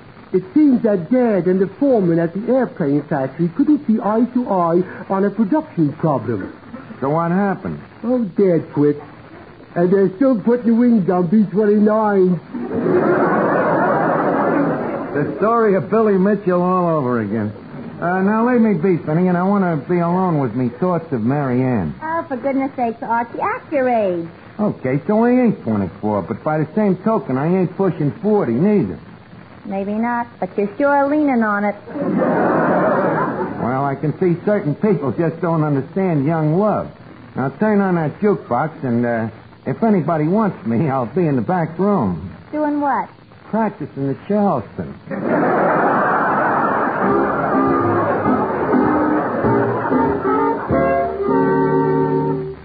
Here's a word from RCA Victor. For you people who are buying television now, that word is combination. Yes, an RCA Victor combination, which brings you AM and FM radio, recorded music in all 3 speeds, and famous RCA Victor million-proof television. Now, you can have all these in one beautiful cabinet for one beautiful price. Ask your RCA Victor dealer to introduce you to the kingly RCA Victor combination, the Rutland. With its doors closed, the Rutland looks like a furniture masterpiece straight out of the 18th century. With its doors open, it's like an electronic masterpiece straight out of the 21st century. So superb are its RCA Victor features: AM and FM radio, 2 automatic record changers to play all record speeds, and exciting RCA Victor million-proof television, proved in well over 1 million American homes. Yet, all these great instruments combined actually cost you much less than comparable console instruments would cost separately. Yes, with an RCA Victor Rutland, wonders never cease, but go on pouring out show after show, record after record. Not just for one person, but for the whole family.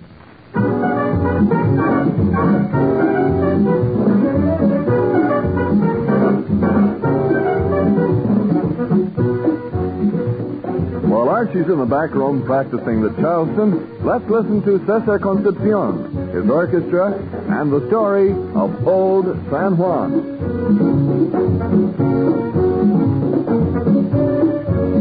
Que sigan con nosotros, guaracha, bebop, que yo me quedo aquí con mi plena en San Juan, que vuelen para allí, que vuelen para allá, que yo me quedo aquí con mi plena en San Juan, me quedo con la plena, por tanto lo demás.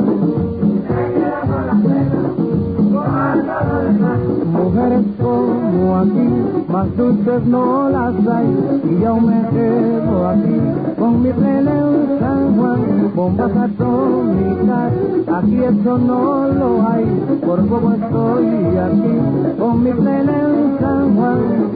Me quedo con la plena, por tanto lo demás. Me quedo con la plena, por tanto lo demás.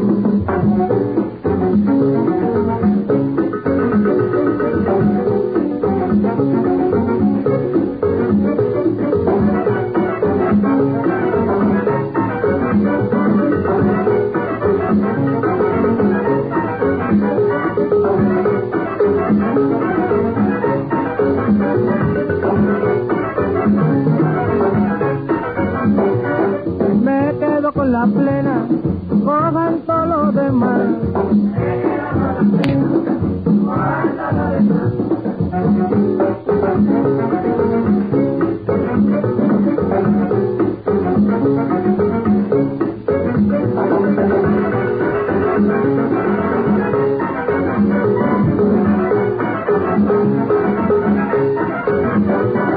Me quedo con la plena, cojan todo lo demás.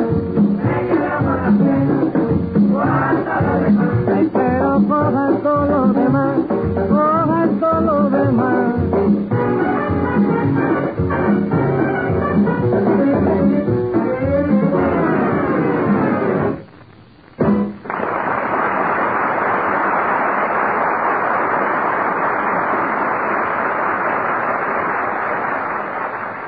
Waiter. Oh, sorry, Miss Marianne. I am very busy. I am having a little trouble with the free lunch. What's the trouble with the free lunch? It is attacking the customers. Oh. And where's Archie? Archie? You mean Junior? He's in the back room trying on his Hopalong Cassidy suit. You know, I'm a little concerned about Archie. Yes? I've just been back to the draft board, and I couldn't find his name on our list of 24-year-olds. Not at the draft board, eh? No. Try checking Social Security.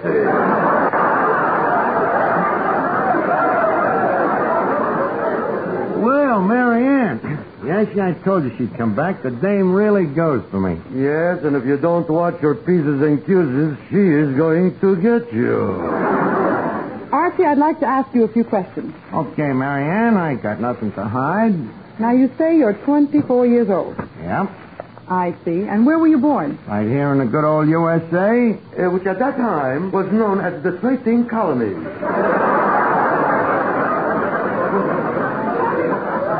Yes, Age, birthplace. Tell me, are you married? Are you kidding? Free as the breeze and do as I please. Asha, will you stop butting in here? Let's test this. 24, U.S. citizen, unmarried. Archie, I think you're just the man I'm looking for. Yasha, I'm in. You are not kidding. Go ahead, Marianne. Ask me some more questions. I don't blame you for trying to find out if we're mutually compatible. Well, how's your health? Sound as a nut. And how do you feel about hiking? Hiking? Oh, I love it.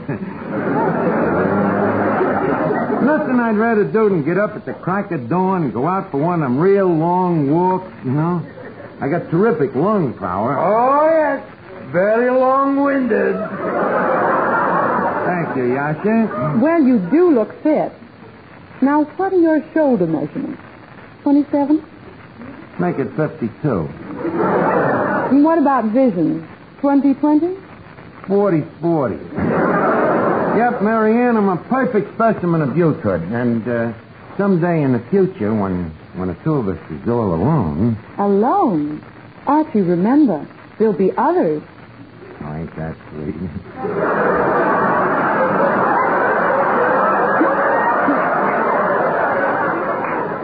Already, she's talking about the little ones. Honey, about these others, how many was you figuring on? Oh, about 1,000 a month. Look, Marianne, don't take them shoulder measurements of mine too serious.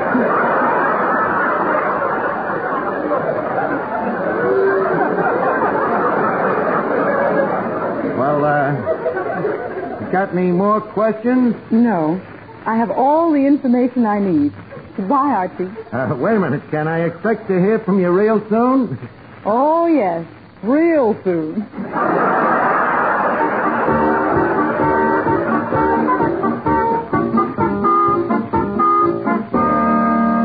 Say, Archie, this letter just came for you. Yeah, let's see it. It says greetings. What a funny way to start a letter. It'll get funnier as you go along.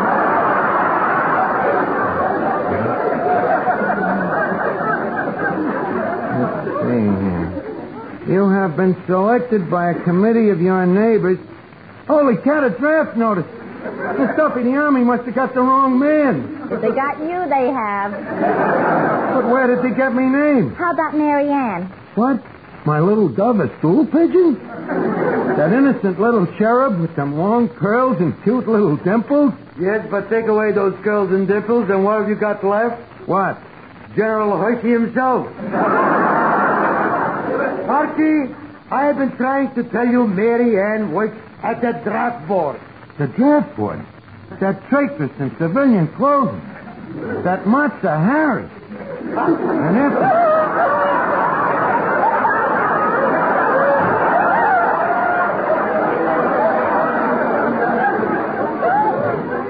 And after such a beautiful courtship. That was no courtship. That was your pre-induction examination. They can't do this to me. What does the Army want with an old duffer like me? But you just said you were 24. I know, but a letter like this ages a guy. I ain't going to take this laying down. I'm going to get a character witness to swear that I'm a liar. Wait a minute. I think I'll call me old family baby doctor. Yeah, he's probably got me birth record in his file. Hello? Is this Dr. Watson? The obstetrician? Yeah, huh? Well, this is Archie, former baby.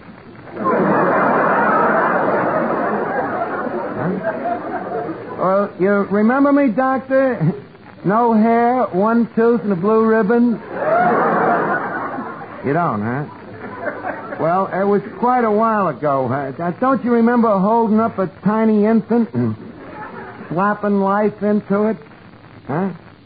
One face is the same as another.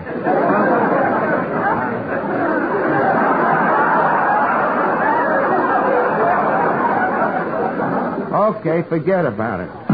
That quack. Hey, Arch, I was just thinking about you being born. What about it? Maybe you wasn't. What do you mean, maybe I was never born? Maybe you was adopted. Then again, even if I was adopted, I'd still have to have a father and mother to be born. Well, you're more familiar with the technicalities than I am. Then again, this is no time for idiocity. Oh, stop worrying. Maybe somebody's just playing a joke on you. Right, Yasha? Could be. But this is the first time I ever heard of the Army having a joke file. Well, they got me with me pins down, so there's only one honorable thing to do. What's that? Tear up the draft notice. That's showing them, Art. Let's see the Army get around that one.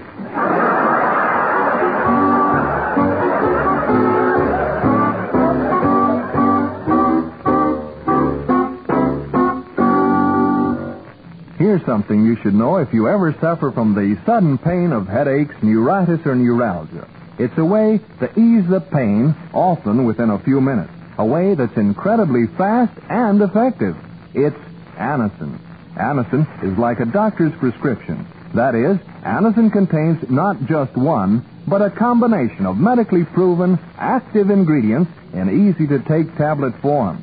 Thousands of people were first introduced to Anacin through their own physicians or dentists. But today, these tablets are in such widespread use that all drug counters have them, and anyone may enjoy their benefits. Next time you suffer from the pains of a headache, neuritis, or neuralgia, by all means, try Anacin. You'll like the convenience of Anacin tablets, and you'll be delighted with Anacin's incredibly fast action. Anacin. Anacin. Ask for Anacin by name today at your druggist.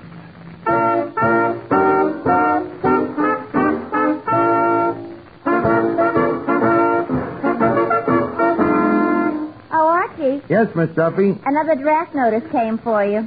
Tear it up. Archie, another draft notice. Burn it. Archie, here's another draft notice. Throw it out the window. I can't. Why? There's a recruiting sergeant on the other end. That's right. I'm from the draft board. I'm looking for a man named Archie. He's over there. Where? Under that table. Oh, hey, you. Why didn't you report to the draft board? What's that, son? I'll have to speak up a little. I'm holding deep in the ears.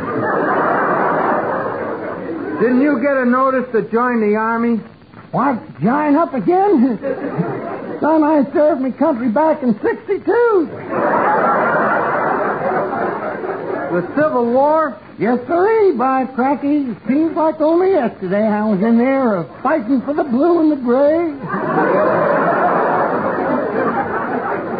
The blue and the gray, they were fighting each other. No wonder I was getting shot at from both sides.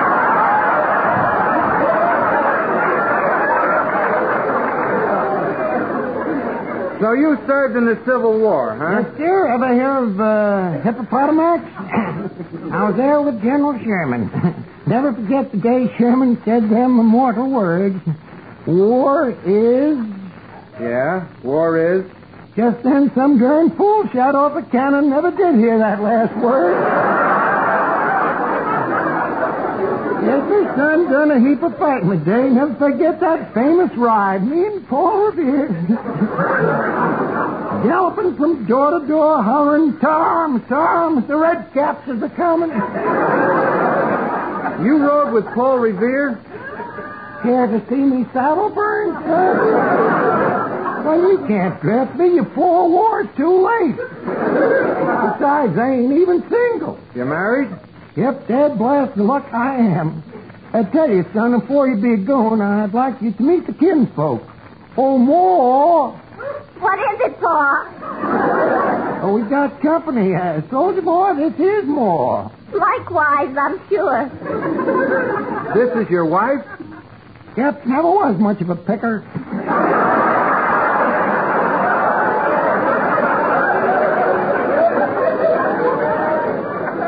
How do you do, ma'am? Say, soldier boy. Yes? You know, you're cute enough to be in the Navy. Oh, remember your age. Say yours. Well, if it ain't me little son. Who? Oh, I get it. Hello, Pop. Howdy, son. Well, what? Ain't you gonna kiss me?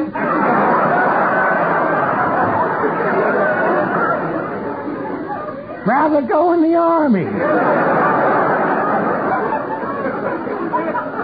And this is your son?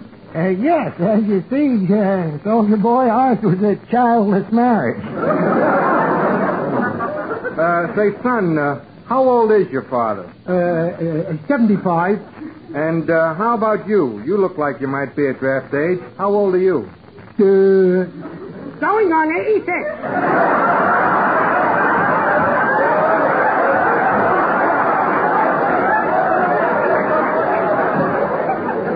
What? Your father's 75 and you're 86. How is this possible? Well, who are we to question Mother Nature? See, Sergeant, I'm too old a fuddy-duddy to go in the Army. Well, Sergeant, I see you found him. Marianne, what is this? Archie, I knew you were lying about your age, and I wanted to teach you a lesson. Oh. Well, that learned me lesson. Now, let me learn you one, honey. How about a date tonight? Sorry, Archie. I'm going out with the sergeant here. Well, how about tomorrow night? I'm going out with a corporal. How about next night? A private. Honey, where's your patriotism? Patriotism? Ain't you got no time at all for us Civil War veterans?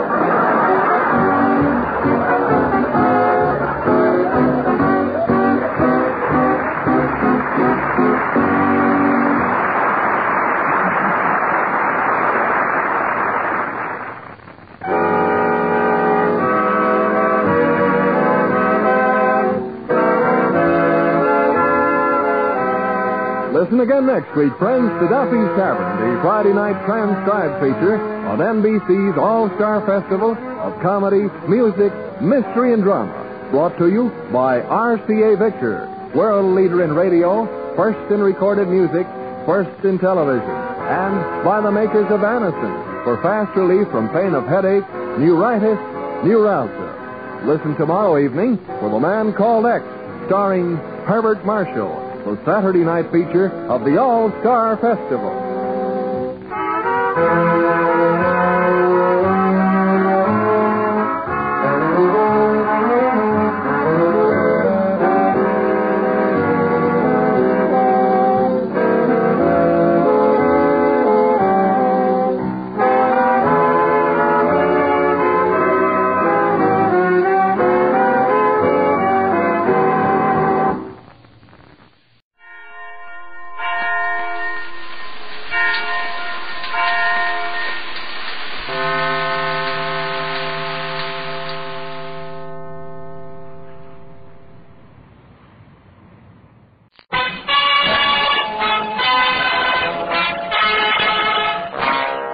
Brings you The Life of Riley.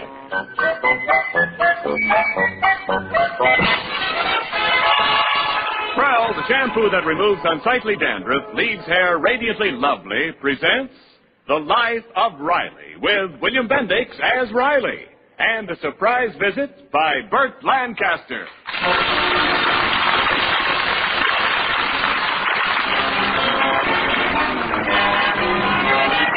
From week to week, Chester A. Riley speculates on the future of his 13-year-old son, Junior. Last week, Junior showed signs of becoming a baseball player. The week before, pilot of a jet bomber. Today, his doting father watches him out in the backyard of the Rileys' little California bungalow, and the boy is about to reveal talent for still another profession. What's Junior doing out there, Riley? He's playing with Egbert Gillis. Well, I can see that, but what's he mixing up in that barrel? It's concrete. It looks like our little Junior is going to be a building contractor. Lots of money in that. That's a smart kid I got there. Well, he stopped mixing the concrete. Look, Riley, he's got a gun. It's just his BB gun. Hey, maybe Junior will go into the Army for a career. Lots of money in that. Great crap games.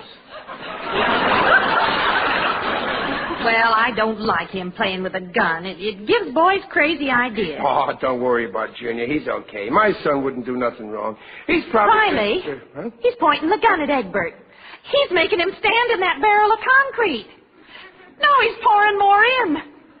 He's a gangster. That's your boy. A gangster. Well, what have you got to say now? Lots of money in that, too. Junior, you stop that. What's the big idea? Oh, we're just playing. Egbert's a stool pigeon, and I'm a mobster, and I'm giving him the business. Now, you cut it out. I don't want you to grow up to be a gangster. Now, get rid of that concrete.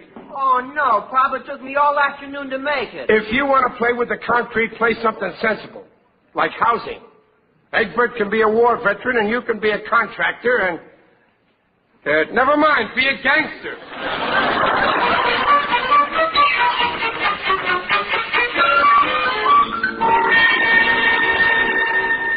Hi, Peg, I'm home. Well, it's about time. I've been waiting for you. Something wrong? I didn't mean to do it, honest, Pop. Junior did something naughty? Naughty? This little roughneck just missed getting himself in jail. Now, wait, Peg. He's not a roughneck. After all, boys will be boys. Even when they go around with guns, like hoodlums? My Junior's not a hoodlum. I tell you, boys will be boys. Well, laugh this off. He took a shot at the window in Green Spreckles Grocery. Here's the bill. $15. $15? You roughneck! You hoodlum! What? It was an accident, Pop, honest. Your boy here has got to stop these gangster tricks. That's what I've been talking about. Talk ain't enough. You got to act. Okay, in your room, young man. But, Pop... Hush! Okay. I'll teach him a lesson he won't forget. Oh, Riley, you're not going to hit him. No, of course not. He's a big boy. He's liable to hit me back. Young man. Yeah, Pop? Junior, I got to have a serious talk with you. You got to stop this stuff. But, Pop, I ain't really blaming you. It's them crime movies you go to. They put ideas into your head. Well, no, they don't. Yes, they do. What was the last movie you saw? Well, it was one with Esther Williams. Oh. Well, that can put ideas into your head, too. What ideas? Remind me to have another talk with you after this talk. Meanwhile, let's stick to this gangster business. Well, it's just pretend, Pop. My club is putting on a play, and I got the part of a leader of a tough mob. Oh, I get it. You think it's smart to be a gangster. You think it's nothing but thrills, easy money. You like to look up to these big shots. Well, no, I don't, Pop. Believe me, son, these gangsters ain't nothing much. You may think they're heroes, but they're all yellow rats. Well, I saw a movie where Sure, the movies. That's just make-believe. Let me tell you this true story of a gangster. Happened in Brooklyn years ago. There was a young boy just like yourself, good-looking, brainy, but the brakes was against him. Whenever he did something wrong, his old man, instead of reasoning with him, he'd put him across his knee and whacked him. He'd whack him and whack him and whack him, and what was the result? He became a dead-end kid.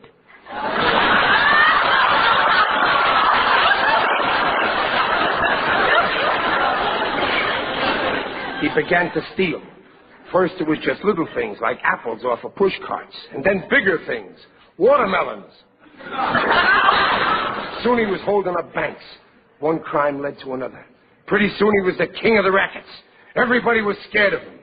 But then, like all crooks, one day the law caught up with him. A stoolie put the finger on him. Next thing he knew, he was in the death house. The day got closer when it was his turn to go, and everybody wondered the same thing. Would he go like a man, or would he crack? Then they came for him, but still he didn't crack. Step by step, they came closer and closer to the little green door. Would he break? Would he crack now? Slowly, they opened the little green door. He could see the chair. And then, his nerves snapped. He shook like the yellow rat that he was. He began screaming, "I don't want to die! I don't want to die!" They had to carry him to the chair. They strapped him in, and he kept on screaming until they pulled the switch. Son, that no-good, yellow, whimpering rat was Chester Riley.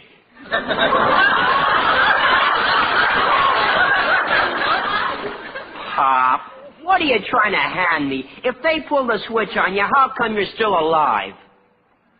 No juice. The warden forgot to pay the electric bill. And let that be a lesson to you, Junior.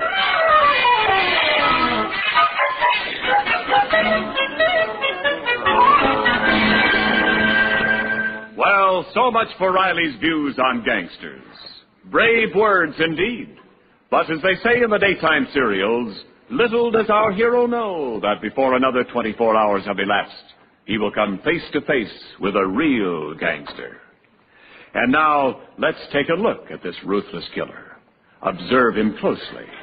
The small, close-set eyes, the prison pallor, the thin, cruel mouth, the telltale nervous twitch. Right now he stands tensely, a Tommy gun in his hands, a vicious snarl on his face, his trigger finger poised as he comes face to face with a rival mob. All right, you rat, I got that covered. Drop that gun. Put him up.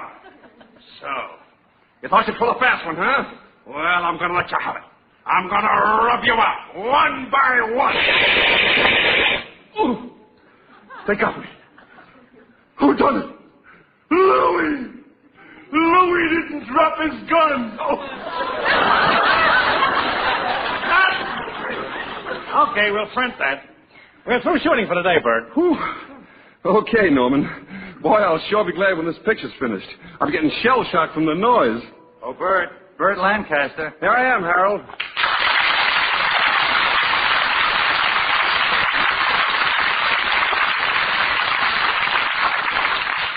Bert, here's the props you asked for. A Tommy gun, a sawed-off shotgun, and a Luger pistol. Thanks. What do you want them for, anyway? Oh, I'm doing a comedy act for a benefit show tonight. We need some props. Well, I can send them over to the theater for you. No, I'll take them with me in my car. I've got to go down there now for rehearsal anyway. Thanks, Harold. I'll see you tomorrow. Good night.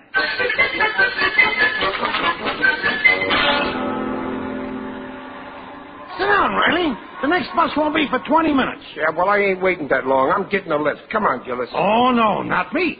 I ain't hitchhiking. Why not? Not with no pay envelope in my pocket. I don't want to get held up. Go on, who's going to hold you up? That's how they operate now. They give you lifts. What's the matter? Don't you read the papers? Like this here blonde bandit.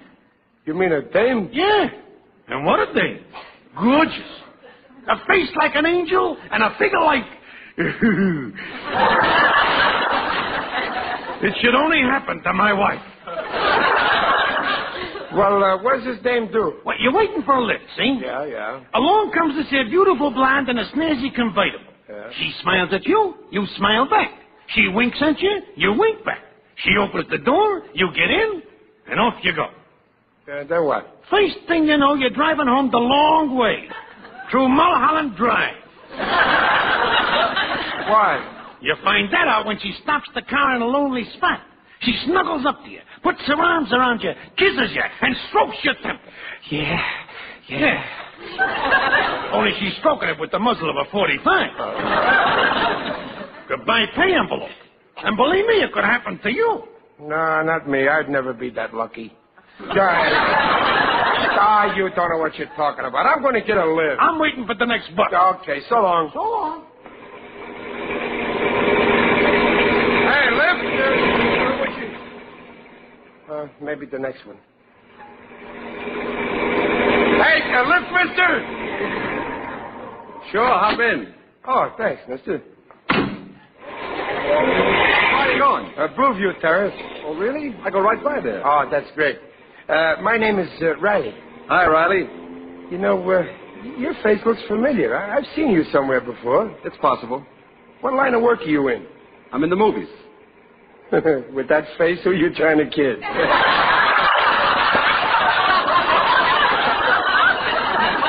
fella, I'm not kidding. Well, okay, if you don't want to tell me, that's your business. You must be doing pretty good, though, to afford a convertible like this. Well, I do okay. Say, you got enough room for your feet there? If that thing on the floor is in your way, I'll move it for you. Oh, you mean this here Tommy gun? No, that don't bother. Tommy gun? Yeah, I've got a job to do tonight, and I need it. Tommy gun? And a convertible. You're the blonde bandit. What? Don't kiss me, I'm married. I thought you were a girl. Stop the car. Listen, this gun is only... Don't shoot, please. Here's my wallet. It's got my pay envelope in it. Take it, only don't shoot. Please, I'm too young to die. Hey, wait, you come back here. What a jerk. I better find out who he is. Maybe he's got his name in his wallet. Oh, here's his business card. Chester A. Riley, a riveter. Office hours, 8 a.m. to 4 p.m. Sundays by appointment only. Holy smoke, this jerk is a nut.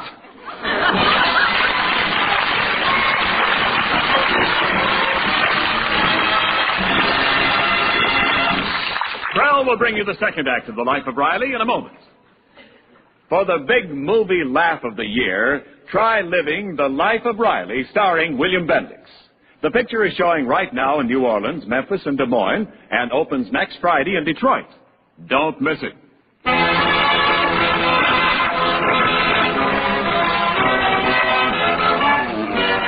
And now back to The Life of Riley, and Riley's at home now, giving his wife and son an account of his encounter with a sinister hold-up man, with slight exaggerations. There I was, Peg, face to face with this gun-mad killer. His Tommy gun pressing into my ribs. Oh, Riley. Gee, Pop. I could see his finger curling around the trigger. Your money or your life, he says to me. Well, gee, Pop, what'd you do? Well, what do you think I did? I told you they're all yellow when it comes to a showdown.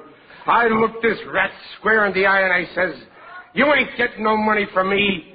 Then I grabbed the gun. We're struggling when suddenly there's a blinding flash. He's pulled the trigger. He did? But luckily I saw the bullet coming and I ducked. Another quarter of an inch.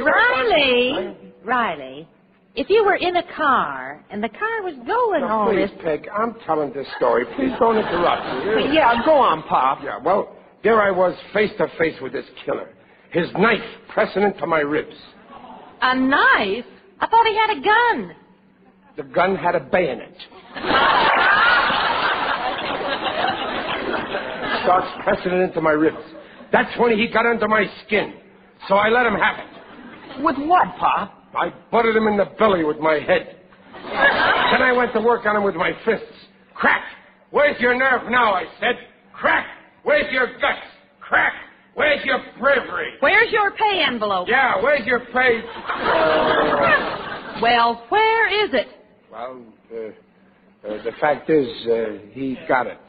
But you beat him up. Well, yeah. Well, that's just it. Well, when I saw him laying on the ground there bleeding, well, you know me, I'm just a softy. I gave him my pay envelope for hospital expenses. So you haven't got it. That's what I suspected all along. I just wanted to see how far you'd go with this fantastic story. You don't believe me? Making up a yarn like that just to hide the fact that you spent your pay on some foolishness. I wouldn't mind if you came right out with the truth, but when you start giving me a fairy tale... Now, just a minute, Peg. You got no right calling me a liar in front of Junior. That's okay, Pop. I don't mind. You're all against me. I told you the truth. Maybe it didn't happen exactly like I said, but I was held up by a gangster. And I had to give him my wallet. Not that I was worried about my life, but, well, I'd done it for you, Peg, because I knew how miserable you'd be without me. A lonely widow. But now you're going to find out what it means to live without me, because I'm leaving and I ain't coming back. Riley! Till supper time.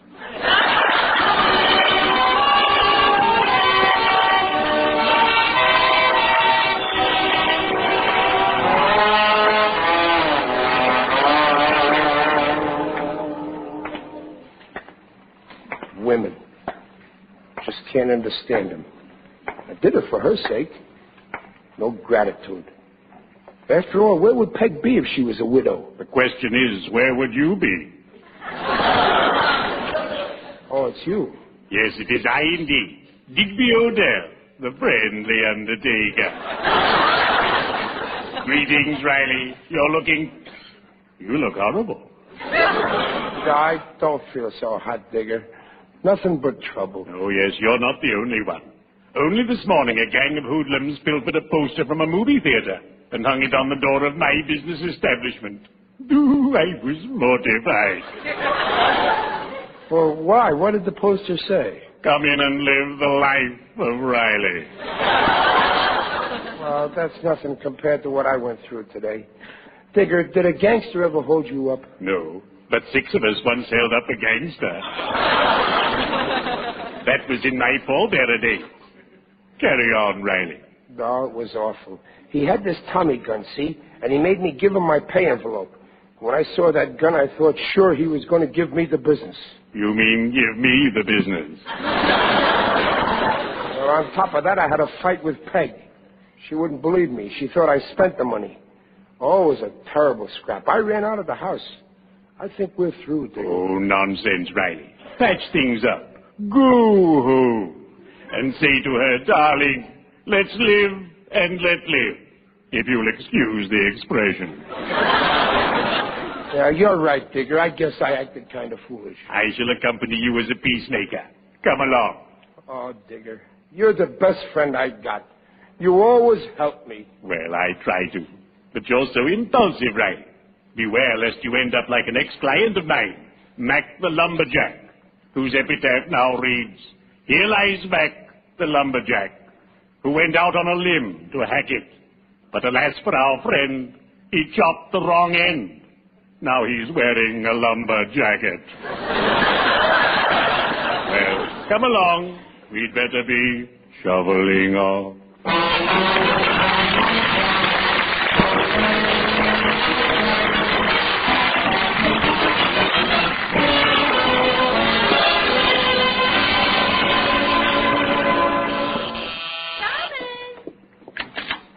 Yes? Mrs. Riley? Yes? I'm Bert Lancaster.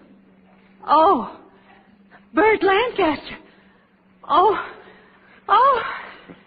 May I come in? Oh, yes, come in. I've come to return your husband's wallet. Oh, his wallet?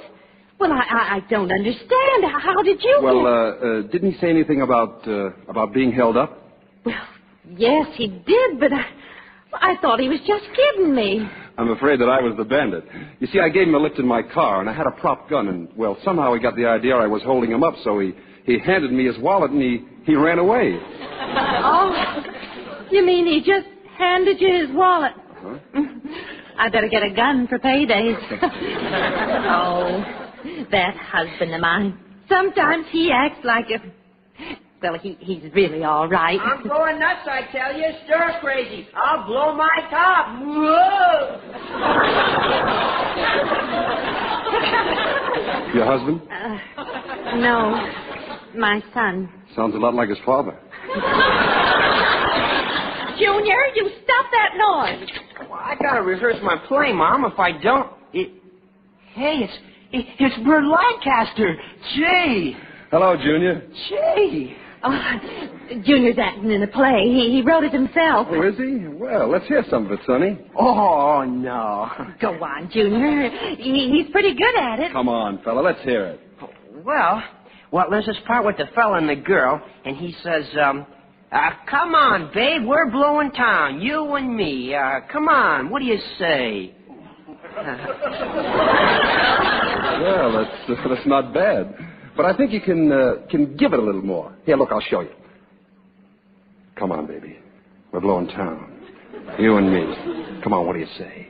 Wait a minute, Mrs. Riley. You read the girl's part here. Oh, no, I can't act. Oh, yeah, go on, Mom. Well, all right. Okay, fine. Let's start at the top of the page. Yeah. Come on, baby. We're blowing town. You and me. Come on, what do you say, baby? You don't want me, killer. I'm not for you. Listen, baby. I ain't kidding. I'm giving it to you straight. We're blowing town, see? We're making a fresh start. Well, here's my house, Digger. You think I should go in? Indubitably, man. And cheer up. Remember, I'm right behind you. Wait a minute. Digger, look, that car. Ah, yes. Nice paint job. Beautiful shade of black. But it's his. The gangster's. He's in the house. He is? But why? If he stole your wallet. The wallet. That's it. Peg's picture was in it. Young. Beautiful. I don't follow you, man. Don't you understand, Digger? That's the way these gangsters are. What they see, they want. And what they want, they take. That beast has come after Peg. He doesn't know the picture is 20 years old. Come on, Digger. Quick, in the house. Steady now, man. As we say in our profession, be sure of your ground before you jump in. They're in the living room. We'll sneak up on them. Good idea. Quiet, Digger. He'll hear you coming. He'll be the first one. Listen. What do you say, baby? You're for me. Digger, I told you. But he don't know how Peg loves me. Watch how Peg tells him off. The minute I seen you, I said, that's for me. Your class. What do you say, honey? Honey? Now he's gonna get it. We'll head for the bright lights. Big dough, diamonds, slinky gown. They're all yours. What do you say, luscious? Give that jerk husband of yours the air. Jerk? Now he's gonna get it. Killer, I'll give you a quick answer. Give me 5 minutes to pack.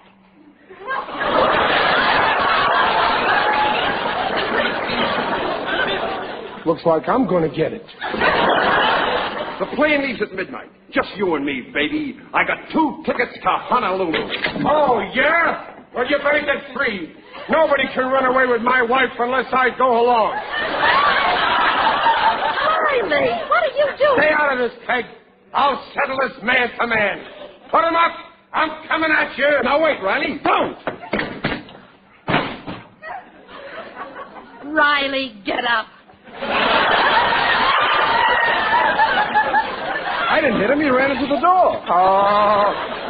Oh, he got me. The yellow rat, he pulled a gun on me. Riley, get up. No, I'm done for. I can feel the hole in my head. Take your finger out of your mouth.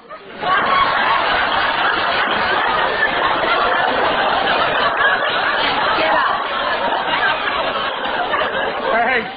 Peg, call the cops. Riley, listen to me. This is Burt Lancaster, the movie actor. Huh? I came here to return your wallet that you so generously gave me. Huh? He was reading that play of Junior's. Huh? You know, this guy's got a mind like a whip. Wait a minute. Let me get this straight. Lancaster, didn't you come here to run away with my wife? Of course not. What a revolting development this is.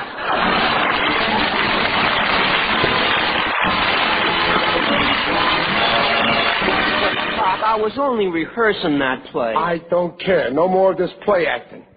You got to cut out this gangster stuff. First thing you know, you'll wind up robbing banks. Okay, Pop. Yeah, and I want you to go to Greenspreckle and apologize for breaking his window with your gun. Oh, and here's $15 to pay for the damage.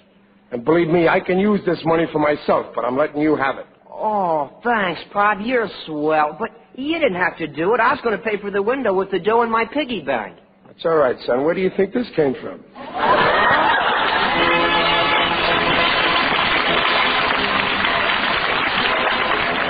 Procter & Gamble invites you to join us again next week to hear The Life of Riley with William Bendix as Riley. Tonight's script is by Alan Lipscott, Reuben Shipp, and Dick Powell. Mrs. Riley is Paula Winslow. Digger Odell is John Brown. Our thanks to Burt Lancaster for his visit, and good luck to him when he appears with the Cole Brothers Circus starting April 14th. The Life of Riley is produced by Irving Brecker. This is NBC, the National Broadcasting Company.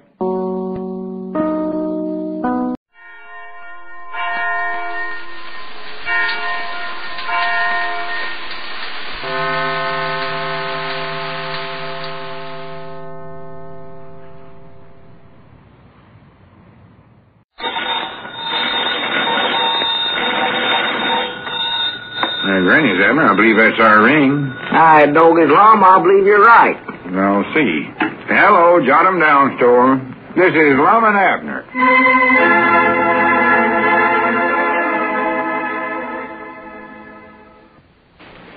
As we look in on the little community today, we find Grandpappy Spears in the Jot 'em Down store, and Lum and Abner have just returned. Listen. Hey, you fellers back already? What'd they tell you, Lum? When's the hearing gonna be? There ain't gonna be no hearing. They ain't. No, sir, Dodge, and he just made a confession of the whole thing and cleared both Lum and Cedric of everything. Well, good for him. Good for him. They wrote everything down and Dodge, and he signed it right there and never wasted no time at all. Yeah, he come right out and admitted to everything. Yeah. Done it like a man, too. Yes, he did.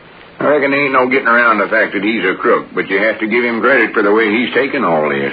Never asked for no sympathy or nothing. No. Well, why should he get any sympathy? He done something wrong.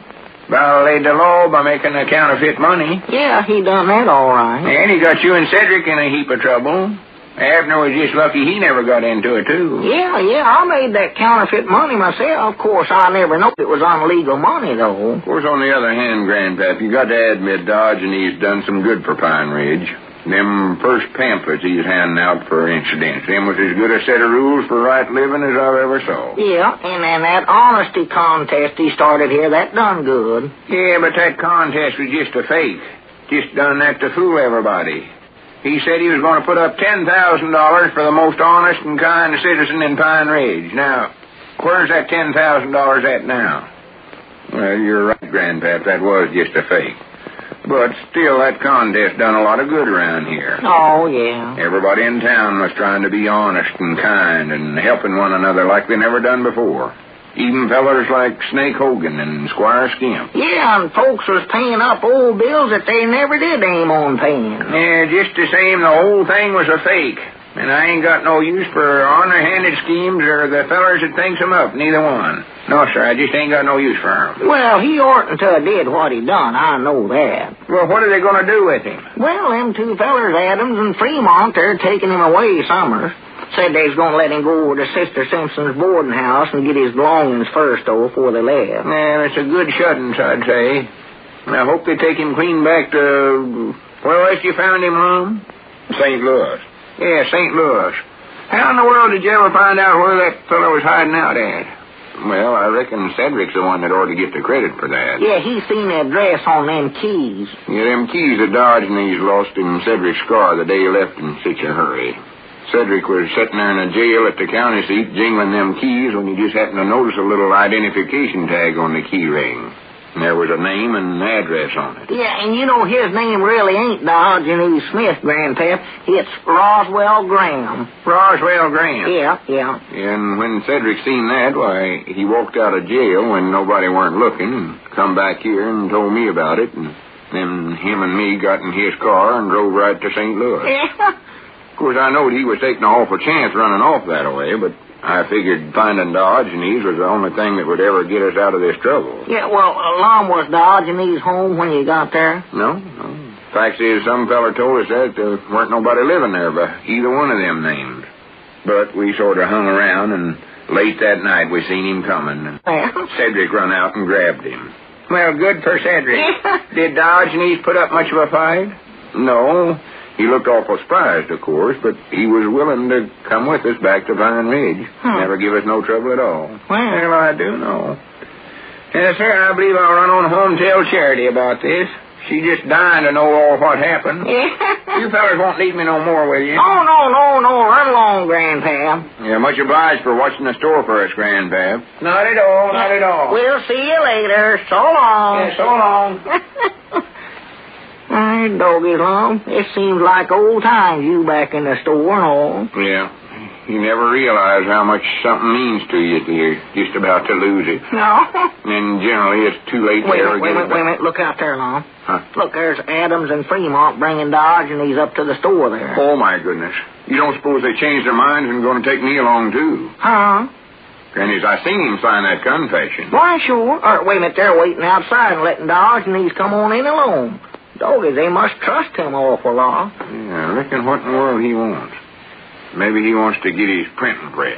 Or no, they wouldn't let him take that to the penitentiary. No, mind out. Here he comes. Wonderful world, my friend. Yeah, wonderful world, Diogenes. Wonderful world. I haven't much time, my friends. There is so little time in this world of ours. But I could not take leave of this peaceful community without a word of farewell to my good and faithful friends. Well, we're sort of sorry to see you leave, too, Diogenes. Not as sorry as I am, Lum, my friend. For here in this hamlet, I've found something I've always longed for. But I didn't realize it till it was too late. Well, what was it you found, them keys you lost? Hey, shut that. No, not keys, friend Abner. Or yes. Yes, it was keys. There, see? The keys to peace of mind and contentment. To true friendship and faith. To the warmth that comes only from living among real neighbors.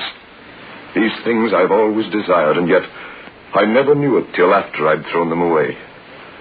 These very thoughts have haunted me ever since I departed from your village.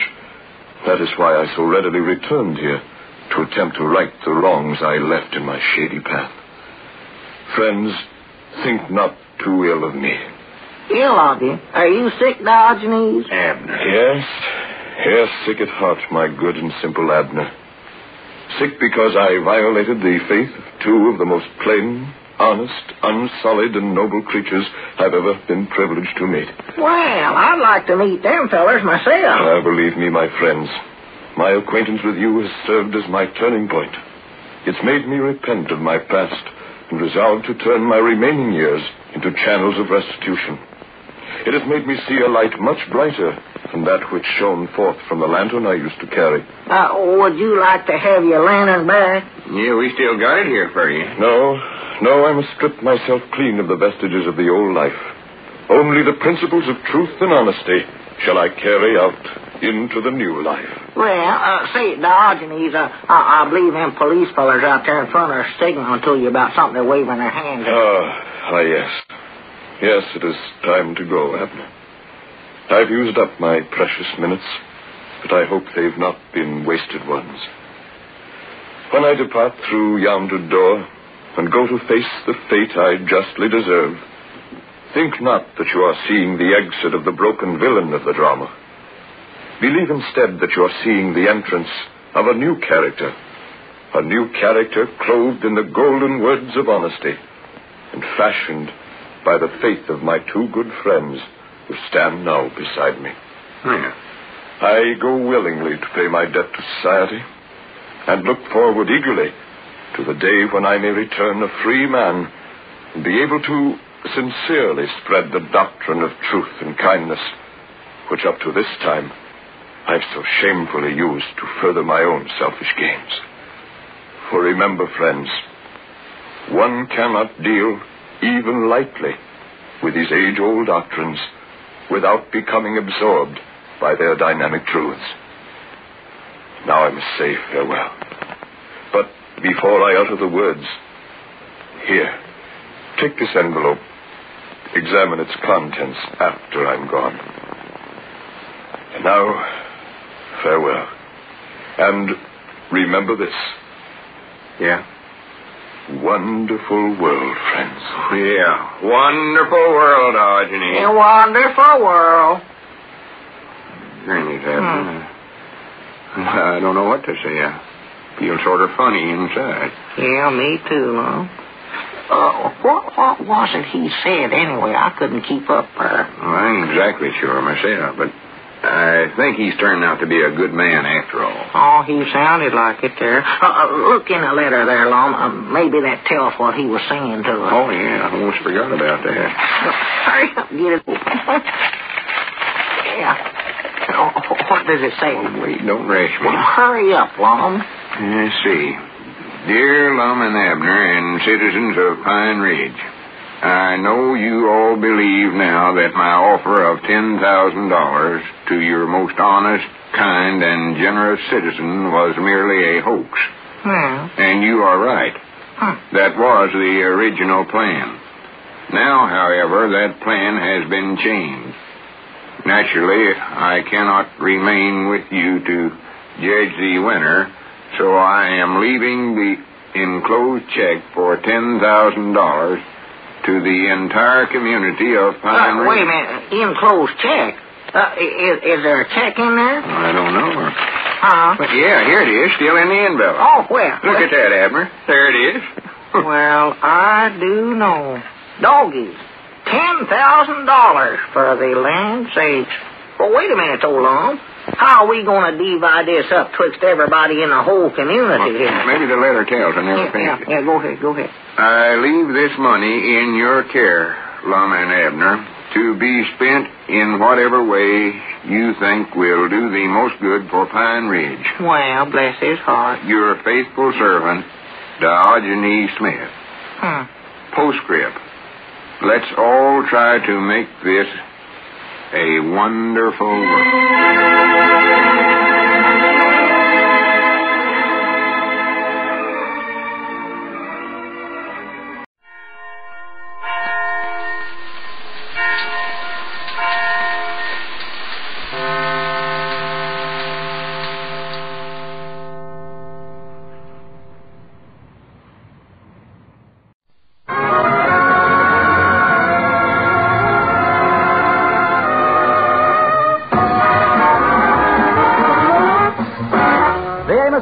Show, written by Joe Connolly and Bob Mosier, featuring Ernestine Wade, Johnny Lee, Amanda Randolph, Millie Bruce, Roy Glenn, Jeff Alexander's music, yours truly, Harlow Wilcox, and starring radio's all-time favorites, Freeman Gosden and Charles Correll, Amos and Andy.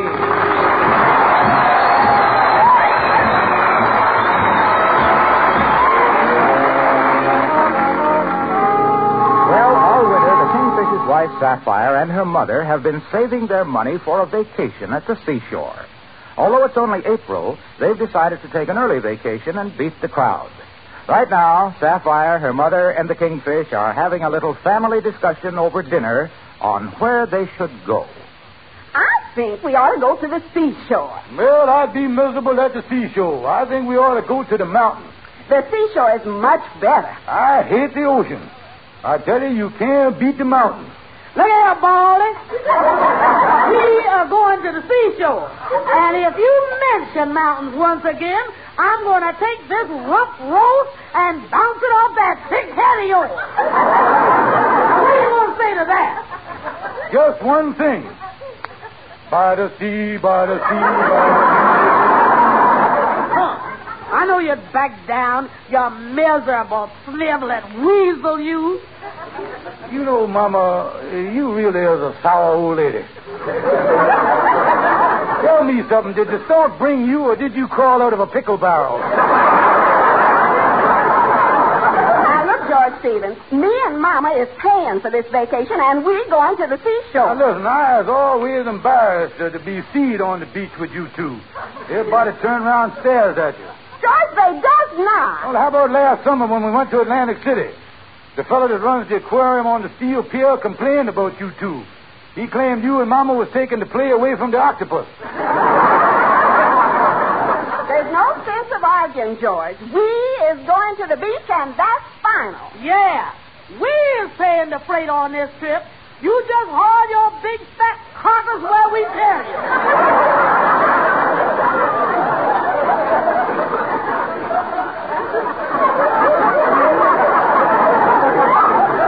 Now, look, George. Me and Mama got $300 saved up. Now, I want you to take it and go down to a travel agency and make us a reservation at some nice seaside resort. Yeah, that's it. Jam it down my throat like everything else around here. You think for once that you take me into consideration. I got feeling like everybody else. After all, I am a human being that needs love and affection and understanding and... Cut it out, Mother McCree. You're breaking my heart.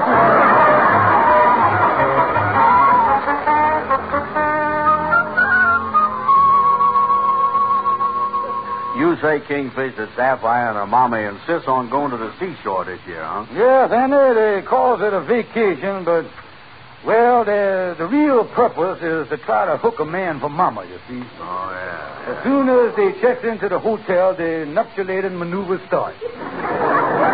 Sapphire's mama really throws out the hook to catch a man, huh?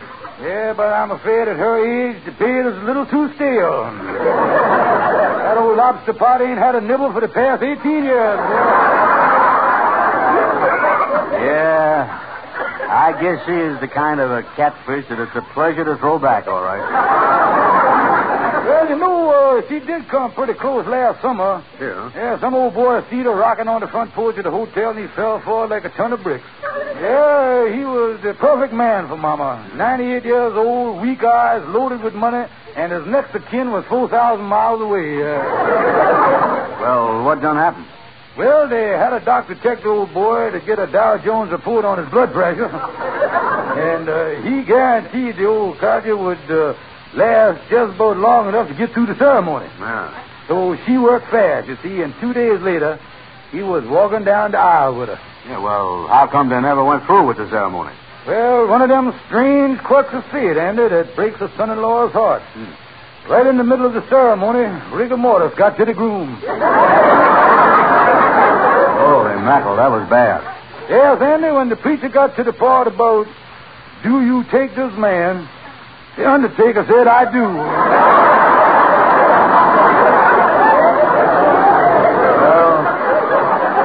that was a tough break, all right, Kingfish.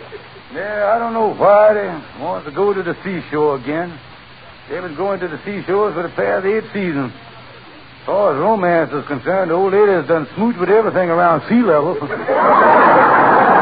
Yeah, you know something? If she went to the mountains, she might snag something above the timberline. Might meet an eligible moose or something up there. Well, I better look up some cheap travel agency, I guess. One that ain't too expensive and makes reservations for the seashore. Yeah, and I was just thinking, your mama might meet some old fella down there, too. So if you were smart, you ought to go down to Red Cross and learn that artificial respiration. At least that way you'll be able to get him through the ceremony. Oh, yeah,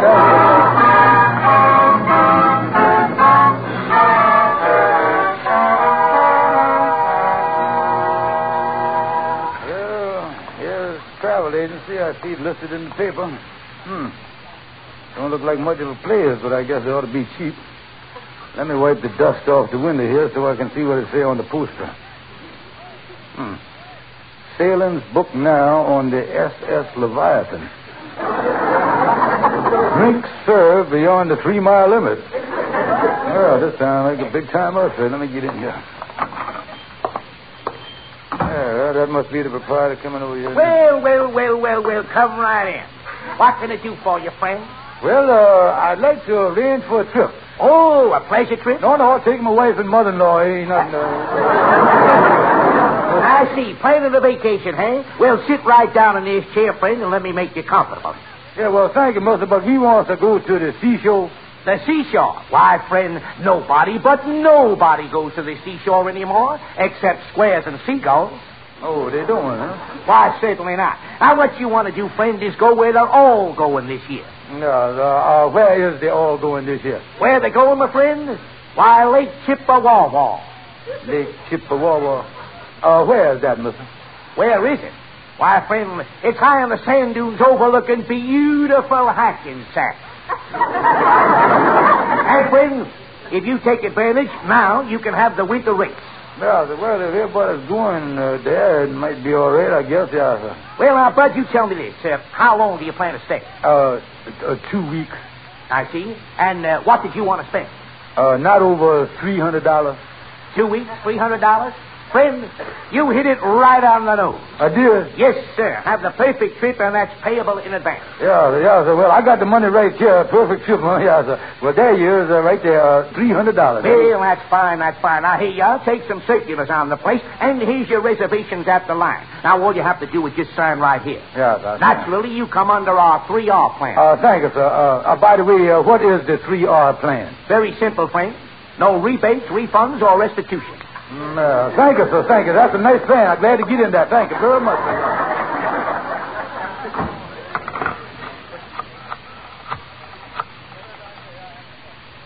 Hello, Ed. This is Jerry at the travel agency. How is everything up there at Lake Chipawawa? Season hasn't started yet, huh? Well, patch the roof and chase the chickens out of the bridal suite. I got a party of suckers coming up.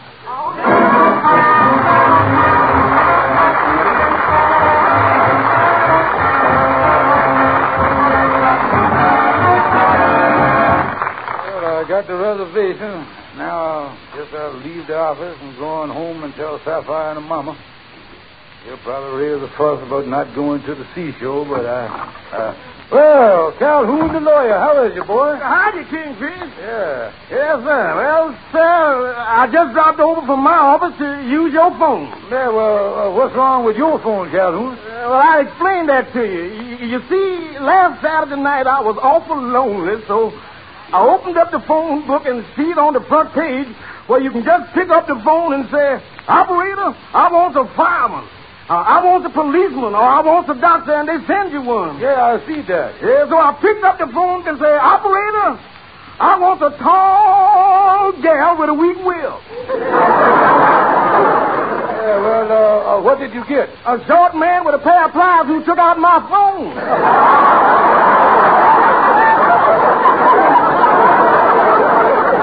Yeah, well, I'm glad you dropped in, Calhoun. I want to say goodbye to you, boy. Yeah. I'm going on a little vacation, yes, sir. Me and my wife and mom-in-law is going up to Lake Chipawawa. Yeah. Well, I'm glad you're going to Lake Chipawawa. No, Lake Chipawawa.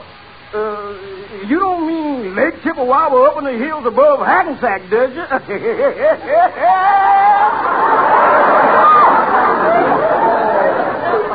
What you laughing like that about? What's the matter? Kingfish, I sued that dump last year on behalf of 2 of my clients. You mean it ain't no mountain paradise? It ain't nothing but a broken down shack on a dried up lake. What do you mean? Now, the man give me these circles here and everything. Must be all right. Look at these, look. Yeah, wait a minute. Yeah, look at these circles. You can even tell from the picture it's a dump. Oh, I tell you, when Sapphire and Mama finds out I done booked them a place like this, they gonna kill me dead. D-E-A-D dead. Well, I guess you got stuck with the reservation, but maybe you can stick somebody else with them. You know they say that there's a sucker born every minute. Yeah, a sucker born every minute. You know what? I think I'll go over and have a talk with newborn baby Brown. Yeah, well, you're smart not going to the mountains anyway, Kingfish. You know, they can be a dangerous place. They can, huh? My brother worked up at one of them big hotels at Lake Placid last winter as a waiter. Oh, he did? Yeah, and he decided to take up skiing. Well, one day he went up to the top of the big ski jump up there and lowered his head, and away he went. Holy mackerel. Yeah, the only trouble was, in the middle of the air, he lost his balance and come down 300 feet right smack on his head. Wow, did it hurt him? Well, I tell you, you know how the waiters up there brings in the meals by balancing a tray on their heads. Yeah. My brother is the only waiter they got that can serve 6 people without using a tray.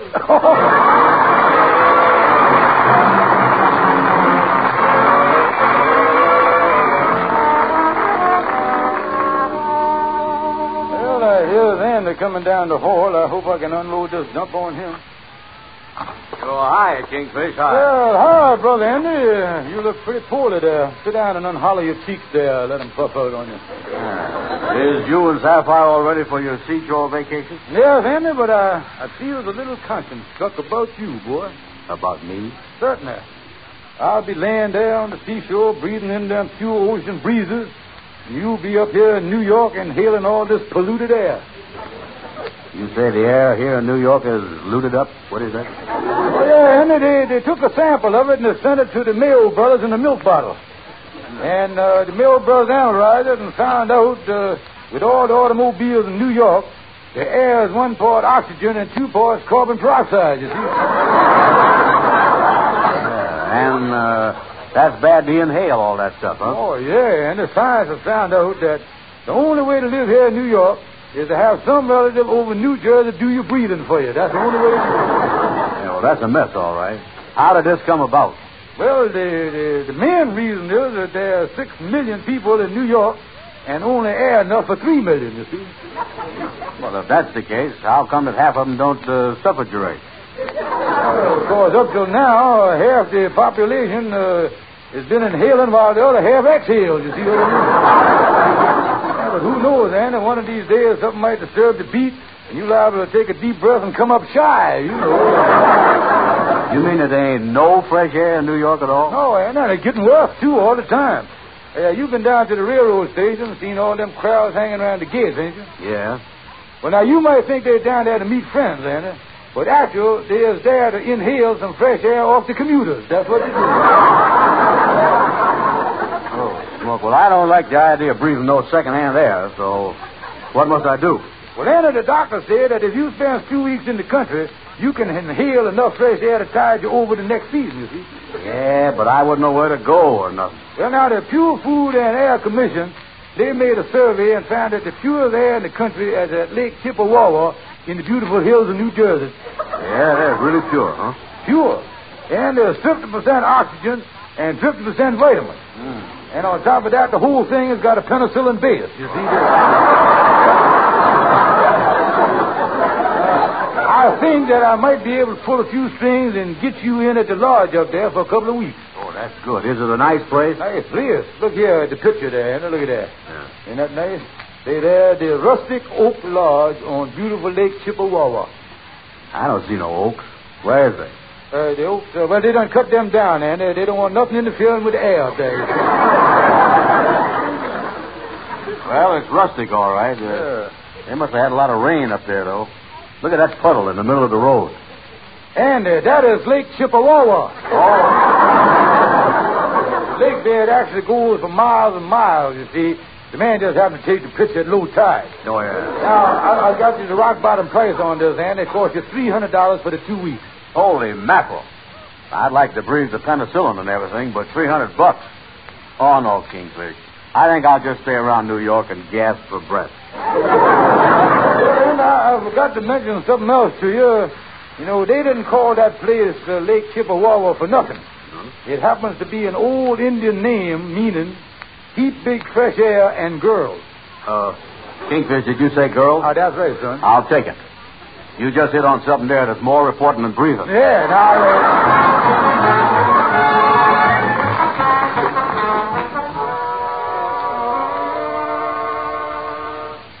Oh, Amos, I'm glad I found you in your office, boy. Yeah, well, come on in, Andy. What is up? I just come over to say goodbye. I'm going to take a vacation. Going to get out of the city. You know, the only way you can breathe here in New York is to go down to the station and inhale commuters. Inhale commuters? Yeah, that's right. I'm going to New Jersey, to Lake Chipawawa. That's an old Indian word for a gal named Penicillin. Now, Andy, what is this all about? Who told you all this stuff that you're telling me now? The Kingfish explained it to me. He explained it just before I give him $300 for my reservation. And that name, Lake Chipawawa, kind of familiar to you a little bit? Yeah, kind of. Yo, Andy, I tell you what, it was in the newspaper last year. Don't you remember? You remember Calhoun done sued the lodge up there and tried to get some money back for some people who stayed at this lodge up there at Lake Chipawawa. Yeah, oh, it's an awful dump. And Calhoun tried to get the money, but he couldn't get no evidence on them people. Yeah, I remember that. Sure. Yeah, I guess the Kingfish didn't know about that when he sold me the reservation. Listen, if you paid him $300, he done gypped you, and that's all it is to it. Yeah, that's right. Yeah, I'm going over there and see him. Yeah, well, what is you going to do? All his talk about fresh air. I'm going to get my baseball bat and cross-ventilate the top of his head. That's what I'm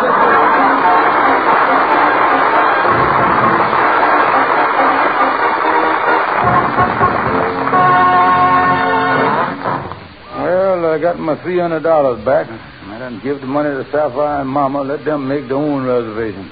I ain't going to... Kingfish, stand right where you is. Oh, Brother Ender, what you doing with that baseball bat? The season ain't open yet. Listen, in 2 seconds, I'm going to open the baseball season right on the top of your head. Well, now, wait a minute, Ender. Now, just calm down here, Andy, old pal. Yeah? Now, look here, you wouldn't hurt a man that was wounded in the service of his country, would you?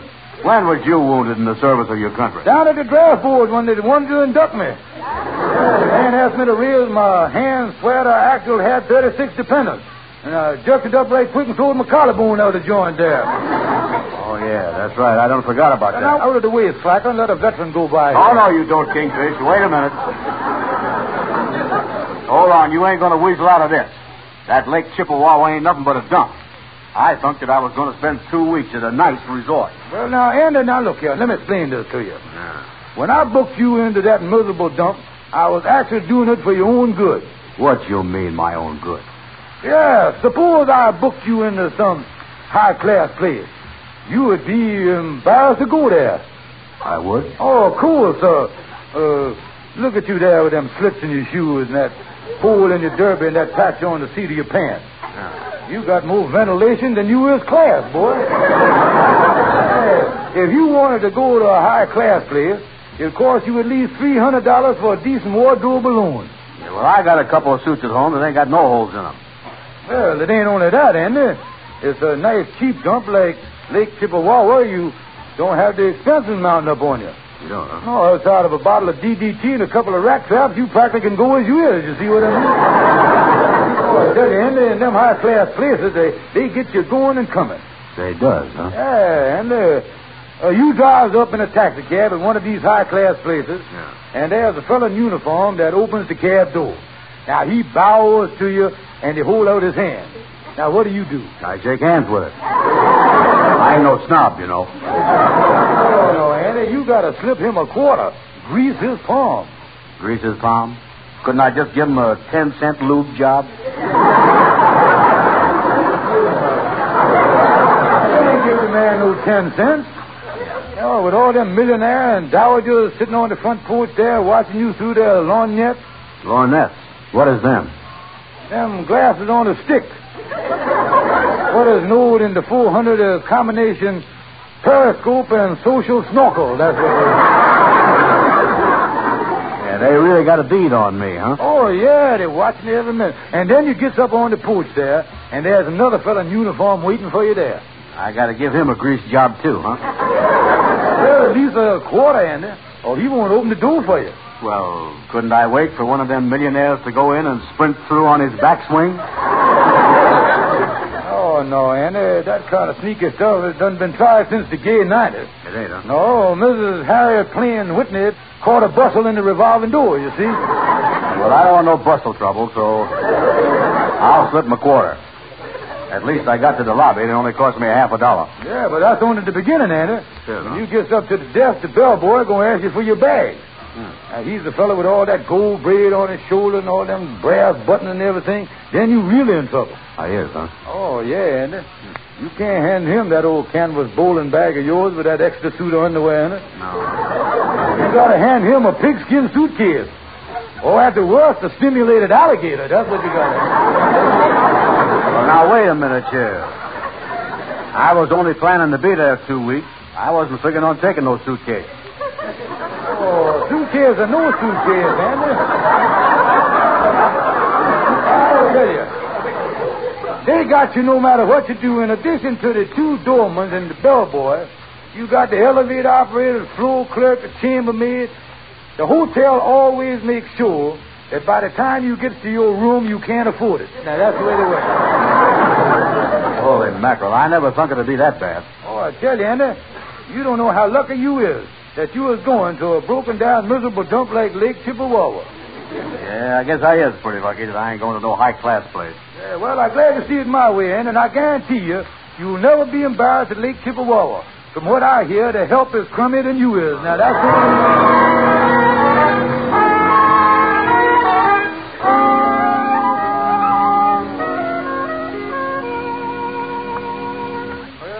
Get on up to my appointment here. I guess the gals are taking the money and got the reservations by now.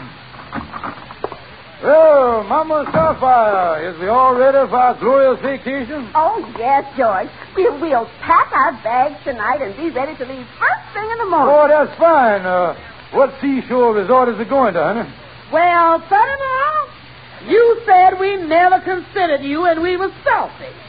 Well, we decided to do what you wanted. We are going to the mountains. The mountains, huh? Yes. Andy dropped by this afternoon, and so does his reservations for 2 weeks at beautiful Lake Chipawawa. Oh, no.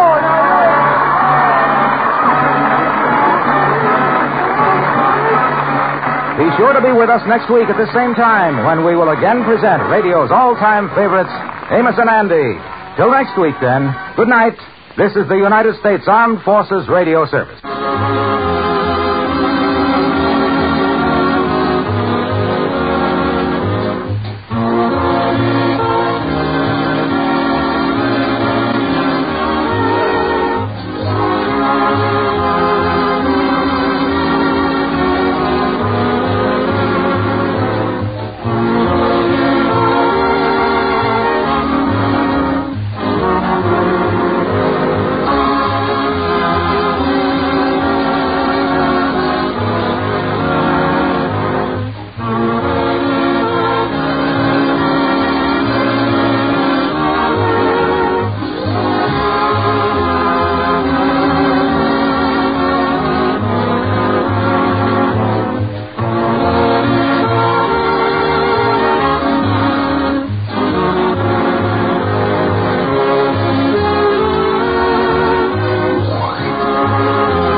George Burns and Gracie Allen.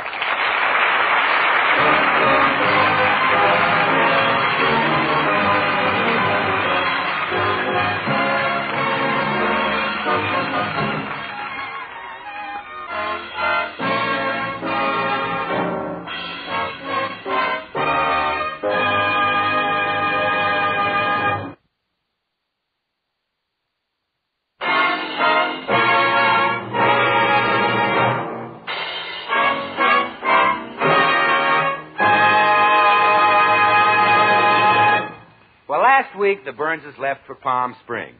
I can still see them driving away, Gracie at the wheel and Sugar Throat in the back seat with his ukulele, singing as though his throat would burst. But it didn't, darn it. Now, 7 days later, we find them returning, Gracie still at the wheel and Sugar Throat still at the uke. I'll be leaving soon to thrill all and joy. George. It's not the island moon or the fish or the pie. George. It's just a little brown girl in a little grass skirt. George, we're home. Don't open the car until I finish. In a little grass shack in Hawaii, now you can open the door. Gracie's been listening to that for 7 days. Is it any wonder she's peculiar? Anyway, we find them now unpacking. Oh, darling, you look absolutely wonderful. I got quite a tan, didn't I? Well, I've never seen you so dark. Well, your feet are practically black. Look again. Oh, you're wearing shoes. I'm wearing shoes. Gracie, why didn't you get out in the sun? I never saw you around the pool. George, I'm not silly. I read that sunshine contains vitamin D and so does bread. So I stayed indoors and ate bread. But you're not as brown as I am. Next time I'll eat toast. Yeah, do that. But Gracie, tell me, did you really have fun? Well, sure I did. I went shopping, and I went to the movies, and I went to the museum. The museum? Oh, yes, it was so educational, dear. Did you know that a couple of 100 years ago there was no California here? Well, sure, I knew that. Well, it's a good thing they put it out here, because back east they wouldn't have had room for it. Those pioneers were no schnooks, you know. And did you know that the only white men out here at that time were Indians? You're full of history, aren't you? Mm-hmm. You know, while I was looking at the Indian relics, I noticed a man staring at me. Well, I didn't want to be rude, so I stared back at him. That was smart. Yeah. And then he walked over and he said, "Pardon me, you look familiar. Haven't I seen you somewhere before?" So I said, "It's very possible. I was there one summer." Well, that ought to teach him, yes. And then I walked away and spoke to an Indian who was sitting in the corner beating a tom-tom, and I said, "Heaps nice music. How you feelin' today, big chief Indian?" He never even looked up. He just said, "Solid, Jack." Him heap hep. Yeah, and while I was talking to him, I still felt that this man was staring at me from this behind. same man? Yes, and I didn't want to be conspicuous by turning around, so I bent way back and peeked at him over the top of my head. Well, that was real subtle. And then he walked over. He wanted to pick me up. He did? Yeah, when I bent back to look at him, I fell down.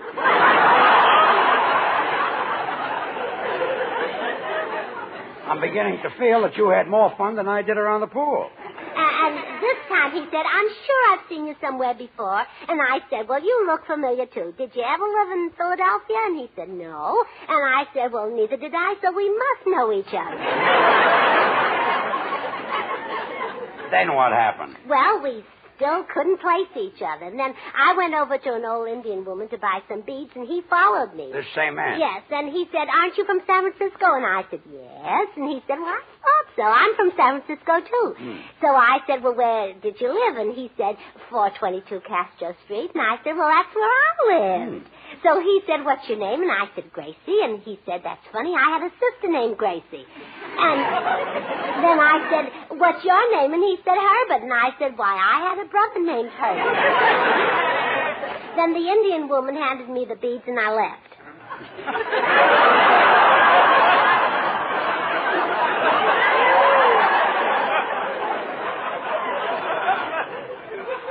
You left? Yeah. I never did find out who that man was. Gracie, Herbert was your brother. Oh, yeah, now I remember him. Oh, but he wasn't my real brother. No, he wasn't? No, you see, when my real brother was 6 months old, my father took him for a walk in a baby carriage. And he went in to get a cigar, and when he came home, he had a different baby in a different carriage.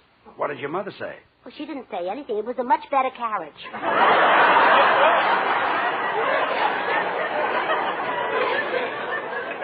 You know, Gracie, I'm surprised that you don't meet more of your relatives in museums. But I still say you should have been out in the sun like me. Well, the trip did you a lot of good, George. When we left here, you had awful-looking bags under your eyes. Now they're nice brown. and brown. I thought yeah. so, yeah. Brown bags. Yeah. Come in. Hello, George. Hello, Gracie. Hey, how was your fishing trip? Great. Here's a little present for you. 10-pound bass I caught. Thanks. Gee, it's a beauty. Yeah. Gee, that trip to Palm Springs did wonders for you, Gracie. You look sensational. Oh, thank you. How come you didn't go, George? I did go. Oh, certainly. Gracie, why don't you take the fish out in the kitchen? We can have it for dinner tonight. Yeah, Gracie. All you need for that fish is butter and cracker crumbs. And beat up 3 eggs into a batter. If that fish is going to have dinner with us, he'll eat what we eat. You're absolutely right. So, Harry, you enjoyed your trip, huh? Yeah, George. But I can't get over the vanity of women. There we were roughing it in a mountain cabin, and Blanche took along a low-cut evening gown. Harry, you're so dumb. She probably wanted a little romance. Well, I suppose so, but after all, I went up there to have a good time. Oh, hello, Blanche. Where? I'm only kidding. George. Yeah? Tony, the vegetable man, is in the kitchen. He wants to talk to you. Okay. I'll be running along. Oh, tell Blanche I'll call her as soon as I unpack. Okay, she's busy, too. She hasn't even changed clothes. She's still wearing Levi's. Really? What's Levi wearing? While you're working on that, Harry, I'll go to see what Tony wants. Hello, Mr. Burns. Oh, hello, Tony. Your wife was telling me she just got back from Palm Springs. She looks so wonderful. She sure does, Tony. And I guess now that she's back, you gonna go, eh? Yes, I'm leaving next week. Mr. Burns, what I want to talk to you about. Tomorrow, my wife and me, we're going to give a little party. We've been married for 14 years. I see. If 2 celebrities like you, Mrs. Burns, would come to the party, it would give such a thrill to my wife and 12 kids. Married 14 years and have 12 children. Well, congratulations. Thank you.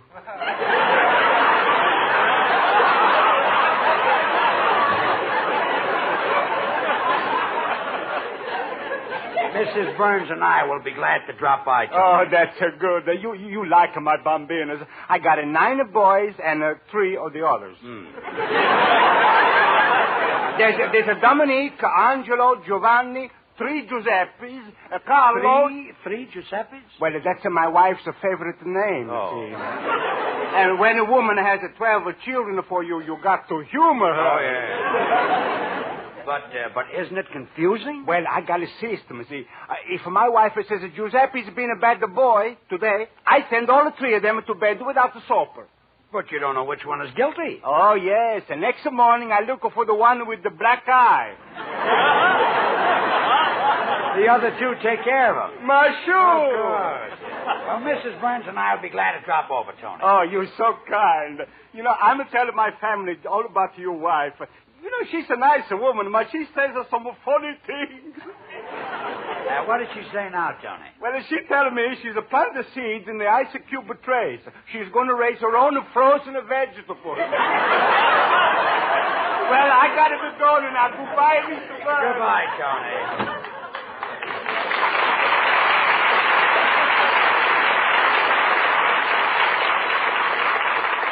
Boy, when the census taker gets to his house, he'll kill a full week. Gracie, Tony Oh, hello, Bill. I didn't know you were here. Hi, George. Well, I was just showing Bill the pictures I took in Palm Springs. Yeah, what a healthy place that must be. I've never seen Gracie looking better. Yeah, I didn't go. I knew it was coming, yeah. Oh, there were lots of movie stars around the pool Easter Sunday. Harry James and Betty Grable, Clark Gable and his wife. And I would have gotten a picture of Clark Gable if it hadn't been for George. What did I do? Oh, you came running into the bungalow and said, you ought to take a picture of Clark Gable in a bathing suit. Well? Well, while I was putting on my bathing suit to take the picture, he left. Gracie, show Bill the picture of Betty Grable in shorts. Well, now there you go again by the time I put on the Hold shorts. it, I don't mean that. Here, Bill, look at this picture of Grable. I don't want to see it. What? Oh, Bill, lie down. Yeah. You're sick. You are sick. I'm sick of women. I'm through with them forever. Absolutely and definitely finished. I'll never even look at another woman. Well, good. Now you can settle down and raise a family. Bill, what brought this on? That woman lawyer I met here last week.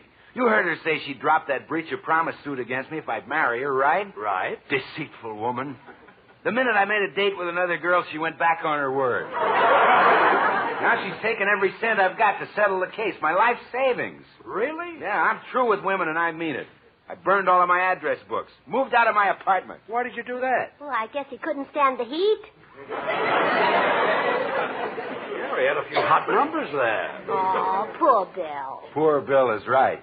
Think of it. I started saving when I was only 6 years old. And now it's all gone. Yep. I burned every number. Oh, you started saving telephone numbers when you were 6. Yeah, well, I wasn't much interested in girls before that.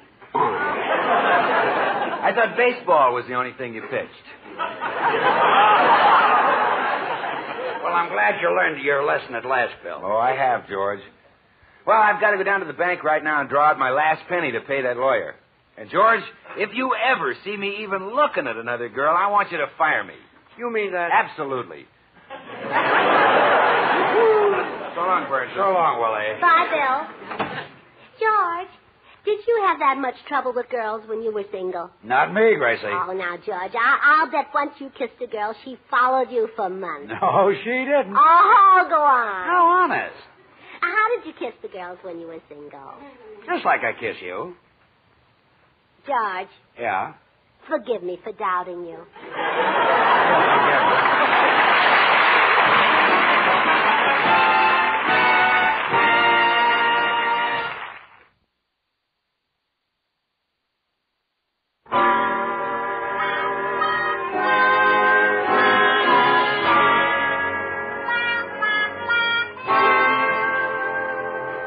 Say, Gracie, Tony and his wife are celebrating their wedding anniversary tomorrow.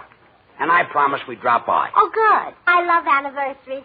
Last year, my grandfather and grandmother celebrated their 50th anniversary. Yeah, I remember you going up to San Francisco for that. Oh, yes. You know, my family thinks you're a great comedian, George. They laugh at everything you say. Really? I didn't know that. Oh, yes. When I told them that you said you couldn't come, you never heard such laughing.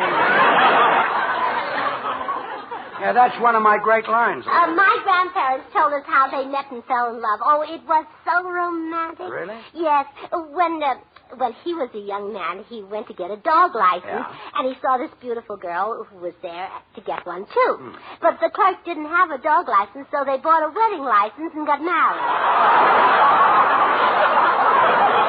Anyway, they had a beautiful double wedding. Grandfather and grandmother and their dogs. Oh, the dogs got married, too. Yeah. But they had an argument about where to spend the honeymoon. One couple wanted to go to the beach, and the other couple wanted to go to the redwoods.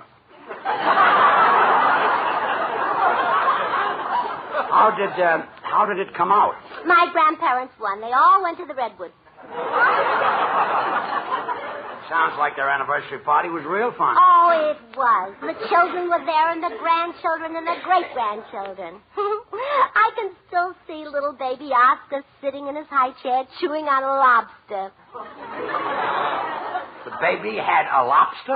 Well, Oscar was too young to hold on to his food, so they gave him food that could hold on to him.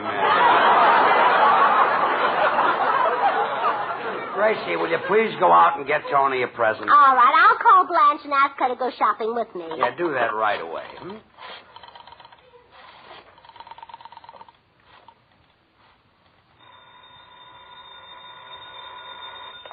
Hello. Hello. Oh, Harry, this is Gracie. Is Blanche still wearing the man's clothes?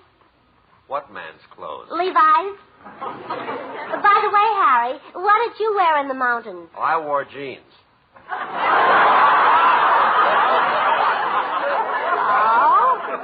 And I suppose Jean wore yours? No. Well, what did Jean wear? Nothing. Well! Gracie, I'm talking about blue jeans. Oh, I bet she was. It's cold up there.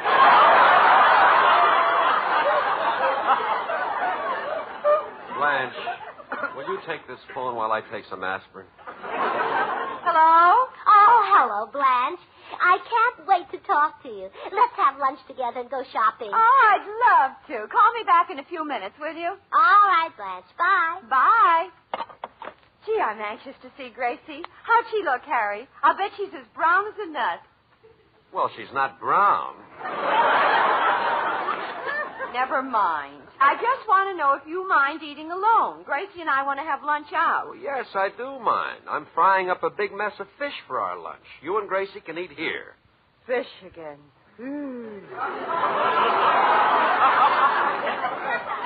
7 days in the mountains, we had nothing but fish, fish, fish. You fried it, you broiled it, you baked it, you boiled it. What else could I do with it?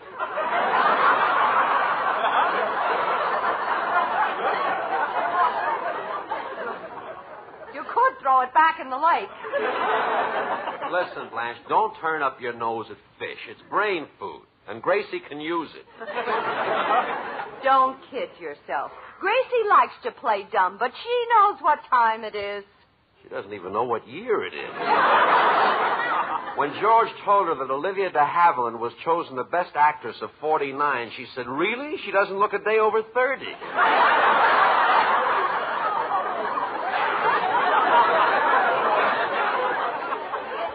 Oh, yeah? Hello? Blanche, this is Gracie again. Oh, I'm glad you called, honey. Harry and I were having another argument. Oh, that's a shame. When you and George argue, do you kiss and make up? Well, I don't have to. George doesn't kiss me hard enough to smear it.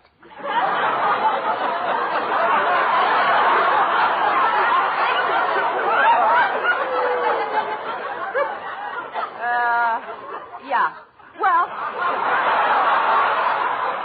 goodbye, Gracie. I'll be over in a few minutes. Bye, Blanche.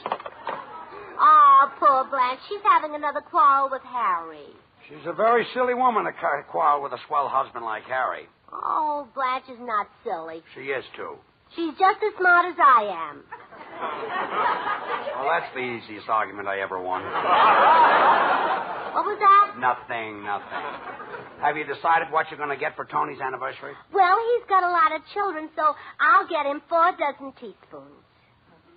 4 dozen. Oh, yes, children need them, you know. When my brother Willie had the whooping cough, he used up 3 teaspoons a day. How did he do that? Well, it said on the bottle of medicine, swallow 1 teaspoon after each meal.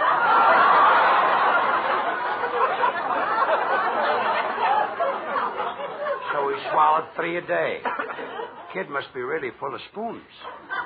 A year later, Willie had to be operated on. Naturally. They took his tonsils out. Well, don't get teaspoons for Tony. Come in.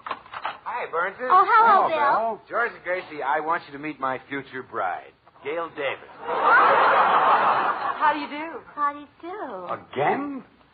Bill, 30 minutes ago you were through with women. You were going to the bank to draw out your life savings. Well, Gail is the cashier there. I thought so. Bill tells me you just got back from Palm Springs, Mrs. Burns. You look wonderful. Oh, thank you. And before you say anything, Gail, I was there, too. This year? No, in 1896. Look, Bill, you made me promise to fire you if I saw you with another girl. Well, that's why I dropped by, George. I want to release you from your promise. She's so beautiful. Stick to your word, Bill. Be a man. Look at her and say, women mean nothing to me. Well, okay, come here, baby. Women mean nothing to me. Again. Women mean nothing to me. Once more. Women mean nothing to me?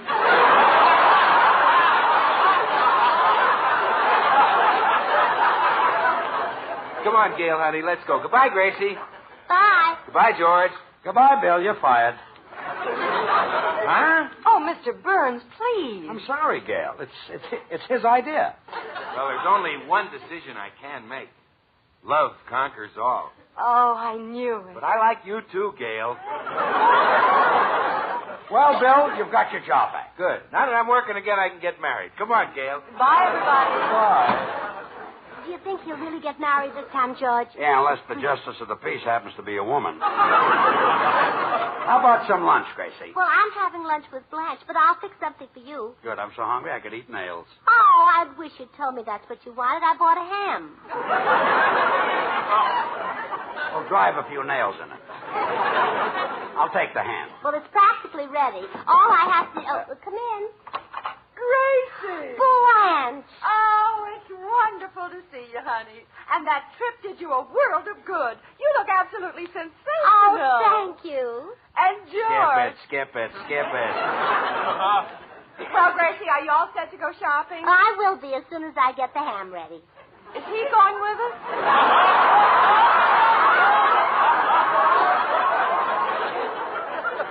I knew that straight line would kill me.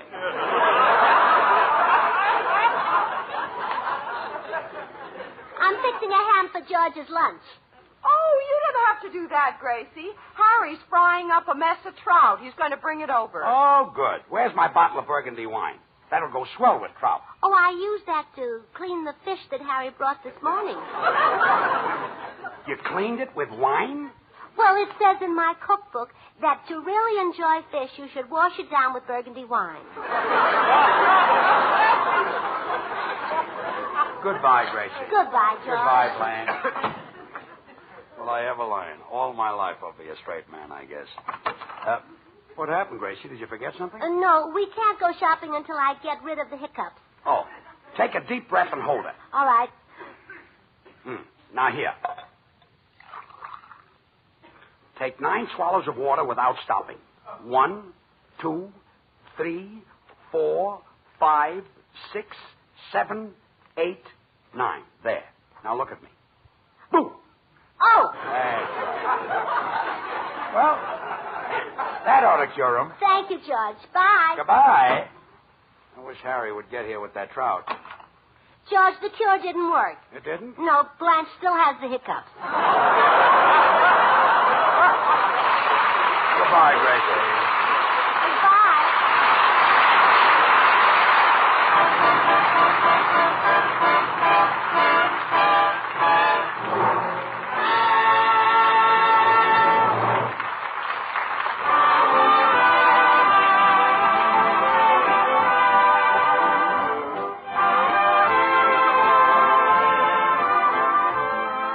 George and Gracie will return in just a minute.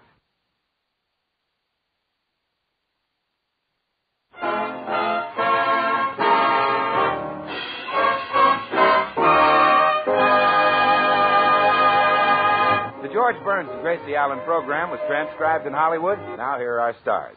Good night, folks.